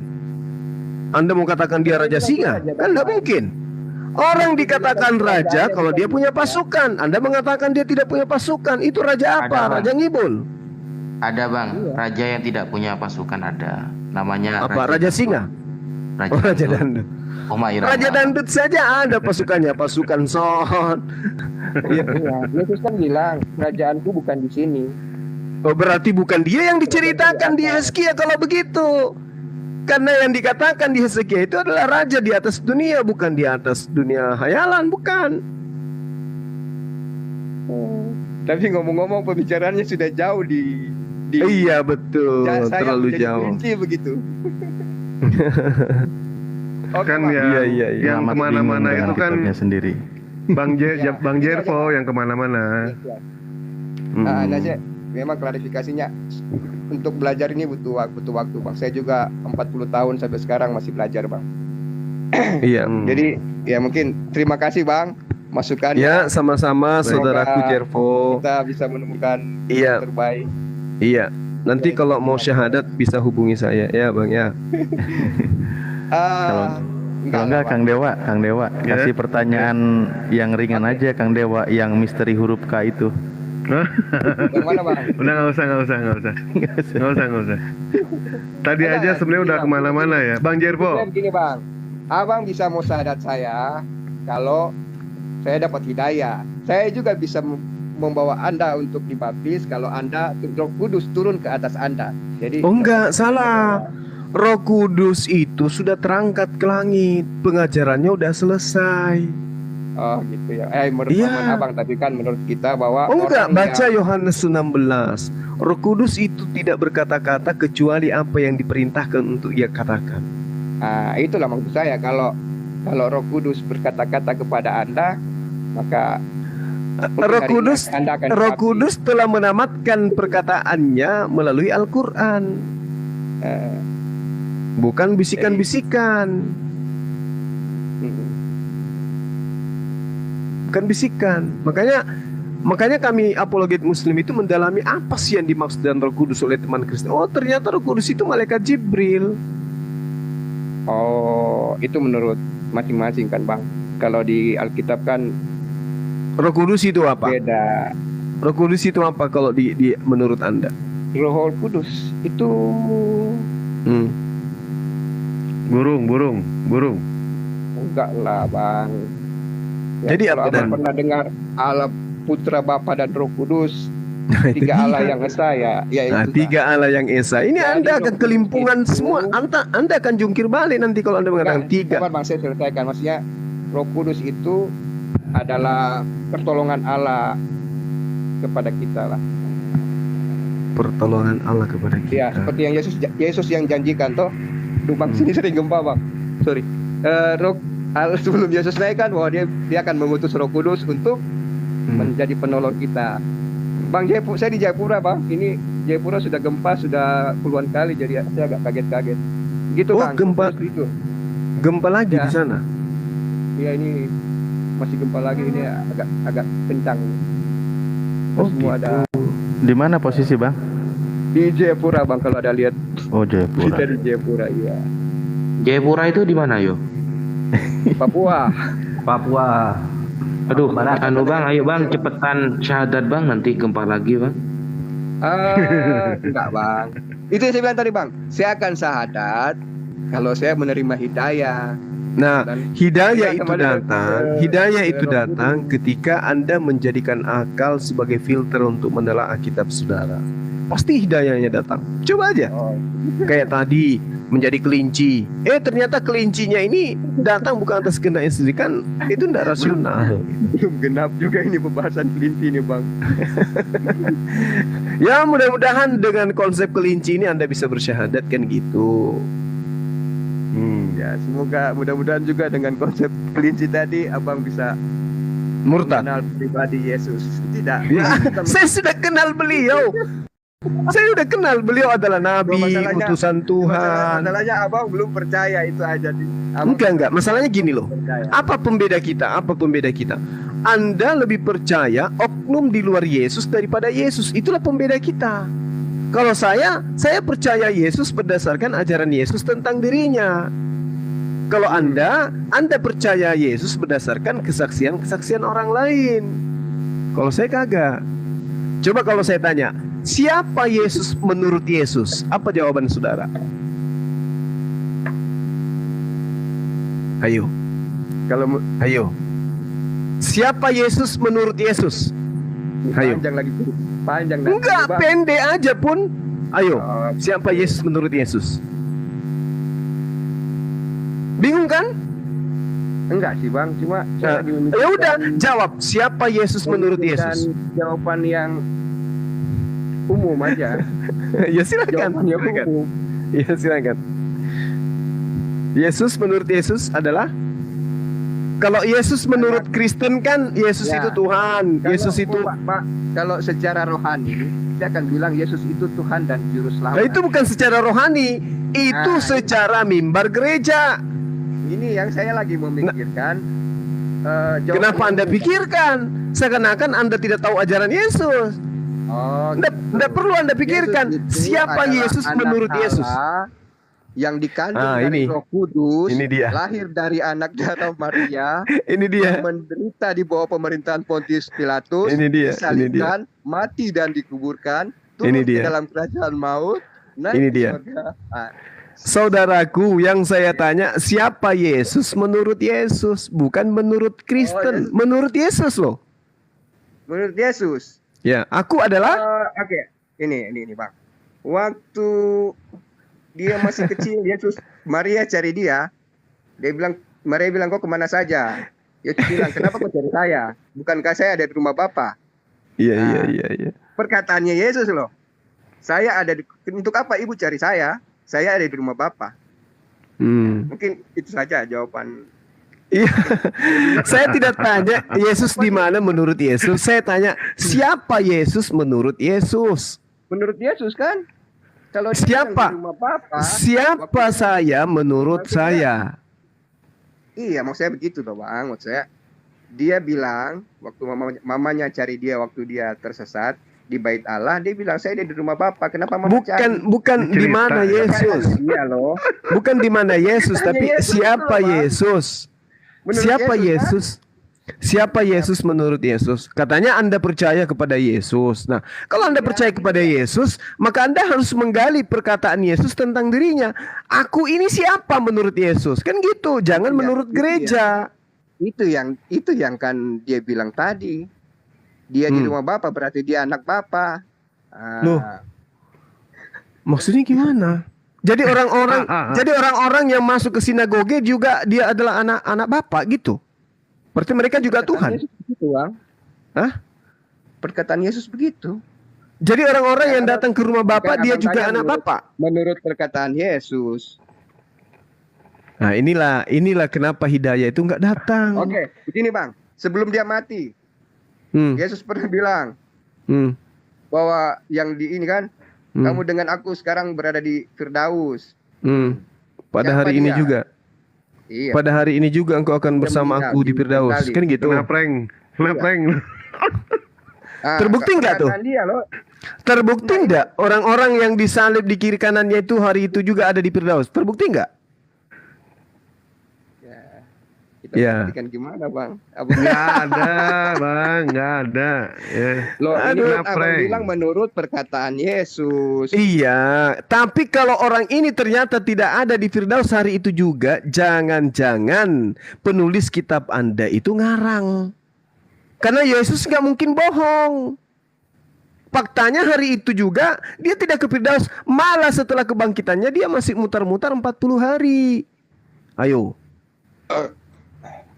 Makanya saya katakan, kalau Anda menggunakan filter akal menelaah Bible, insya Allah Anda akan mendapatkan hidayah. Enggak lah bang. Nah, sekarang ketika saya tanya, Karena begini loh bang. Gini, silakan. itu yang saya bilang dari awal bang.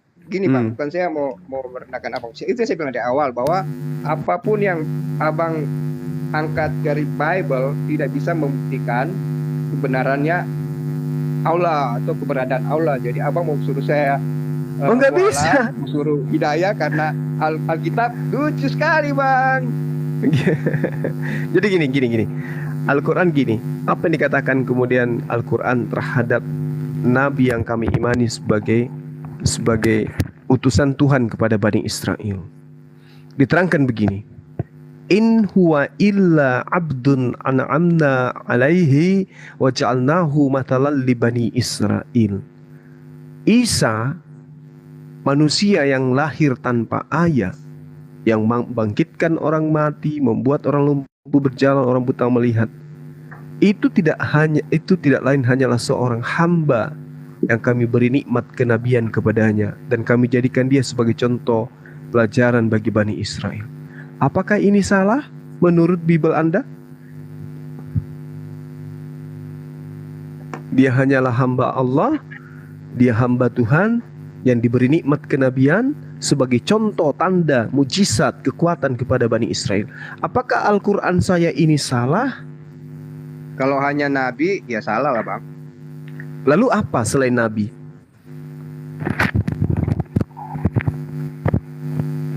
Karena di Alkitab tidak bilang Yesus Nabi.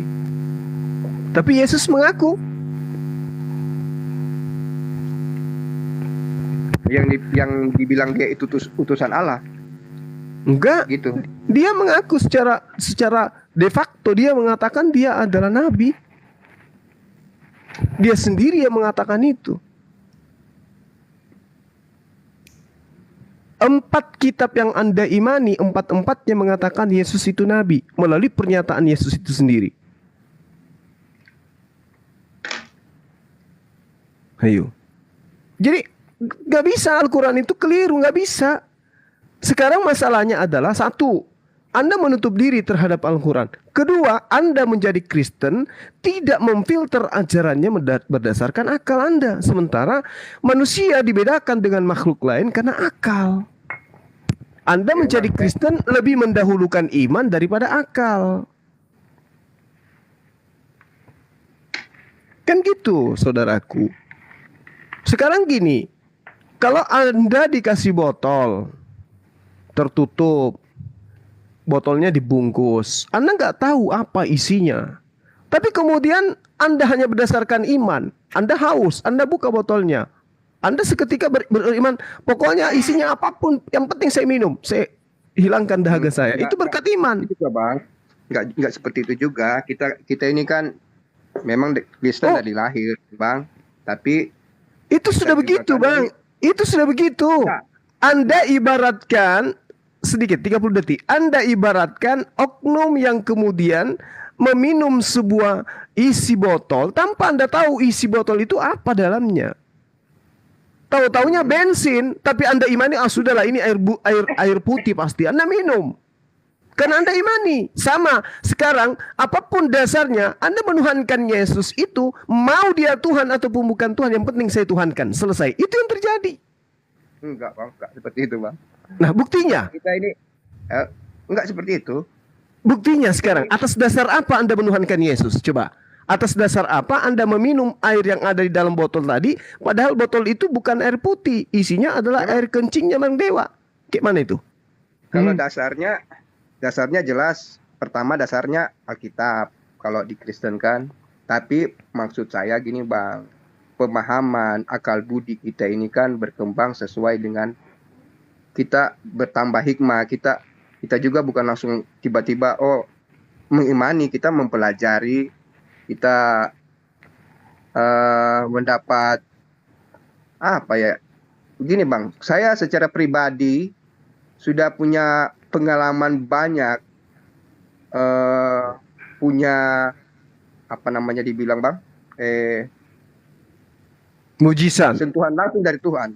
Ya, nah, artinya seperti begitu. Iya. Ya Allah, ya Rabbi.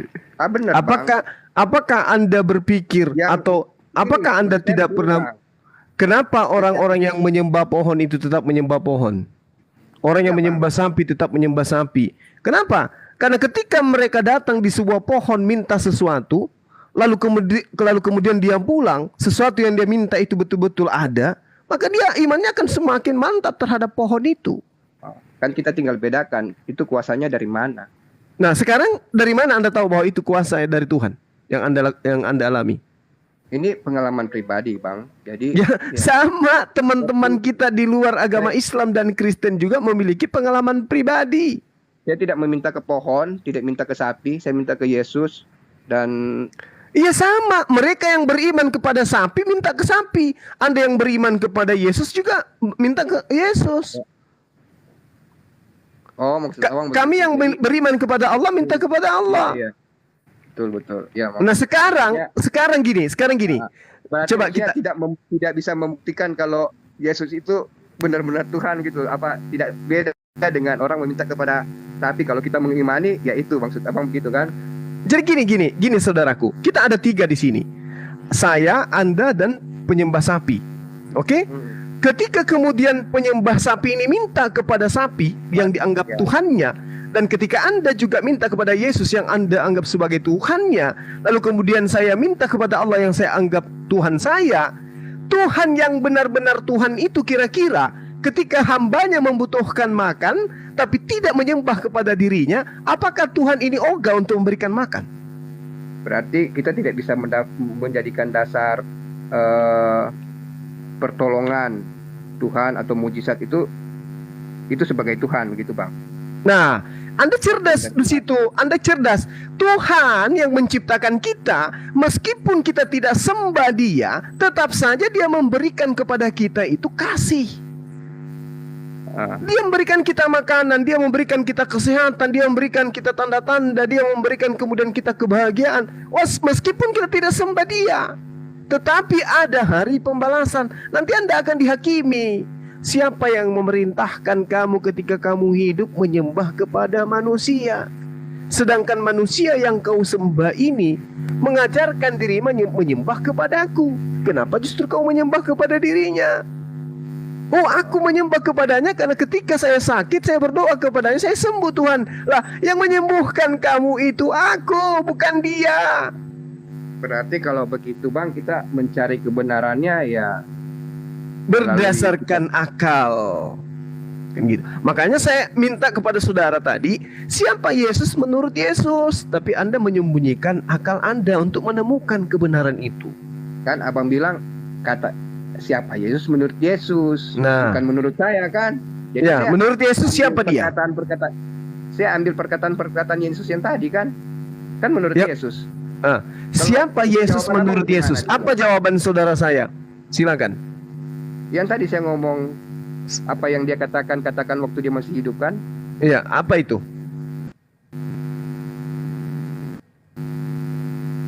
Itu yang saya sudah ngomong. Aku ada di bait Allah gitu. Terus yang terakhir waktu dia sebelum meninggal. Kalau dia bukan Tuhan, dia yang bukan pemilik sorga, masa dia bisa menjamin orang untuk masuk sorga? Oh, tunggu dulu. Waktu dia membangkitkan orang mati, itu dia memerintahkan seolah-olah dia Allah.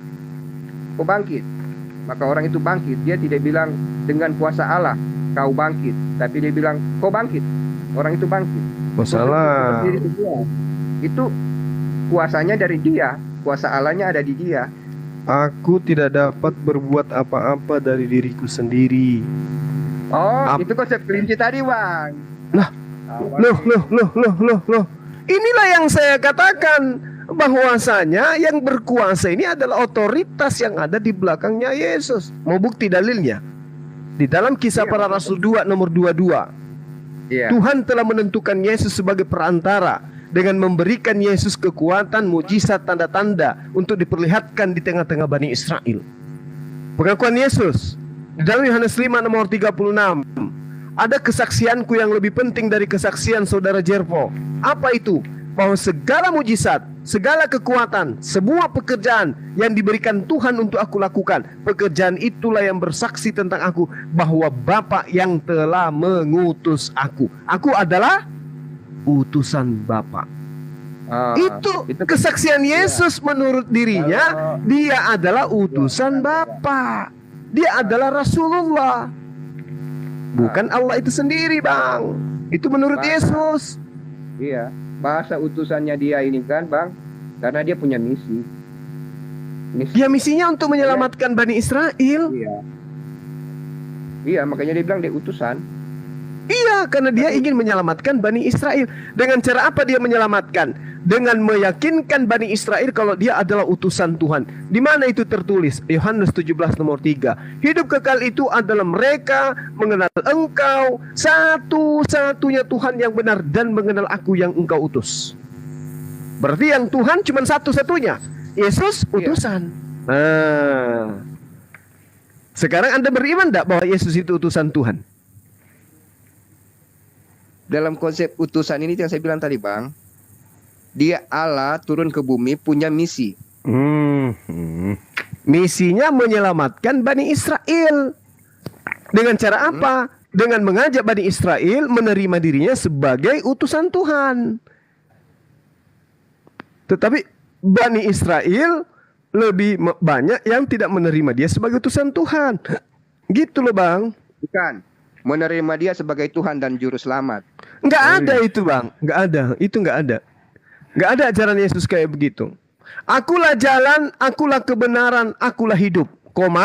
Tidak ada yang sampai kepada Bapa tanpa melalui aku. Siapa yang menjadi tujuan di situ? Bapa. Siapa yang menjadi jalan? Yesus. Jalan mana yang ditunjukkan oleh Yesus? Sembahlah Allah.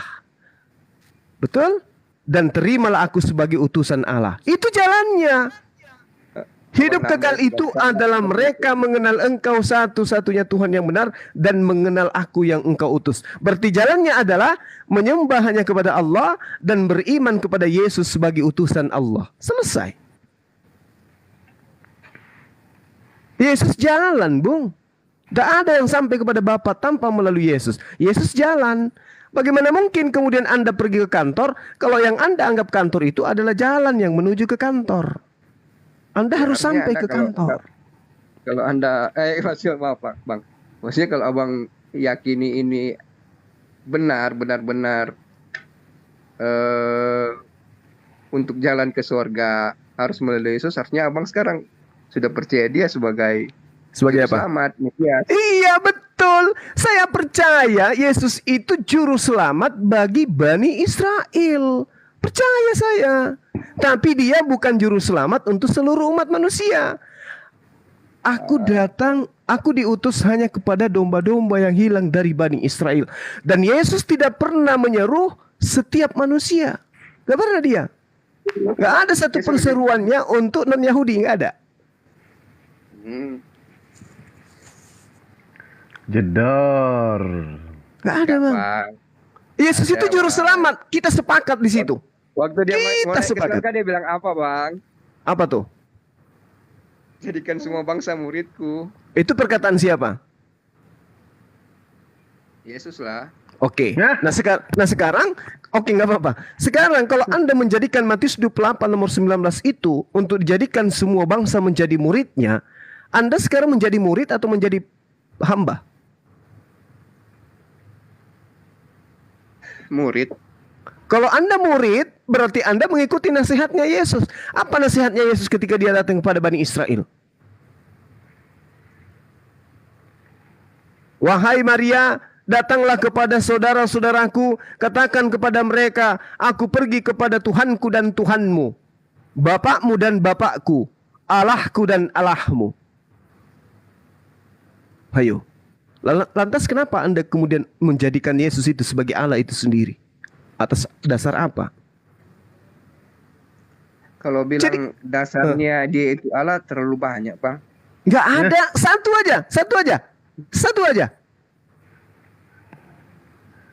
aja. Dasarnya Anda mengatakan Yesus itu Allah menurut Yesus. Satu aja. Kalau ada, saya kawin lagi. Silakan. Begitu, Bang. Ini kenapa Bang Jepro yang diskusi saya yang tegang ya? Enggak lah, Bang. Satu aja saya minta. Kalau Abang pernah dengar dia dikandung dari Roh Kudus kan. Nah, itu kan. Oh, berarti Anda nggak tahu bahwa Yohanes itu bukan cuma dirinya yang dikandung Roh Kudus, ibunya penuh dengan Roh Kudus ketika kemudian Yohanes itu dikandung. Ibunya yang penuh dengan Roh Kudus. Berarti ibunya pun adalah Tuhan. Kalau itu yang Anda jadikan sebagai konsep.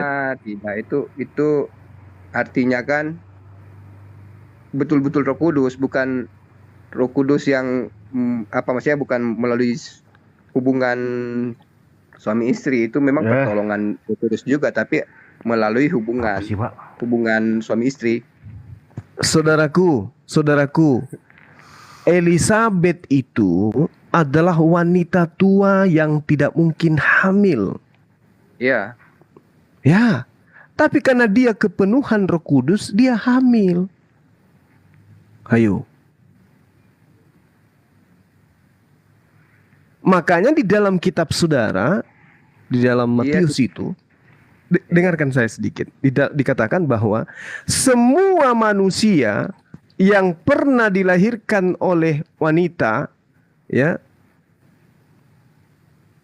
itu tidak ada yang lebih besar daripada Yohanes.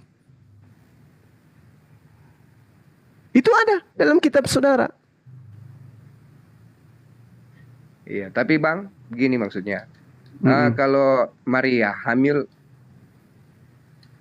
bukan artinya kan kalau mau bilang dipenuhi Roh Kudus, tapi Maria itu dikandung oleh Roh Kudus. Dia melahirkan dalam kondisi perawan, Bang, belum tersentuh.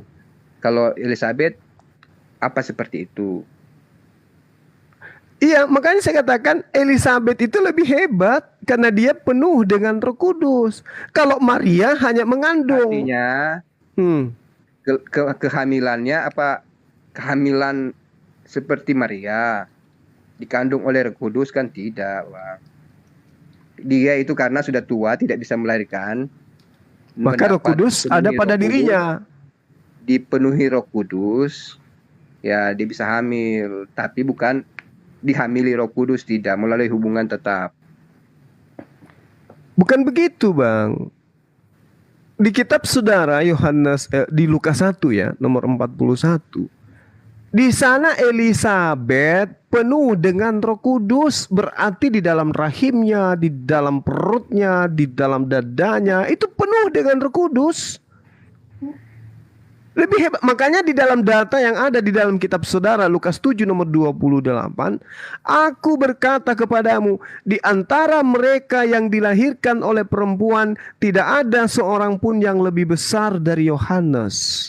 Berarti Yohanes lebih besar daripada Yesus. Kenapa?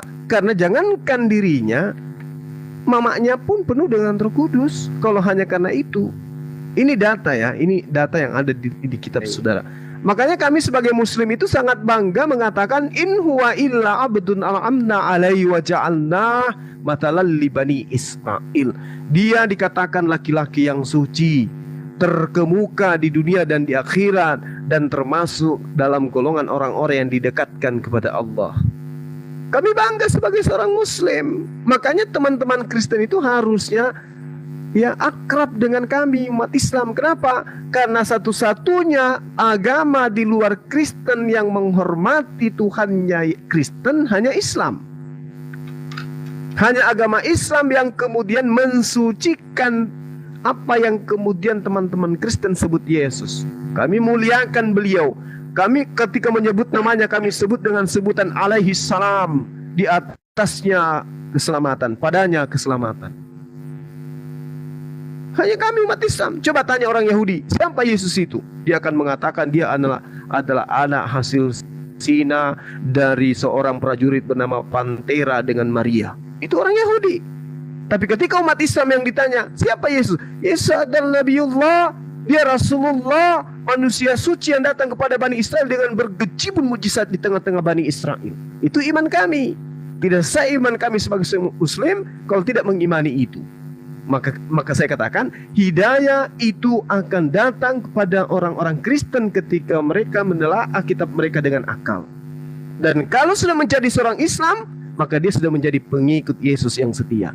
Tidak akan menggantikan ajaran Yesus dengan ajaran yang lain, sebab dia mengajarkan dirinya sebagai utusan Tuhan. Di Islam, beliau itu adalah Rasulullah. Dia adalah utusan Allah, utusan pencipta langit dan bumi, utusan Tuhannya Abraham, Ishak dan Yakub. Gitu Bang. Ya, keren. Siap. Begitu ya Bang Jervo ya. Dibaca aja apa yang ada di dalam Bible-nya. Jangan pernah yang namanya dilawan kitab.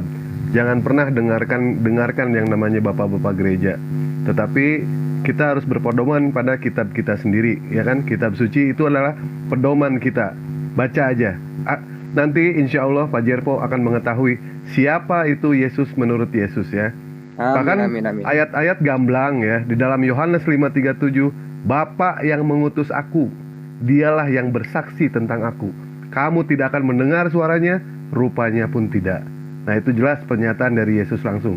Di dalam Keluaran 33 nomor 20, engkau tidak tahan memandang wajahku, sebab tidak ada orang yang memandangku dapat hidup. Ini pernyataan dari Tuhan langsung. Jadi tidak ada satupun juga manusia yang bisa melihat Tuhan.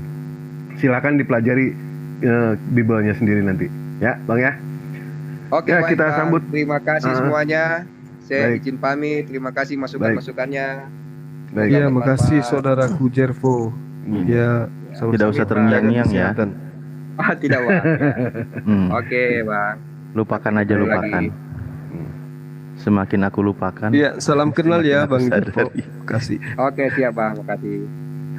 Selamat malam juga Bang Steve Fox. Ya, gantian kita, capek mual saya ini lama-lama. Malam Bang. Iya, malam-malam. Silakan. Dari Kristen juga. Assalamualaikum. Waalaikumsalam. Kristen apa Islam Bang? Aku Muslim Bang. Oh ya gimana? Waalaikumsalam warahmatullahi wabarakatuh. Aku fansnya Bang Juma aku Bang. Wih, bagaimana bisnis kita kemarin Bang? Cium dong, cium. Nah, kalau udah cewek ku nikah ya Bang, betul Bang. Jangan ikut-ikutan si Hotang, dia mempelai wanita nanti. Kangen si Hotang Bang, mana si Hotang nih? Tadi ada dia di sini nyamber.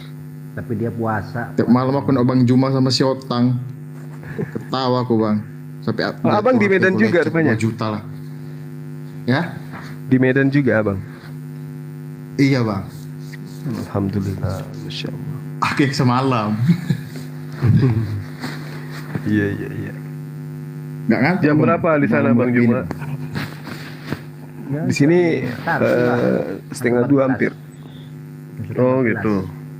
Iya. Apa mau istirahat atau gimana Bang? Iya, saya istirahat monitor.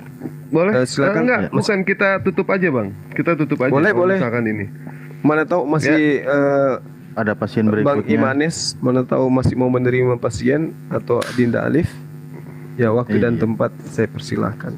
Nggak tahu nih yang mana yang hoten nggak tahu. Padahal ya mungkin pasti mau ini dulu. Mau apa? Mau diskusi dulu sama Bang Juma, nanya-nanya sama Bang Juma. Ini kan teman PAUD, ya kan? Teman PAUD, silakan. Reuni dulu. Dewa, Kang Dewa, izin juga buat kawan-kawan bantu di follow ya ini akun penguat satunya. Tolong di follow ya. Punya Pak Alip, tolong di follow itu akunnya kepada Ikhwan Fillah, dibantu supaya beliau juga bisa berdakwah lagi, supaya beliau juga bisa live lagi, dan beliau juga bisa mencari itulah pokoknya ya. Silakan Bang Steve, fannya Bang Juma soalnya ini. Silakan. Udah gitu aja lah ya Bang. Ya, makasih Assalamualaikum Bang Juma. Waalaikumsalam warahmatullahi wabarakatuh, saudaraku Steph. Kemana ini nurun nih? Lewat jendela Bang, lewat jendela. Kayak mana turunnya ini? Turunnya lah, Bang. Oh gitu, sebentar. Saya tidak pernah nurunin orang ya, tapi kalau minta diturunkan baik. Sebentar. Terima kasih yang udah follow. Iya, celupin HP-nya lebih mudah. Ya, ini ada sang peniru ini. Malam. Iya, selamat malam. Selamat malam Ya, dari Muslim, dari gimana? Kristen, dari mana? Puji Tuhan, Kristen. Oh, Kristen. Iya. Ya, mungkin ada yang mau disampaikan dulu?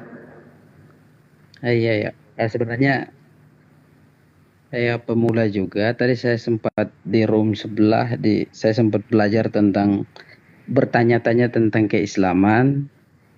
Sebenarnya sedikit saya dapat pelajaran bahwasannya untuk memaparkan, menggali, mengetahui Al-Quran itu sendiri, itu syaratnya bagus sekali. Tidak semua bisa menjelaskan Al-Quran dan tidak semua mudah untuk memahaminya. Tapi yang saya jadi bingung, giliran tentang Alkitab kok semua orang Islam sepertinya mudah untuk menafsir sesukanya juga ya. Begini Pak, Bible itu kan bahasa Indonesia. Apa kesulitan kami untuk memahami bahasa Indonesia gitu loh Pak? Ya, Lain halnya dengan Al-Quran. Kalau Al-Quran itu menjelaskan jelas harus orang yang punya kompeten Pak untuk menjelaskan soal Al-Quran gitu Pak. Al-Quran terbagi beberapa yang namanya ilmu Pak ya. Kalau kita ingin menjelaskan Al-Quran, orang itu harus punya ilmu diantaranya satu Mawatin al-Nujul, Tawarik al-Nujul, Asbabul Nujul, Lugat, Nahu, Sorob, Ma'ani, Badi Balokah, Bayan, Kiraat, Tajwid, Akaid, Usul Fiqh, dan lain sebagainya. Terus apa yang Bapak ingin tanyakan mengenai soal Al-Quran? Apakah ada salah satu dari 26 ilmu Al-Quran yang dikuasai sama Bapak? Ada yang paham di situ Pak? Ya. Mempelajari Al-Quran kami harus sekolah Pak. Iya, prinsipnya kan yang saya lihat bagusnya di situ. Artinya yang punya kapasitas ya, kompetensi lah yang bisa menafsirkan kitab sucinya Bapak. Kan gitu baiknya. Nah, saya juga seharusnya demikianlah juga untuk Alkitab, kan bukan bahasa Indonesia saja. Sebenarnya punya bahasa asli. Dan itu sudah dipelajari oleh orang-orang Kristen, para orang-orang yang berilmu di dalam kekristenan yang bisa mentafsirkannya dengan tepat. Jadi saya sempat bertanya loh ke bagian-bagian Al-Quran, 1 atau 2 pertanyaan, tapi memang jawabannya baik. Jawabannya adalah kami bukan ahlinya, jadi tanyakanlah kepada ahli. Saya pikir itu bagus. Nah, ketika saya perhatikan jawaban orang tadi ini, ternyata dia mampu menafsirkan Alkitab dengan wah hebat, sesuka-sukanya gitu loh. Apakah boleh? Maaf, maksudnya Al-Qur'annya juga saya bacakan bahasa Indonesianya ada. Apakah saya bisa menafsirkan sesuai keinginan saya? Kan gitu jadinya. Iya, maksud saya itu yang Bapak kuasai mengenai soal Al-Quran, ilmu apanya Pak? Jadi saya harus tahu dulu. Saya kuasai adalah tafsirannya yang saya baca, bukan masalah kuasai. Oh, terjemahannya. Maksudnya terjemahannya. Yang perlu Bapak harus tahu, terjemahan itu bukan Al-Quran Pak. Bukan. Al-Quran ya Al-Quran, terjemahan ya terjemahan gitu. Oke, jadi kalau begitu terjemahan Al-Quran, saya promosi. Nah, ya sudah kalau terjemahan Al-Quran. Untuk Alkitab sendiri yang kami punya, tadi Bapak juga bilang, oh ada bahasa Indonesia. Kan Bapak sendiri juga tahu kalau itu terjemahan. Bapak paham bahasa aslinya Pak? Saya ya bisa sedikit membaca. Nggak, kalau misalkan Yunani, Bapak bisa bahasa Ibrani atau Yunani, saya mau ngetes. Nanti biar kalau bahasa Yunani bacanya sih sedikit. Lancar sih enggak, tapi maksud saya gini loh. Nggak, berarti bisa ya? Tidak lancar nggak apa-apa, saya tes nanti. Saya open cam, nanti Bapak baca. Bisa atau tidak Bapak bahasa Yunani? Sedikit bisa. Oh. Jadi maksud saya gitu loh. Kenapa teman-teman itu merasa begitu terhormat untuk menghormati kitab suci teman-teman? Untuk membacanya saja itu perlu kerendahan hati yang sungguh, baca doa yang baik. Tapi ketika masuk ke keyakinan orang lain kok gitu mudahnya ya. Tanpa memperhatikan kaidah, dengar coba, tanpa memperhatikan kaidah-kaidah cara membaca Alkitab. Alkitab itu juga mudah dibaca, tapi pemahamannya tidak semuanya seperti itu. Karena ada kaidah, ada cara mengerti Alkitab menurut Alkitab, dan itu sudah dipelajari oleh orang-orang yang sudah belajar yang lulusan minimal lulusan STT lah ya. Kayak gitu maksud saya loh.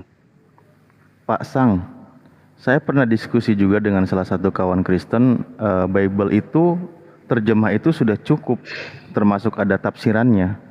Iya. Jadi sudah cukup untuk dipahami apa yang tertulis. Benar.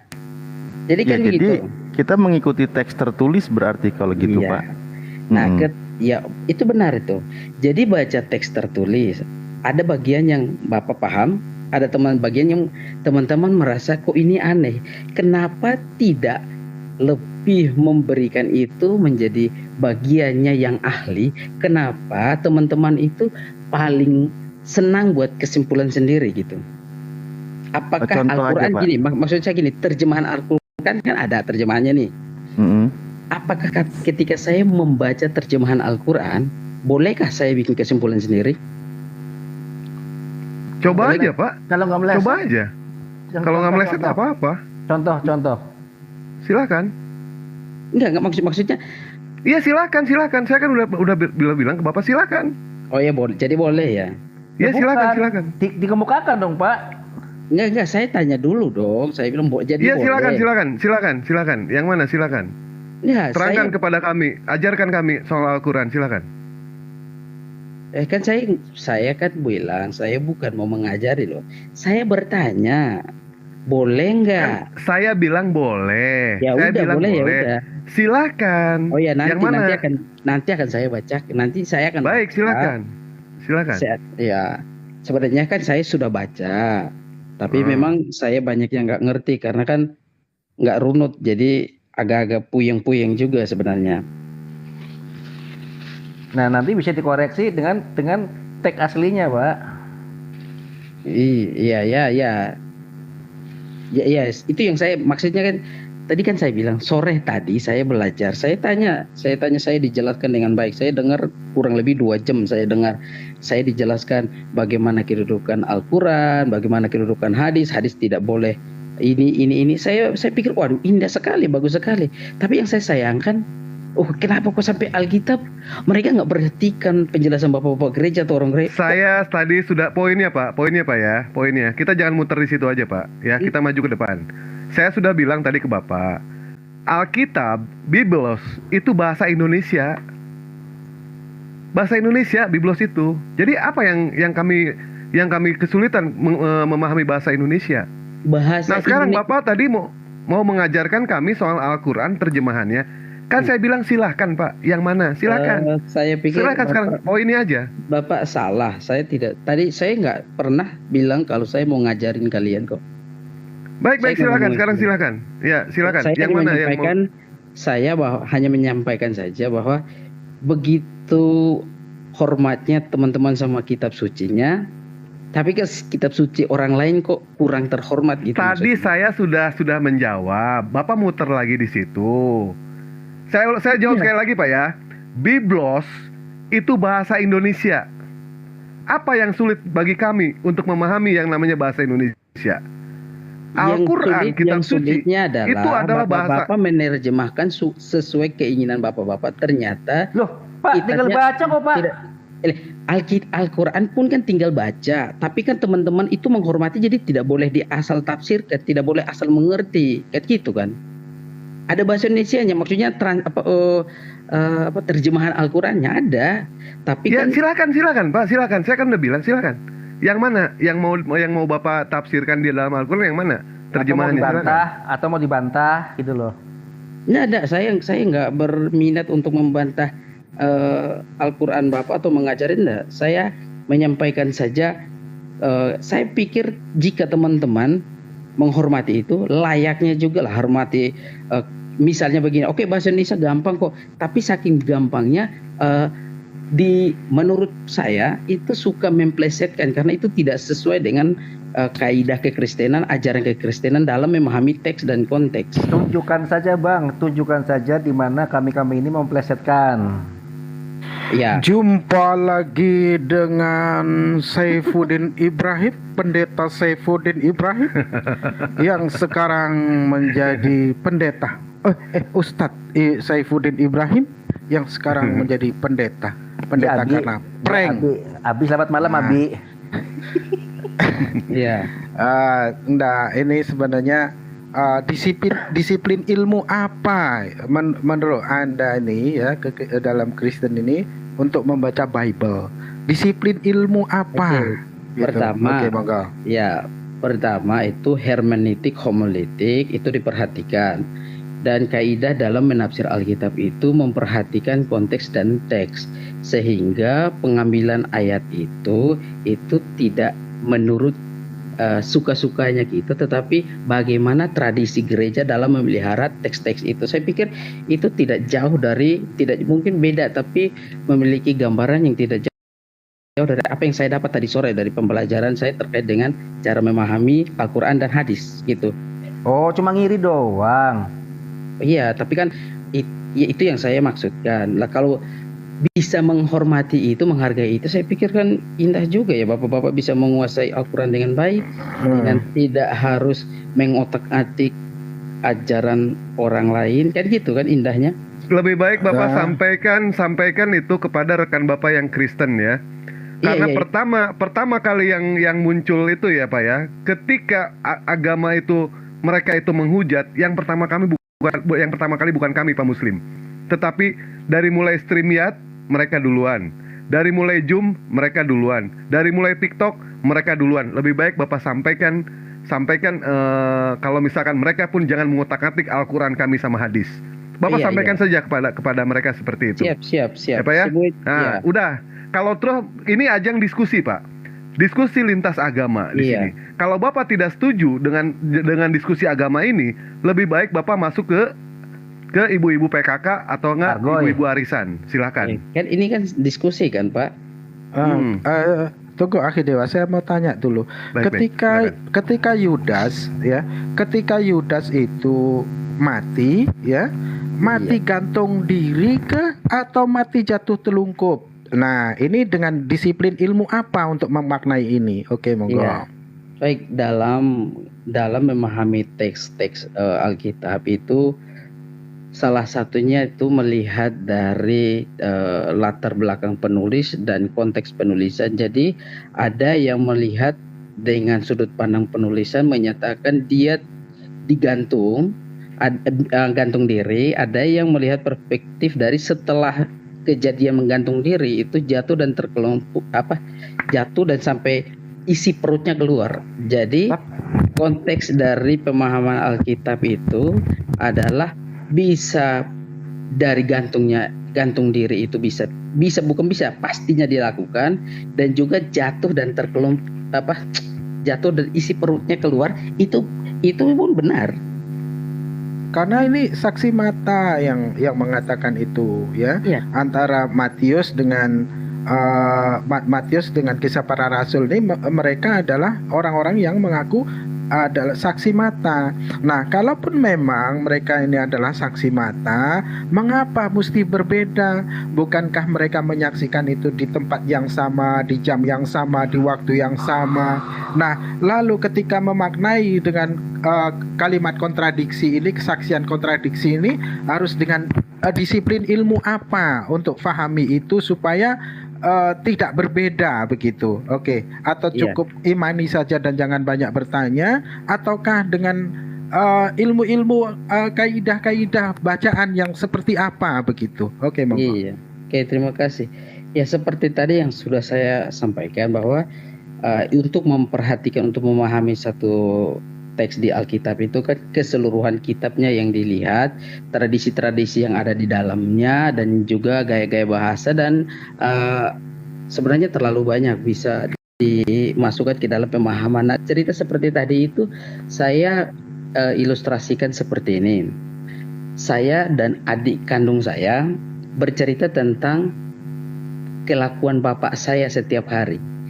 Ada bagian-bagian yang mungkin mirip persis, ada bagian-bagian dari saya dan adik saya ceritanya ada yang berbeda, ada yang sesudahnya atau ada yang sebelumnya.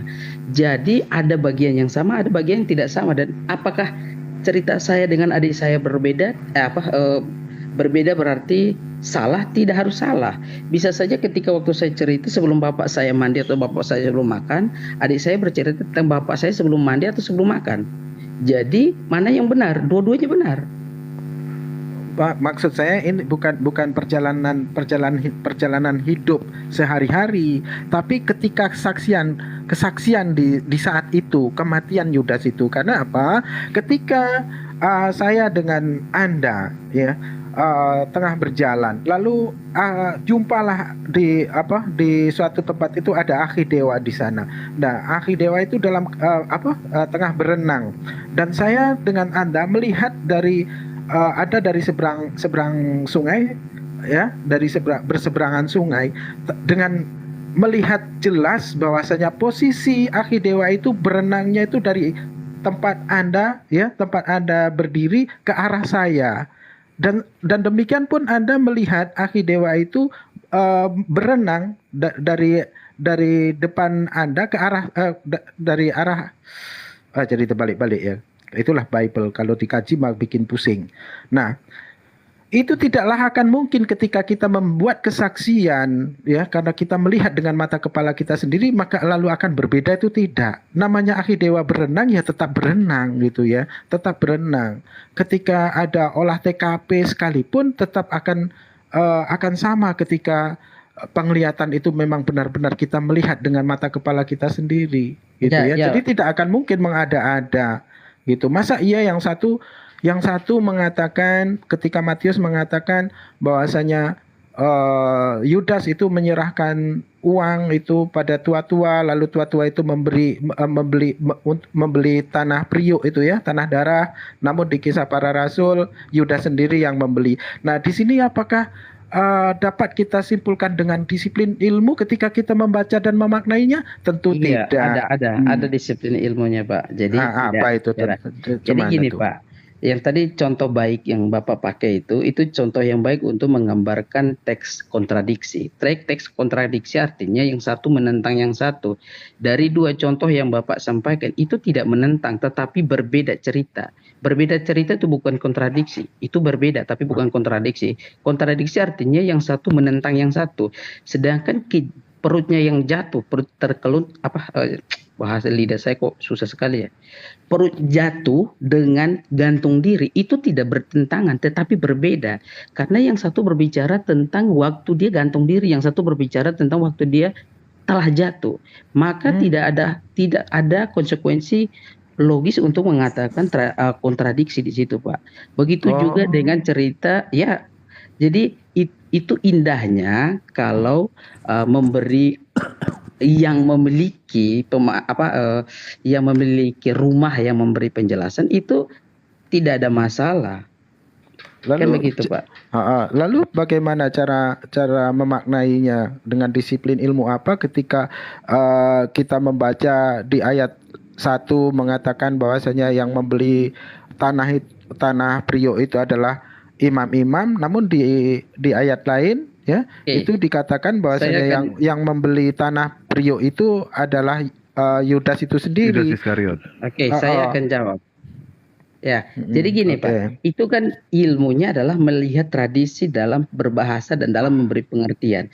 Nah, tradisi ini adalah gini Pak, ketika kejadian yang sesungguh-sungguhnya adalah si Yudas telah melakukan pengkhianatan dan dia telah mati, dan uangnya itu dipakai oleh para imam untuk membeli. Tetapi kalimat yang disampaikan yang orang lain tidak menghadirkan orang lain, tetapi karena tujuan yang mau dibicarakan adalah tanah yang dibeli Yudas, maka dia menggunakan kata Yudas yang memberi, karena ketika orang lain yang membeli dengan atas nama Yudas untuk kepentingan Yudas sendiri, itu bisa. Oh, ini ngawur, Pak. Ini ngawur. Full asumsi. Makanya ketika Anda mengatakan kenapa tidak Anda bertanya kepada seorang yang mempunyai otoritas, ya sekolah STT lah segala macam.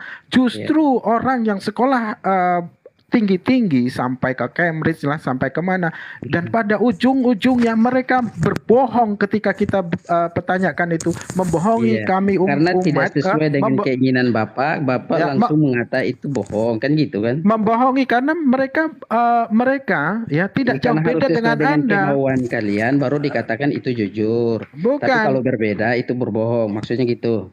Bukan, karena apa? Selalu memberikan data-data atau memberikan jawaban-jawaban yang sifatnya mendoktrin gitu loh. Malah mendoktrin. Jadi orang sekolah tinggi-tinggi sekalipun, kalaupun di dalam kekristenan ini belajar untuk berbohong, bukan untuk mengajar supaya orang menjadi benar, tapi belajar untuk supaya dapat lincah berbohong gitu loh. Ini kan ya pikiran yang enggak, karena menjadi sebuah contoh ketika Anda di sini Anda STT atau bukan? Anda STT atau bukan? Itu enggak terlalu.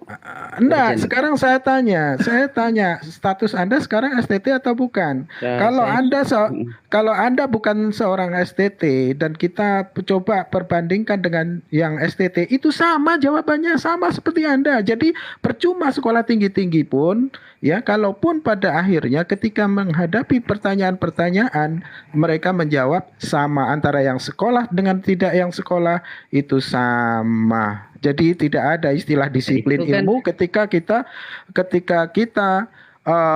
memahami atau untuk memaknai, untuk mengetahui ayat-ayat yang sifatnya kontradiksi, itu tidak perlu memakai ilmu lagi. Sudah dapat kita pastikan ini bukanlah firman Tuhan dan ini bukanlah pewahyuan yang datang dari Tuhan, melainkan campur tangan manusia, yang dimana manusia itu ingin mencari keuntungan dengan tangan kotornya, dengan otak licinya. Itu saja, clear, very very clear. Oke, monggo dilanjut lagi Anu Dewa. Ini yang kasihannya yang seperti ini, Pak. Ya. Justru saya yang kasihan, Pak, sama Bapak, Pak. Ya. Penjelasan Bapak menjelaskannya itu tidak sesuai dengan apa yang tertulis, Pak. Kalau kami menjelaskan sesuai apa yang tertulis, Bapak menjelaskannya itu sesuai dengan asumsi Bapak, sesuai dengan nafsu Bapak, bukan berdasarkan wahyu, tetapi nafsu Bapak. Betul, seperti itu, Pak ya. Oke. Ya? Jadi yang Bapak-bapak jelaskan itu yang boleh benar, tapi kebenaran yang disampaikan menurut yang punya kita nggak boleh benar gitu ya? Ya bukan. Kami di sini berusaha untuk apa namanya? Berusaha ngeyel maksudnya.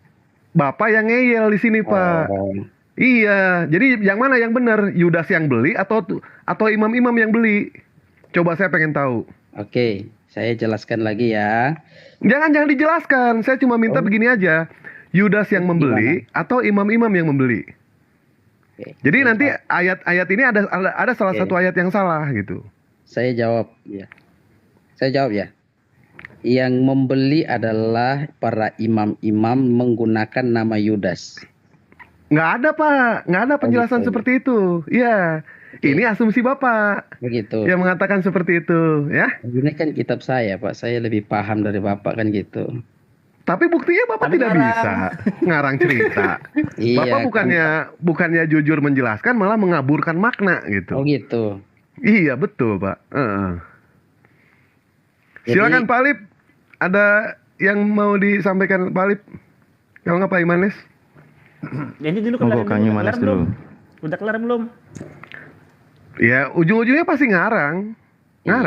Karena nggak sesuai dengan keinginan, ya ngarang. Iya. Dan Bapak pun tidak sesuai dengan keinginan yang tertulis dalam Bible, Pak.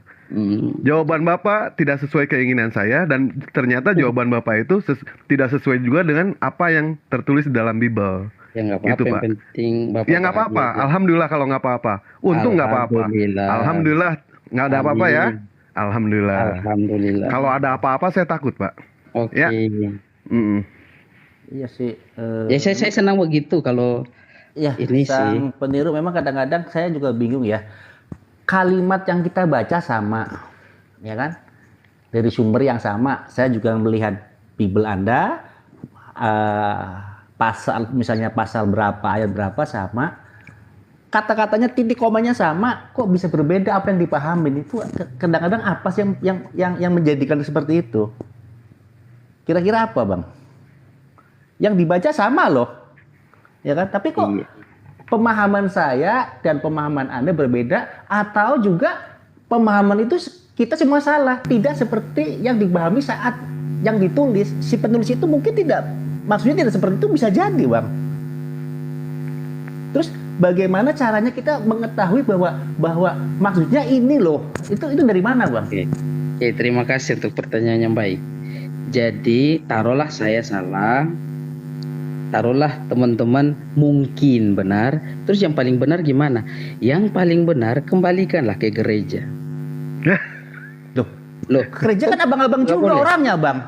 Iya. Justru yang punya kitab kan gereja, Pak. Gereja itu kan doktrin, Pak. Yang Katanya punya, doktrin, biasanya doktrin bapak-bapak gereja. Kalau boleh, ya gitu. Jadi gereja yang punya otoritas dalam memahaminya kan gitu. Yang punya Bentar, kitab kan gereja. Yang dimaksud gereja ini siapa? Ya gereja Orang-orang di Kristen. gereja, pendeta, pastor, atau Ya, siapa? boleh Paulus, boleh orang-orang yang telah bergelut siang malam belajar Alkitab. Bawa kemari, Bang. Bawa kemari, Bang. Bawa kemari, Bang. Ngapain, Pak? Ya, Mau maksudnya diapain? biar supaya kita kan tadi kan ke gereja dong, ya kan? Kan kita nggak mungkin Oh, ke iya. sana gitu Ya, loh. maksudnya- Kalau abang ada yang kenal, bawa kemari gitu loh, Bang. Aduh, saya orang jalanan jadi susah juga untuk bawa orang ke sini. Tapi kan gitu, intinya gini, Pak. Yang saya sampaikan itu mewakili apa yang ada di gereja, karena kitab saya di gereja, ini yang saya dapat dari para pendeta dalam menyampaikan kebenaran. Sehingga saya merasa perlu menyampaikan juga ke teman-teman yang menurut saya keliru dalam mencoba memaknai Alkitab saya gitu loh. Ya, ini Bang, saya kasih contoh, mungkin tadi Kang Musa udah ya, mungkin dari saya nih ya. Ya. Abang pernah pasti sudah baca Lukas 22 67 sampai 69, Bang ya. Insya Sudah Allah baca? saya sudah baca ya. Insya Allah Ya. hebat. Itu kira-kira itu kejadian itu sudah disalib apa belum, Bang? Boleh dibocorkan, saya udah baca tapi ya, ayatnya katanya saya udah baca. Ya, saya bacain ayatnya ya. Saya nggak hafal. Ya, saya bacain ya. Katanya, ini 67 nih, 2267 Lukas. Ya. Jikalau engkau adalah Mesias, katakanlah kepada kami. Jawab Yesus, sekalipun aku mengatakannya kepada kamu, namun kamu tidak akan percaya. Itu 67-nya ya. 68-nya, aduh aku satu-satu lagi ini. 68-nya tampilkan, aku pakai sabda lagi. Dan sekalipun aku berkata sesuatu kepada kamu, namun kamu tidak akan menjawab. Nah, 69-nya ini kan peristiwa sebelum disalib ya, Bang ya? Iya benar. Sebelum disalib ya? Iya benar. Nah, 69-nya Anda terguncang nih. Mulai Ya. sekarang Anak Manusia sudah duduk di sebelah kanan Allah yang Maha Kuasa. Ini katanya belum disalib, tetapi di 69, mulai sekarang Anak Manusia sudah duduk di sebelah kanan yang Maha Kuasa. Kalau saya melihat ini, melihat dari yang saya bacakan, itu Yesus tidak disalib, tapi sudah diselamatkan. Anda tadi bilang belum disalib, belum penyaliban. Ya kan? Iya. Berarti tidak sempat disalib, sudah diselamatkan, Bang. Mulai sekarang Anak Manusia sudah duduk di sebelah kanan Allah yang Maha Kuasa. Kira-kira bagaimana tentang Bang? Baik. Apa yang bisa diceritakan kepada kami tentang ayat itu? Kalau dilihat, dibaca dari 67-69, dan Anda sendiri juga sudah ngomong bahwa itu sebelum disalib, di 69-nya mulai sekarang anak manusia sudah duduk di sebelah kanan Allah yang Maha Kuasa. Berarti kan sudah diselamatkan, Bang. Gimana tanggapan Abang? Oke. Jadi kalimat ini ada beberapa kalimat yang seperti ini, ya, seperti dalam Perjanjian Lama, dalam nubuat juga di Yesaya dikatakan hari ini telah lahir bagimu. Jadi muter ini. Boleh nggak saya jawab? Yesaya 96 lagi. Ya, hari ini telah lahir bagimu yaitu Kristus Yesus di kota Daud. Kata itu mengatakan hari ini telah, dan hari itu terjadi. Apakah sudah terjadi? Belum. Tapi kata nubuatan itu selalu mengatakan kalimat-kalimat ya dan amin. Ketika menggunakan kata ya dan amin, kata pasti, maka menggunakan hari itu telah terjadi. Seperti waktu di dalam kisah awal-awal kejadian, jika engkau makannya engkau pasti mati. Waktu makan mereka belum langsung mati, tetapi karena kata itu pasti terjadi. Hari ini pun itu bisa dimaknai sesuatu yang pasti terjadi dan tidak mungkin tidak. Dan Mulai ketika sekarang, Yesus Bang. mengatakan, Mulai sekarang loh, Bang. Iya. Jadi mulai sekarang anak manusia itu, kata Yesus berkata menurut menubuatkan untuk dirinya bahwa itu mulai dari hari itu peristiwa anak manusia akan duduk di tahta Allah itu pasti terjadi. Bukan akan, Bang, bukan akan. Benar, saya sudah bilang tadi itu belum terjadi, tapi kalimat yang dipakai untuk kepastian menggunakan kata Bible-nya yang salah, beliau yang benar. Udah, nggak usah dibantah. Ya, itu boleh dicek bagaimana cara gereja memahami teks-teks seperti itu. Dan teks itu seperti itu dipahaminya. Mulai sekarang, Wak, lo nggak boleh main TikTok, Wak. Mulai sekarang, Wak. Ya. Udah. Jadi kira-kira buat minggu depan apa gimana, Wak? Ya punya, Wak. Jadi ini kan bahasa Indonesia, Bang. Makanya saya bilang, kenapa sih saya baca memahaminya seperti itu, tapi Abang beda. Ini ya, apa sih penyebutannya? Benar, Pak. Jadi gini loh. Ini kan bahasa artinya Alkitab yang sudah berusaha untuk ditafsirkan sesuai dengan bahasa Indonesia itu pertama bukan ditafsir, ya ditranslate ke bahasa Indonesia yang baik. Namun saya tadi sudah menegaskan bahwa tradisi budaya, bahasa dan pemahaman itu tetap kita melihat pada tradisi-tradisi penulisan Alkitab dan konteks zaman itu, Pak. Kan gitu. Atau gini, Bang, atau gimana gini, Bang. Mungkin saya bertanya ya. Terus bagaimana sih supaya saya bisa memahami seperti yang Abang pahami? Iya, saya pikir yang untuk memahami penuh dengan yang saya hikmat dan pahami Roh itu ya Kudus. belajar. Sebentar Kang Li. Ya, belajar, Pak, belajar dan bisa mengetahui bagaimana teks-teks ini, bagaimana dari sana atau dari awalnya bagaimana gereja bisa memahami teks-teks ini dengan budaya apa, dengan tradisi penulisan seperti apa, itu kan harus dipelajari, Pak. Oke, jadi yang saya bisa ambil dari ayat ini selaras dengan Al-Quran bahwa Yesus tidak disalib tapi sudah keburu diselamatkan. Itu kalau saya pahami, kira-kira seperti itu. Nggak lari jauh.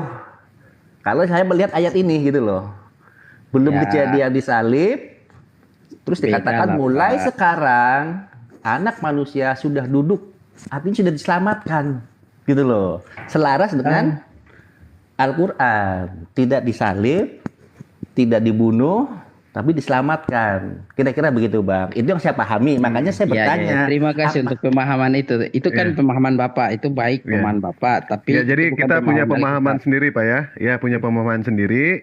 Bapak dengan pemahaman Bapak, kami pun dengan pemahaman kami. Ya kan? Kalau pemahaman Bapak seperti itu, berarti Bible-nya yang salah. Pemahaman Bapak yang benar. Saya benarkan kok pemahaman Bapak ya. Tidak. Ya. Minta maaf. Salah lagi gua. Gimana? Itu kan Dewa, padahal saya udah bela Bapak loh bahasa, di sini. bahasa halus dari saya itu kan penggiringan ya. Kira-kira saya baca doang. Saya baca teks kok. Baca kan baik, memang baca baik, tapi memahaminya itu yang harus diperbaiki kan gitu. Nah, bagaimana caranya? Saya udah bilang tadi, kayaknya bahasa Indonesia nggak sulit-sulit amat ya. Iya, coba gini Pak. Gini Pak, saya seperti tadi. Iya sudah Pak, Bapak punya pemahaman. kami Iya. pun punya pemahaman. Udah selesai di situ, Ya, betul? tapi kan Ya sudah. yang bicara tentang otoritasnya ya dihargailah yang punya kan Bapak gitu. Bapak punya otoritas apa? Katanya Bapak jalanan. Saya yang punya, saya orang Kristen, saya yang punya Alkitab, Iya kan saya Bapak belajar. katanya kan bukan STT, tetapi Bapak anak jalanan. Iya. Bagaimana mungkin Bapak dikatakan punya otoritas?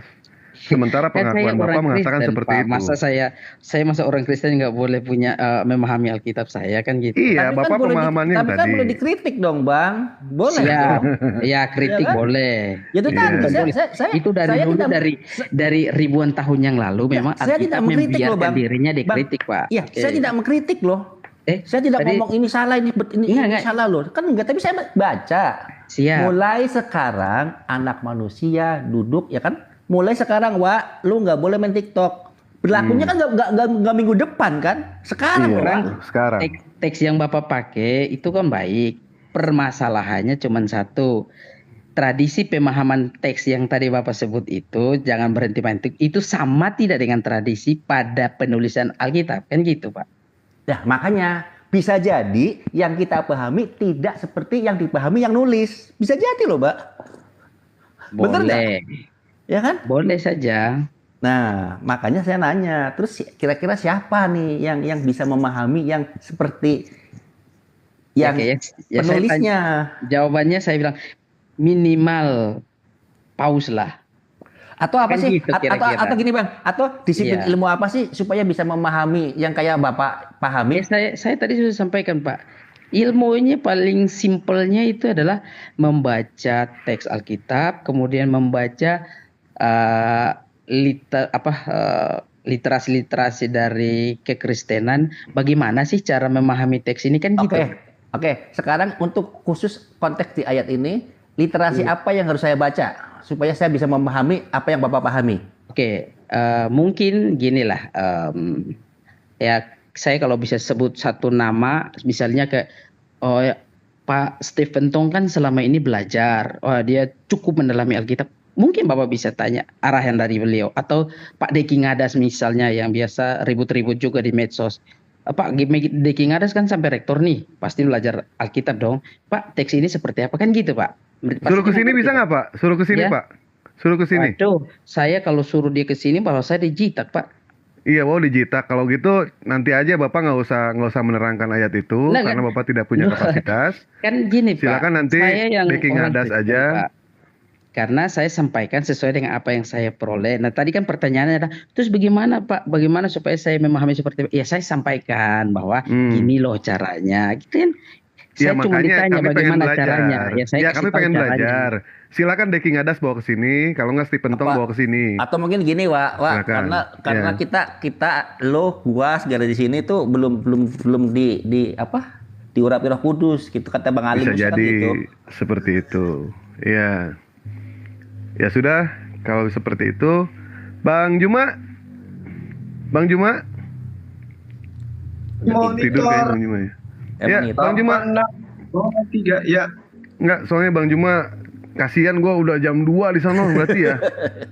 Capek banget Bang Juma itu. Bang. Minta tanggapannya Bang ditutup Juma. aja.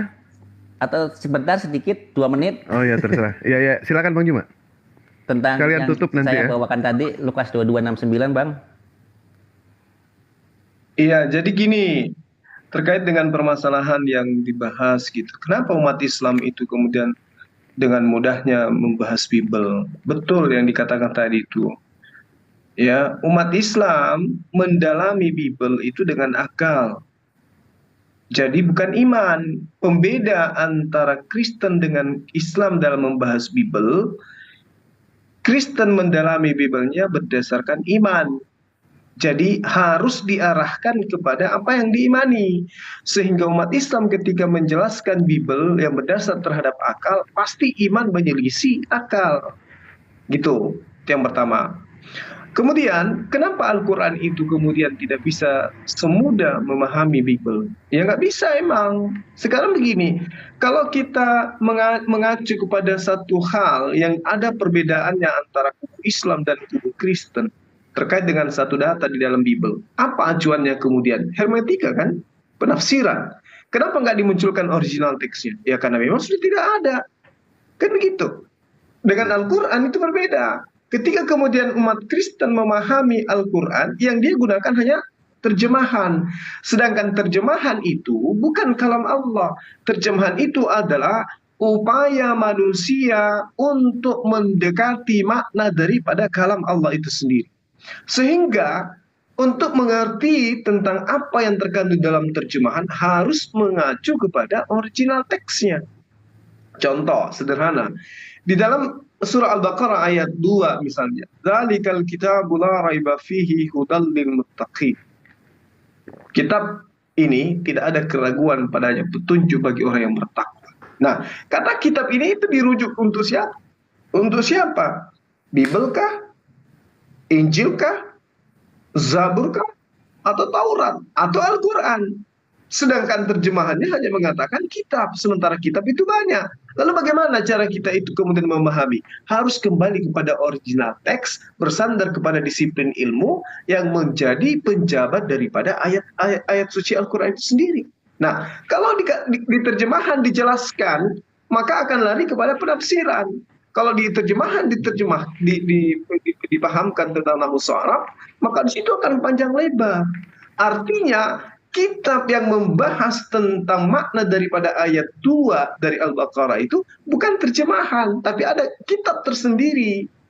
Apakah itu Asbabun Nuzul, apakah itu nahwu Arab, banyak tentang satu ayat itu saja. Kalau di dalam Bible tidak, hanya sesuatu yang ditafsirkan landasannya apa? Iman. Itulah pembedanya. Ya, itu pembeda antara kenapa umat Islam itu dengan mudah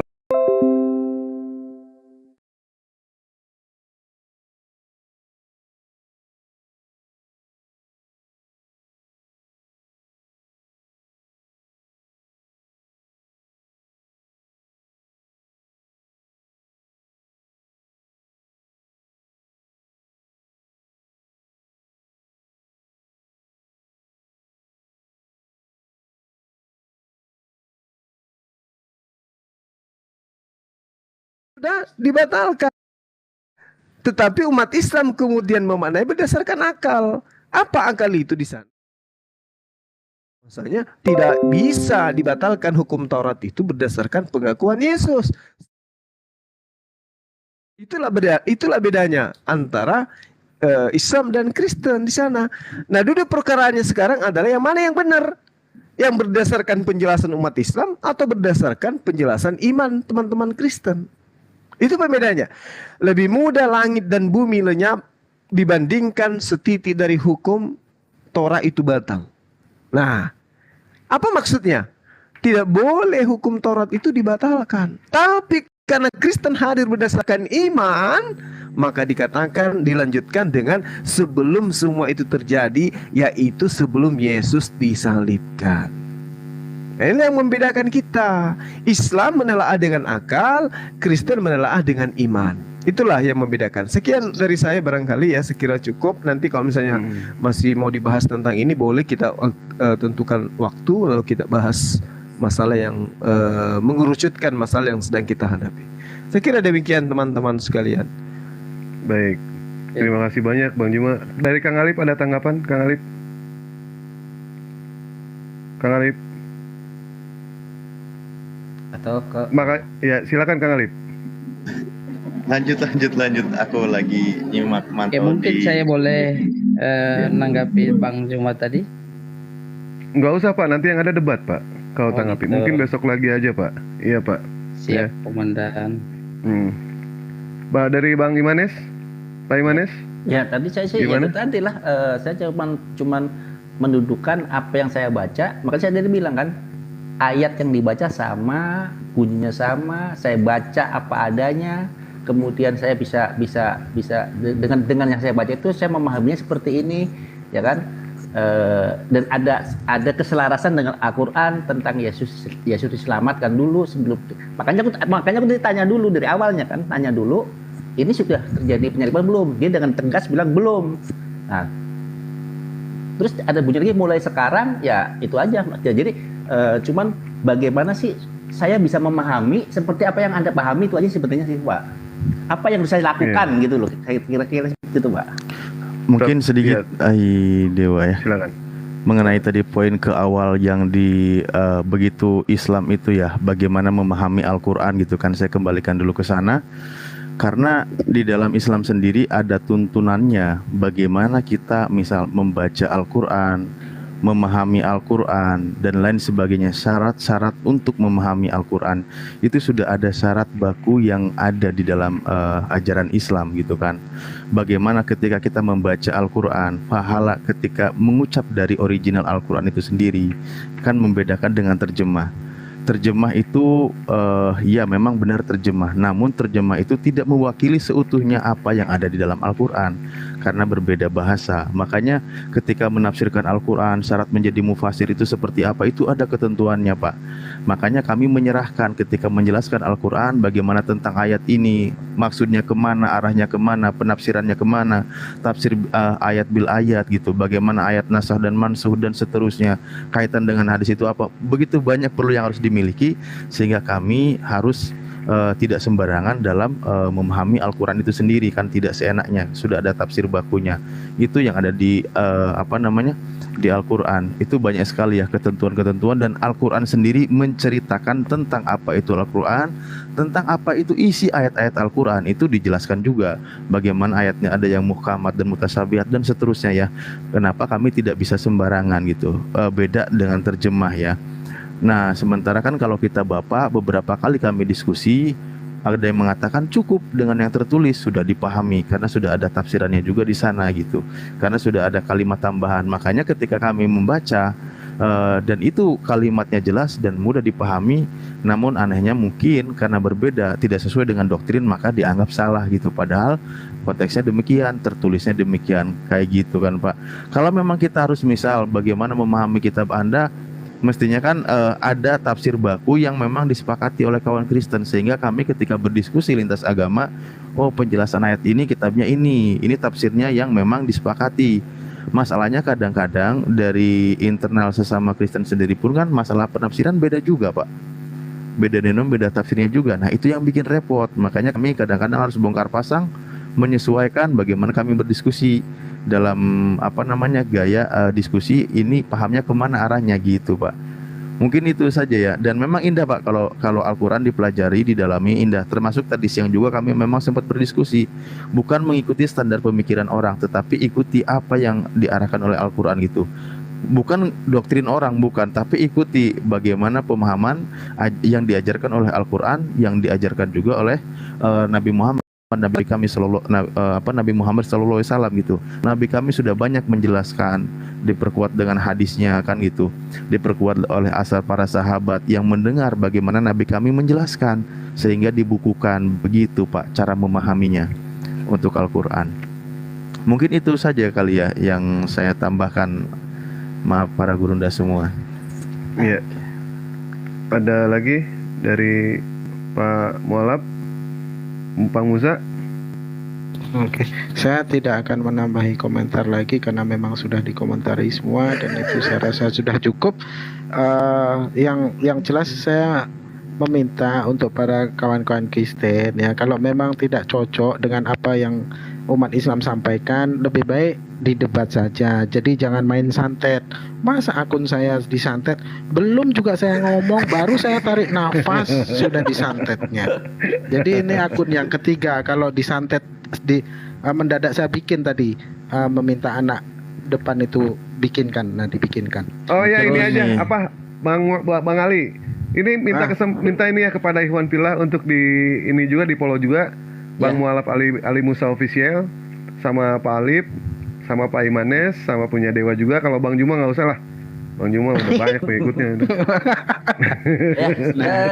Ini ada 1000 ya, jadi minta tolong yang ada di bawah di follow ustadz-ustadz kita, aset kita, terutama Ustadz Alip dan Ustadz Mualaf Ali Musa, tolong di follow ya, biar bisa open cam lagi, bisa memberikan ilmu-ilmunya lagi.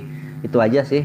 Semoga. Tapi Kang Dewa, kalau saya baca dari raut mukanya ini Ahi Mualaf Musa ini memang tidak cocok untuk di TikTok. Makanya santai terus. Oh ini di sini ada Mbak Ade, Bang Juma. Bang Juma mau ngobrol sama Mbak Ade. Hah? Mbak Ade mau naik katanya nih. Naikin. Mumpung santai itu. Bang Juma. Gak usah ditanya, Wak. Lu lagi. Yang serius loh. Ini ada Mbak Ade di sini. Mbak Ade, tolong kirim permintaan Mbak Ade. Ada tadi ada katanya. Ada, masih ada. Masih ada ya. Nanti Dewa tarik coba. Nanti Dewa lihat dulu. Jadi untuk kawan Kristen naik saja kalau memang tidak senang, tidak serak dengan apa yang kami sampaikan. Jadi jangan main santet. Belum juga saya ngomong, baru saya tarik nafas langsung saya disantetnya. Itu tidak boleh seperti itu ya. Jadi kalau umat Islam itu tidak pernah rasanya men-take down akun-akun lawan debat itu tidak pernah, karena kalau di take down nanti kalian mau debat sama siapa ataupun kami akan debat sama siapa, kan begitu. Tak boleh. Oke, lanjut. Oke, cukup puas saya jengkel tadi itu kesalnya. Nunggu Bade juga ya. saya ngomong. Iya. Nunggu Bade soalnya Bang Juma langsung ngantuknya hilang itu ngedenger nama Mbak Ade ini.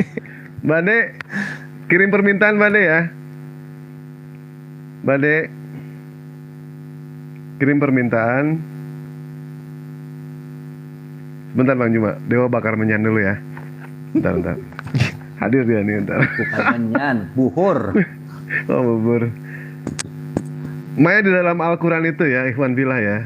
Terkadang Dewa juga bingung gitu. Kalau ada umat sebelah yang mau mengajarkan mengenai soal Al-Quran, Dewa bingung. Malah Dewa bertanya, ilmu apa yang ente punya mau mengajarkan umat muslim soal Al-Quran?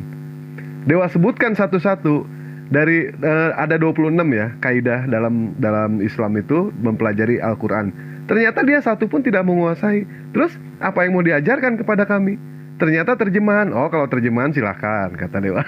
Kalau terjemahan Dewa pikir Dewa mau diajarin Al-Quran gitu. Luar biasa ya umat sebelah ini ya. Sambil nunggu Mbak Ade bentar ya.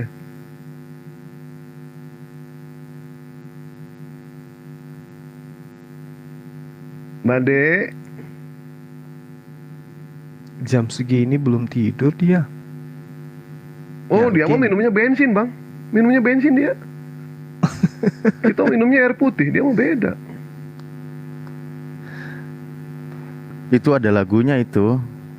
Tak dapat tidur sebelum mendengar suaramu. Sejauh mata memandang ini ya. Boleh nggak Bang? Sejauh mata memandang. Bang Juma luar biasa bener ini. Aduh, ini ada Kang Ali malah marah lagi nih.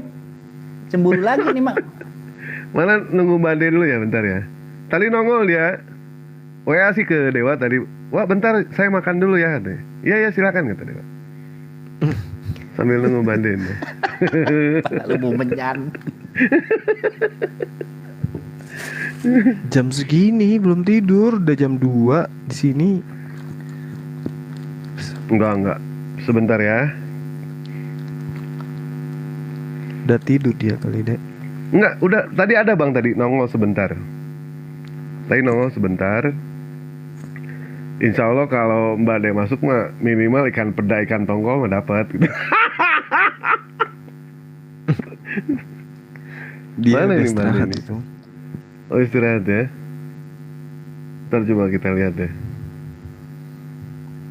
Nih sambil nunggu nih kawan-kawan netizen ya, tetap santailah di roomnya Umi Dini juga. Umi Con itu banyak saudara kita udah full.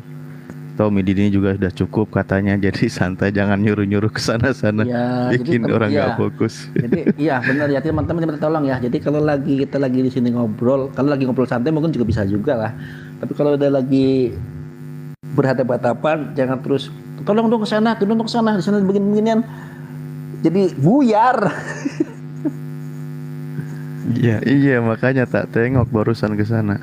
Kata Umi juga udah cukup di sini banyak ustadznya. Aku lagi cuci muka dulu ya, lagi bersih muka nih.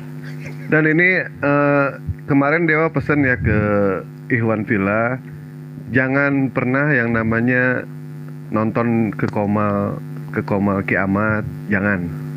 Ke Komalnya Herdog, jangan. Udah kita stay di sini aja, biarkan mereka monolog sendiri ya.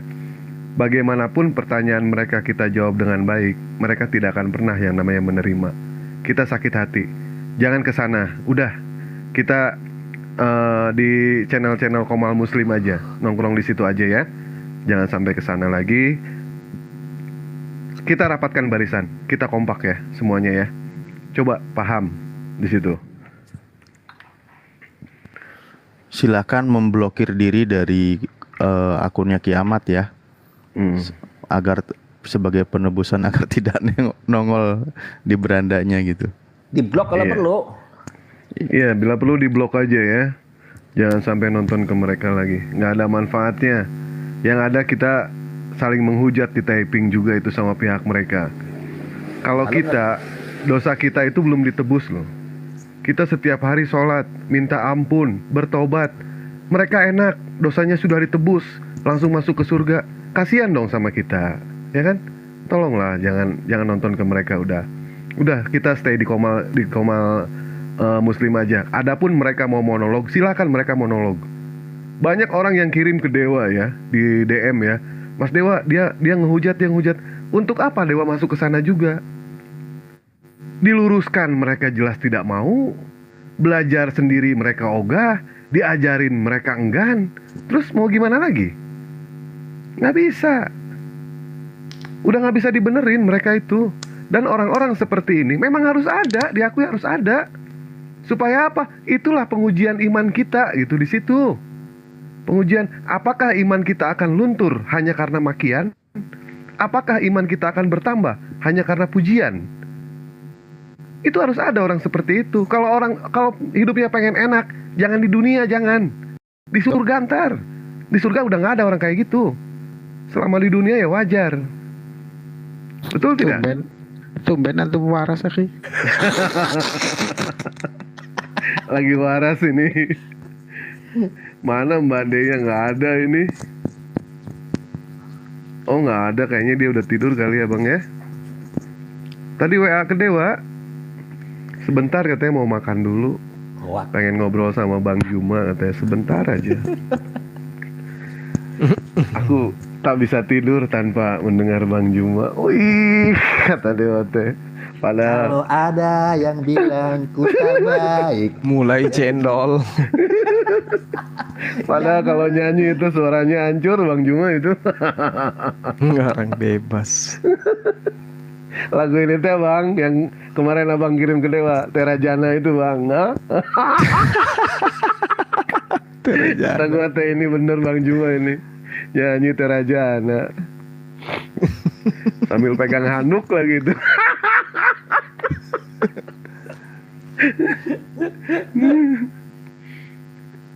Mana ini Mbak Deya ini?